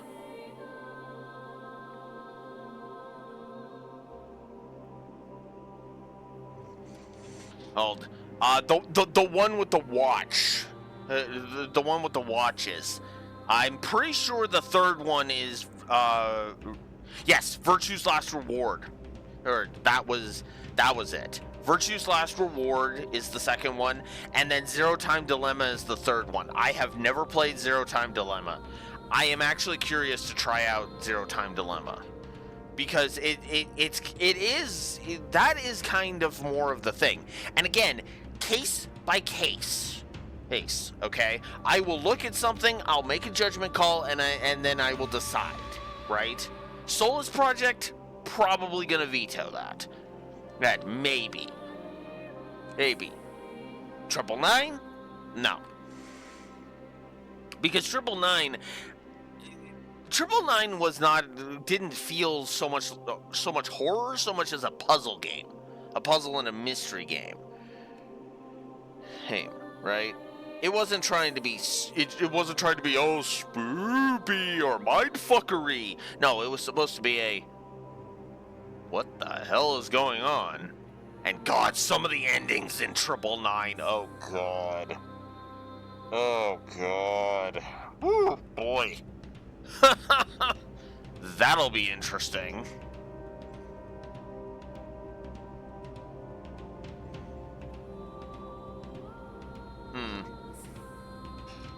Solus Project, I might give that a shot and then get back to you on. Raxor is pretty much going to be my answer. So we'll put it on the maybe list. That's probably what I'm going to go ahead and do. I'm not going to do it right now because we're in the middle of this.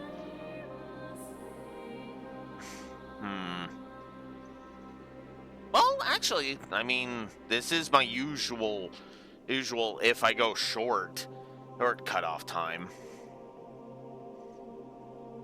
Yeah, for my format, probably not too well, but yeah. But then again, Lord did Subnautica, so it's kind of one of those things where it's like I gotta play it by ear, you know. All right. Let's at least finish this off before we finish this part off before we chop off for the day. This is the operation folder? Not yet. We're still in the connecting hall. So what should we do? We'll have to get into the system's upper layer. Wait, something's coming! Looks like one of Ida's guards to me. There! Perfect. I'll tear it to pieces. All right. Come on.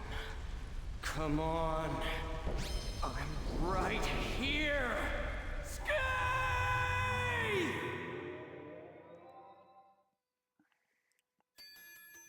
You know, we don't need it every damn time, game. Just saying. Ow. I got greedy.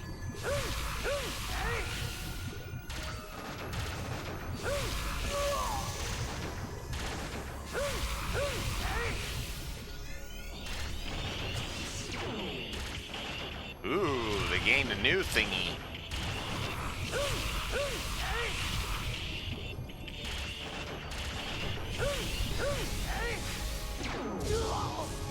Ow.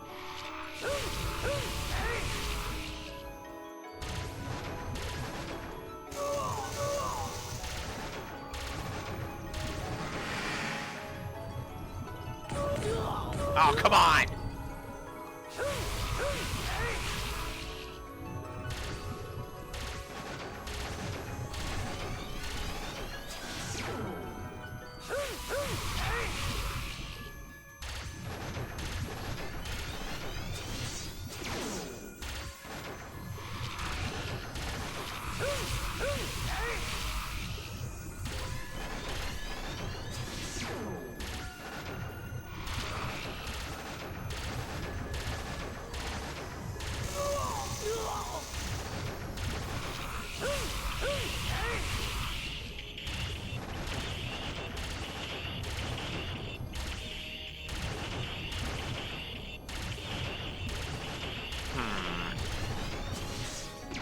Yeah, I'm leaning towards reducing, calling the Avatar battles a wash in this one.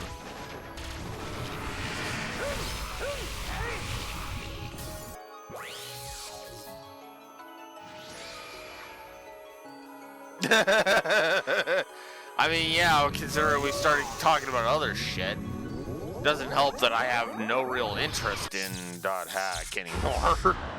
But yeah, no, we're supposed to be getting into the operation folder so we can escape the IDA server. That is what what is happening in the game, in the actual game we're supposed to be talking about. Data Seed H, IDA 012, 012.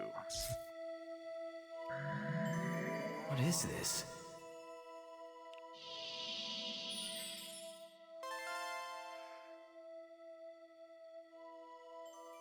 Ovan 01. You're not clever, game. Ovan 01. Ovan? There may be other gatekeepers showing up soon. Hurry!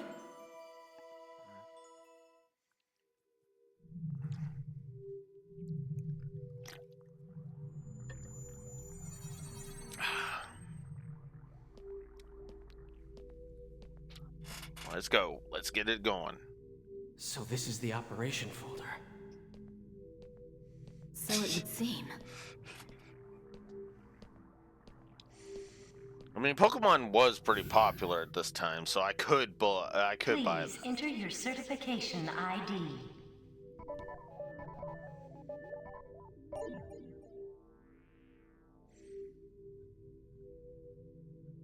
Identification confirmed. Access granted. Please enter your command. Display the current server status. Acknowledged.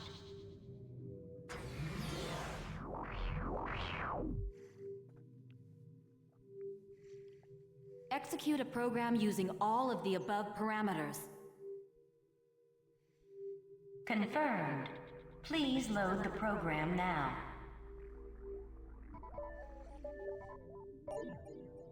Loading.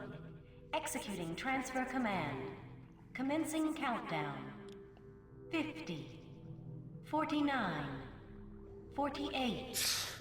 47. Cut processes 46, 239 to 361. 45, Hurry up and execute. 44. 43. 42. Acknowledged. Processing. Executing transfer command. Yeah. Let's skip the stupid countdown. Let's just get on with it. What the? Look, it's spreading! What is that? Hey! What's going to happen? Magic circle! Hey, what's going on? Is it the end of the world?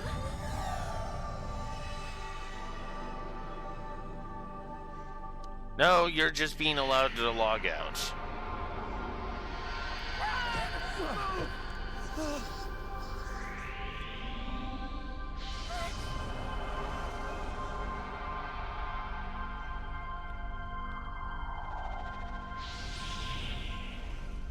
It's forcing them to log out.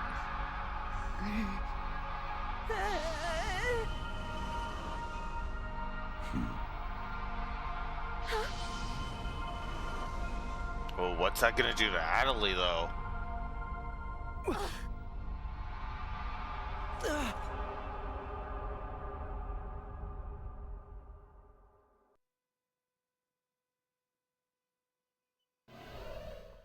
Oh. What is this place? Something tells me Yada actually did Ida. dick them around. Damn, of all the times.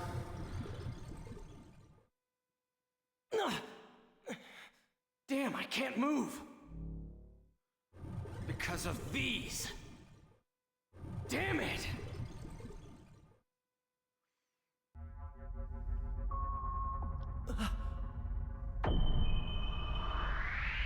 Huh? What's this?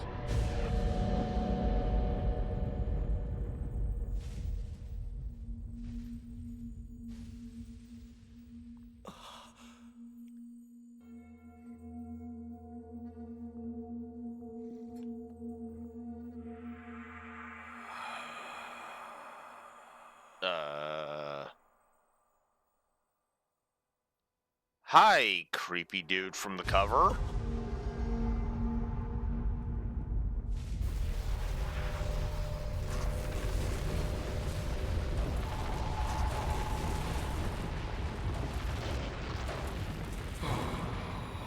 Oh hey, and now we've got the next guy from the next guy from a previous thing.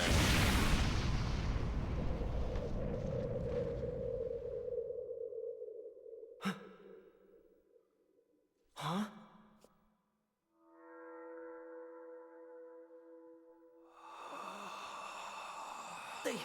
They took out Ida?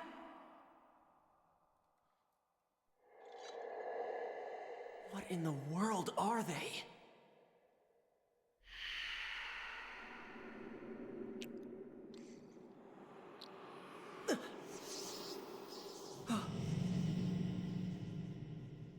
There's still something inside. What is that? It's a coffin.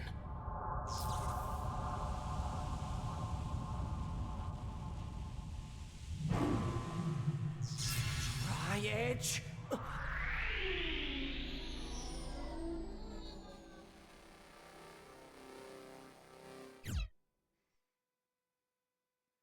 I know we've returned to the real world, but everything that happened on the Ida server somehow took place in only a few minutes of real time.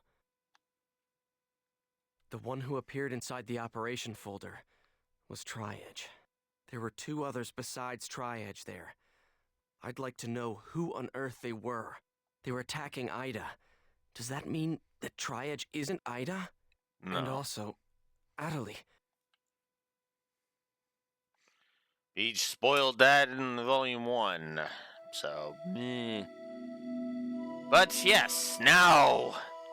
5 emails. Half of what Raxor was expecting. There is also an important update in the Crimson Server section of the community forum. So...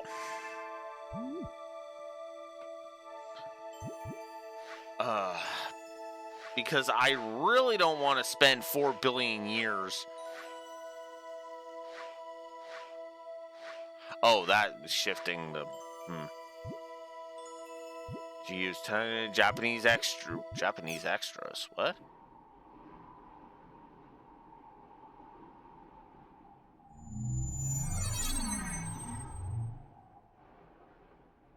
Today, 奴が戻ってくる。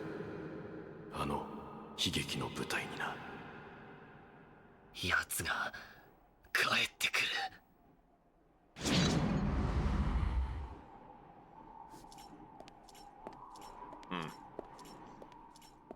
Japanese version of that scene. Huh. Oh, yeah. I have to actually go through it in order to remove the new.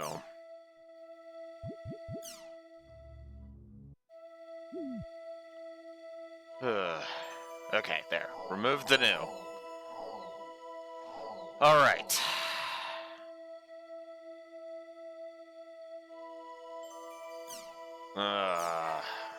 That is a good question, but it's one we will be answering tomorrow. I know. I'm leaving you all hanging, but before I wrap up, let's go ahead and give a positive to story and. Honestly, I think a positive to story and a positive to gameplay for the intro is warranted, now that I'm thinking about it.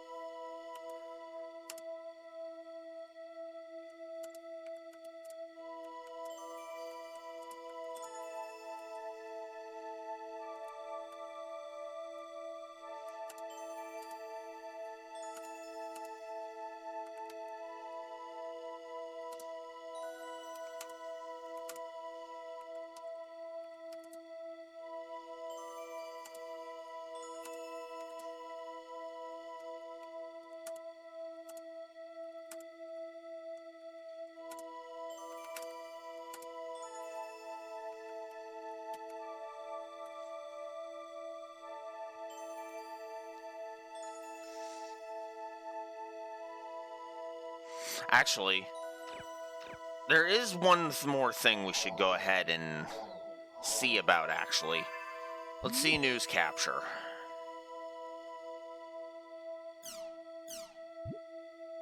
Yeah.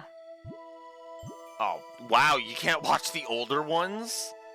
Well, that's a little weird, but okay. And yeah, same is the second verse, same as the first, yet again. Okay, well, yeah.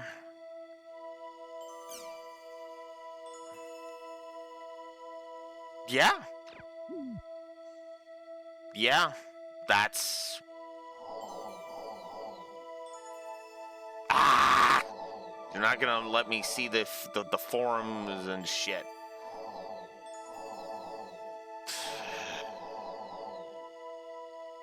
Damn it. Okay, you know what? Let's do the emails. All previous messages have been archived. To view archived mail, you'll press triangle within the read mail screen. Oh. So it actually does not... Okay. I like that. Walls have ears. Okay.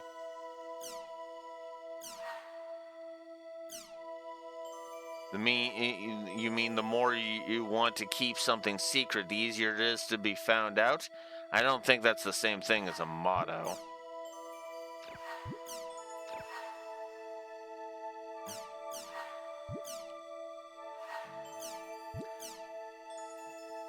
I'm very relieved you to have made it back to the real world. Sakaki and Silkova made it back safe as well. That was truly an unbelievable experience, wasn't it? I still can't quite believe that our minds were trapped inside of a game. So, about my symptoms. I can talk in real life now, but I can't feel anything in the tip of my hand.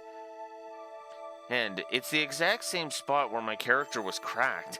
I'm a little scared. When I went to the hospital, the doctor told me that my symptoms resembled those of Doll syndrome, but he couldn't tell me what could have caused them.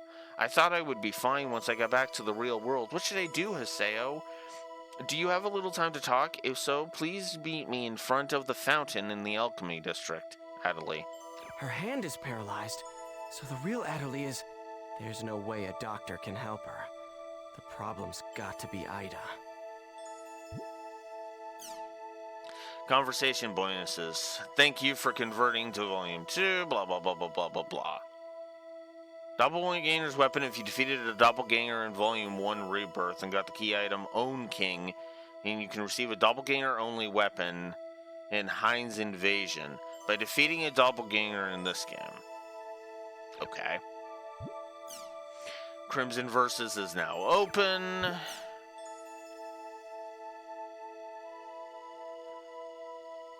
Latest upgrade, the following changes have been made to the game. Made to dual swords actions, combo motions, and charge attacks. Broadsword actions, charge movement, charge attack gauge, and charge shockwave. If 3 new status effects have been added, paralysis, slow, seal, and slow. Oh, okay. And campaign end. Stray Mecha Grunty, Chim's Kicker, Hicker, Lucky Data Collection, Bickman's Model, Chase the Bounty. Okay. Okay. Now I can log back into the world. Or at least boot it back up. Because... that's still there, which is still good. Deleted? Deleted by an admin?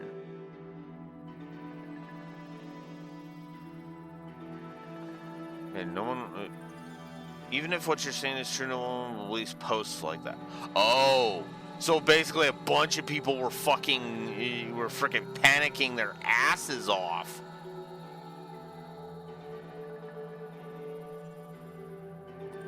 Off. Damn.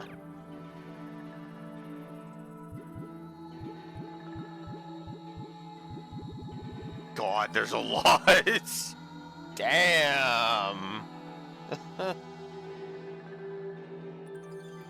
Wait, patch notes? There's a patch notes section? Hang on. Huh. Oh. But yeah. So. Cool. Alright. Let's go ahead and save this first off. And then we're going to go ahead and we're going to give some positives out. I'm not reading through Gabby Q&A right now. We're going to save all of the forum reading for tomorrow because I really don't feel it. I know it's petty, but I really don't feel like going through hours of freaking reading right now. God. Especially considering that there's going to be a lot of it to read. All right. God damn it. You know, it's kind of irritating to be like, oh, I'm totally going to go ahead and jump now. No. So, Crimson Versus is an automatic card game. Create a deck, register in the battle arena, and wow, this sounds... I still say this sounds stupid.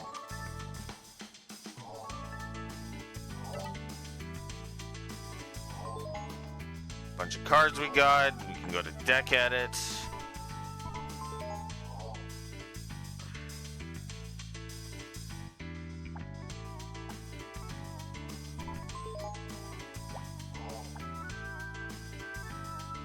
The Trinity. March of Destruction. Degenerating Haseo. Huh.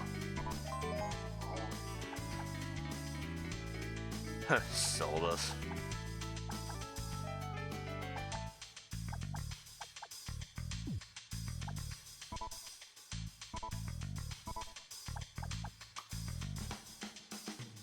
What was that?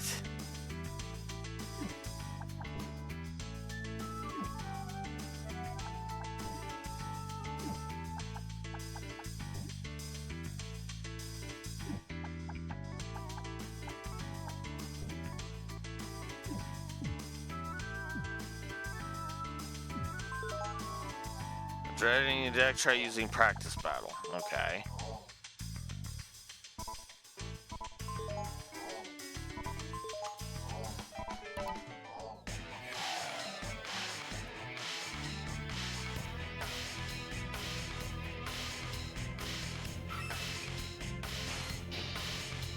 Okay.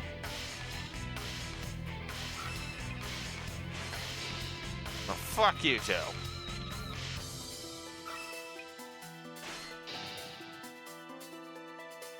Okay.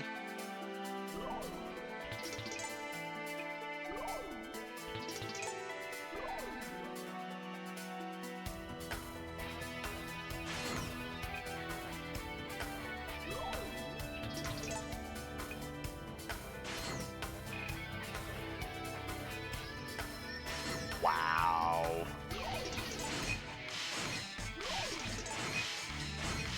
This is boring. Wow, that's boring.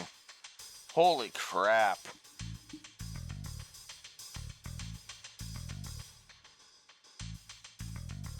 Yeah, no.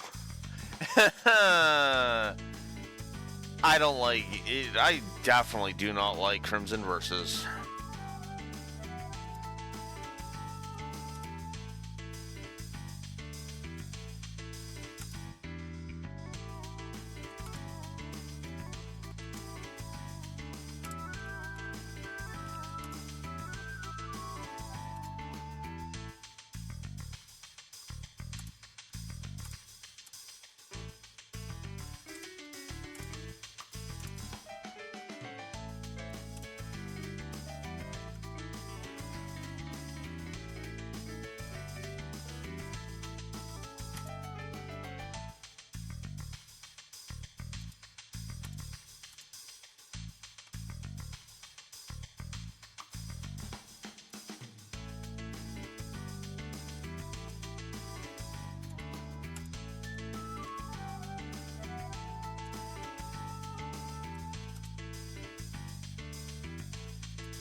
Well, good, Beach, because all I can say about that is negative to gameplay. Fuck Crimson Versus. What the actual fuck is that shit? No, I don't care.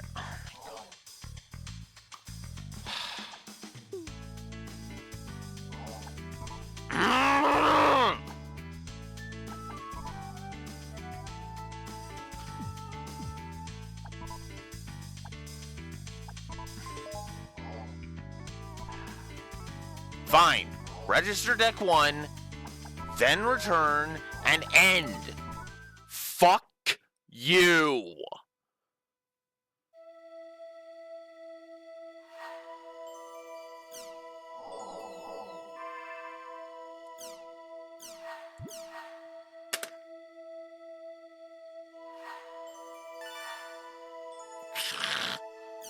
I was only popping in to quickly check. No, you can't go back to the regular game until you register. Can't go back to the regular game until you register. Can't go back to the regular game until you register. Are you fucking kidding me?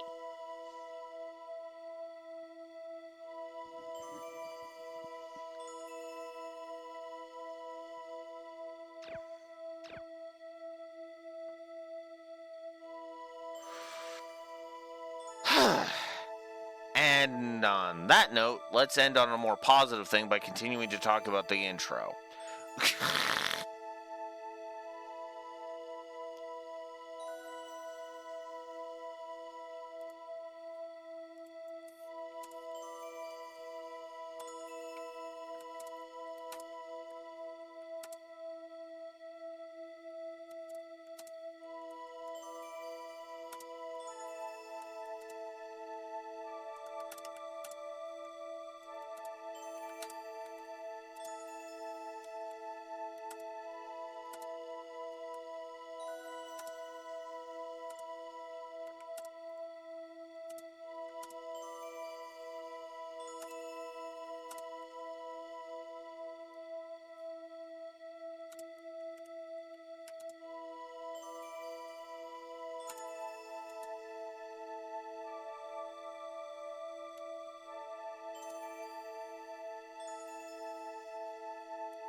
Oh, I forgot to give the positive battle areas.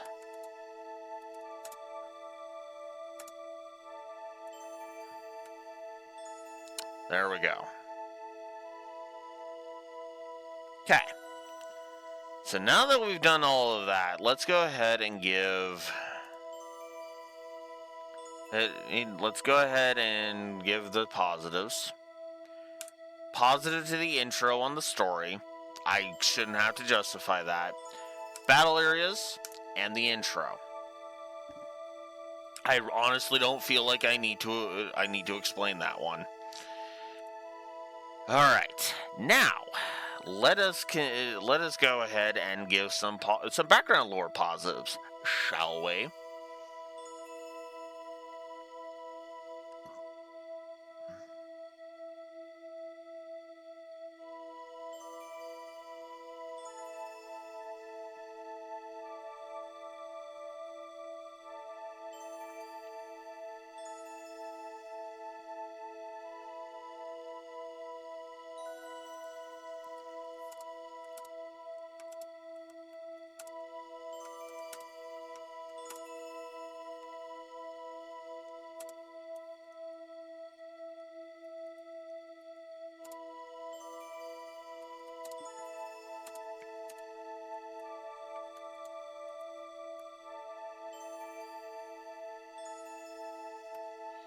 How many positives did I give the world building specifically?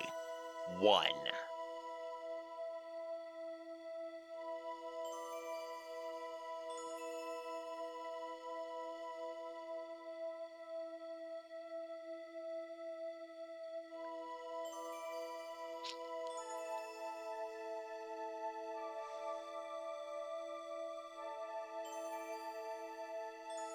Okay, so Alright, so I gave the background lore in general a triple. In specific, I gave the official site background stuff a positive. Of news capture itself got a positive. Okay. So yeah, looks like we're adding... Okay, so...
Come on.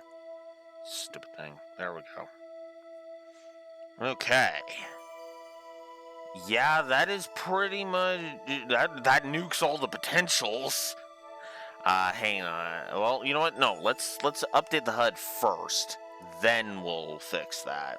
So in total contrast to my anger at Crimson Versus, which I stand behind...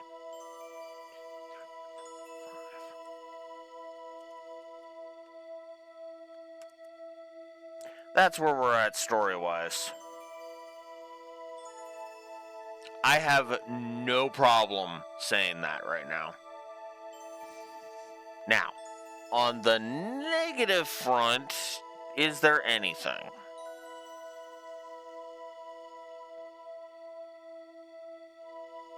No. Nope. Nope. I've got no negatives that I want to codify right now on the story.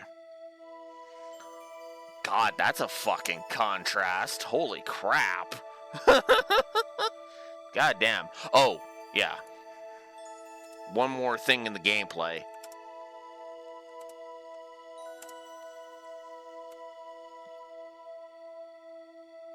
Fuck it. It's pretty much the same.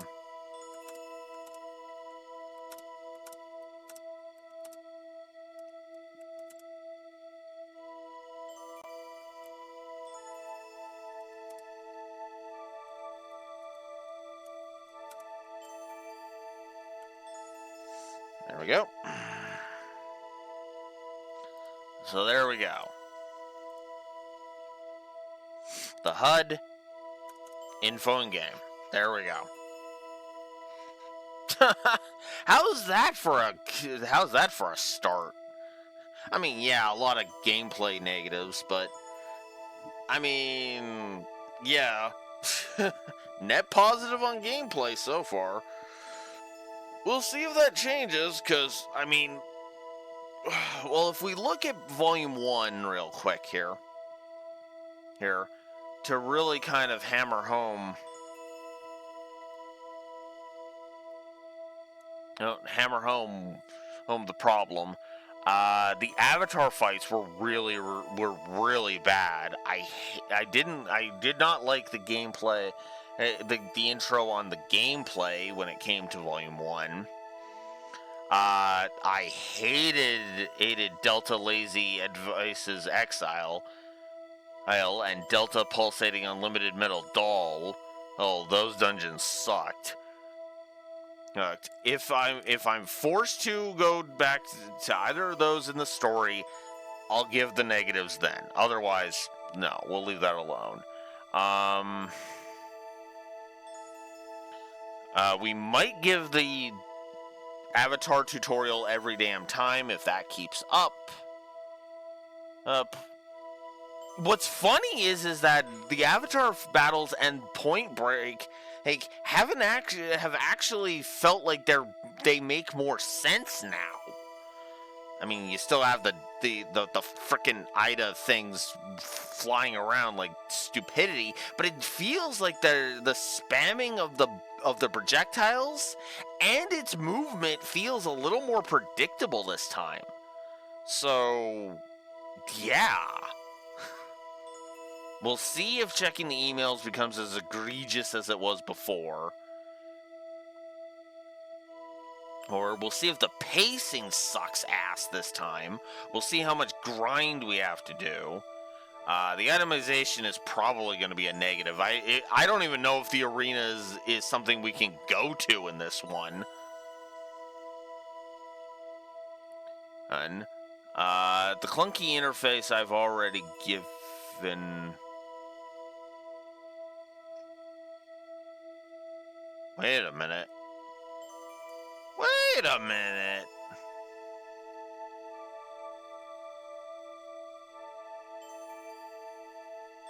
Hang on. What? Hang on.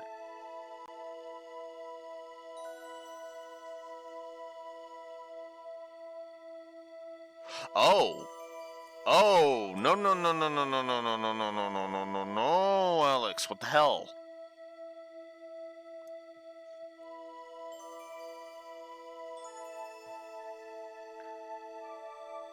What? Okay, what the hell just happened there?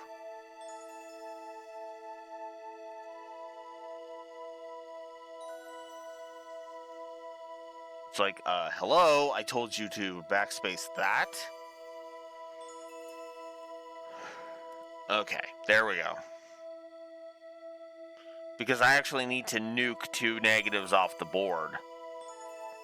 Whoops!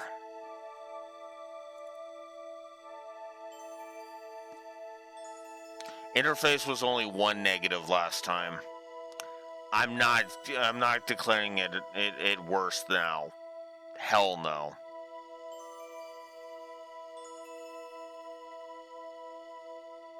And I haven't actually tried equipping. Actually, well, no, I'll try that later.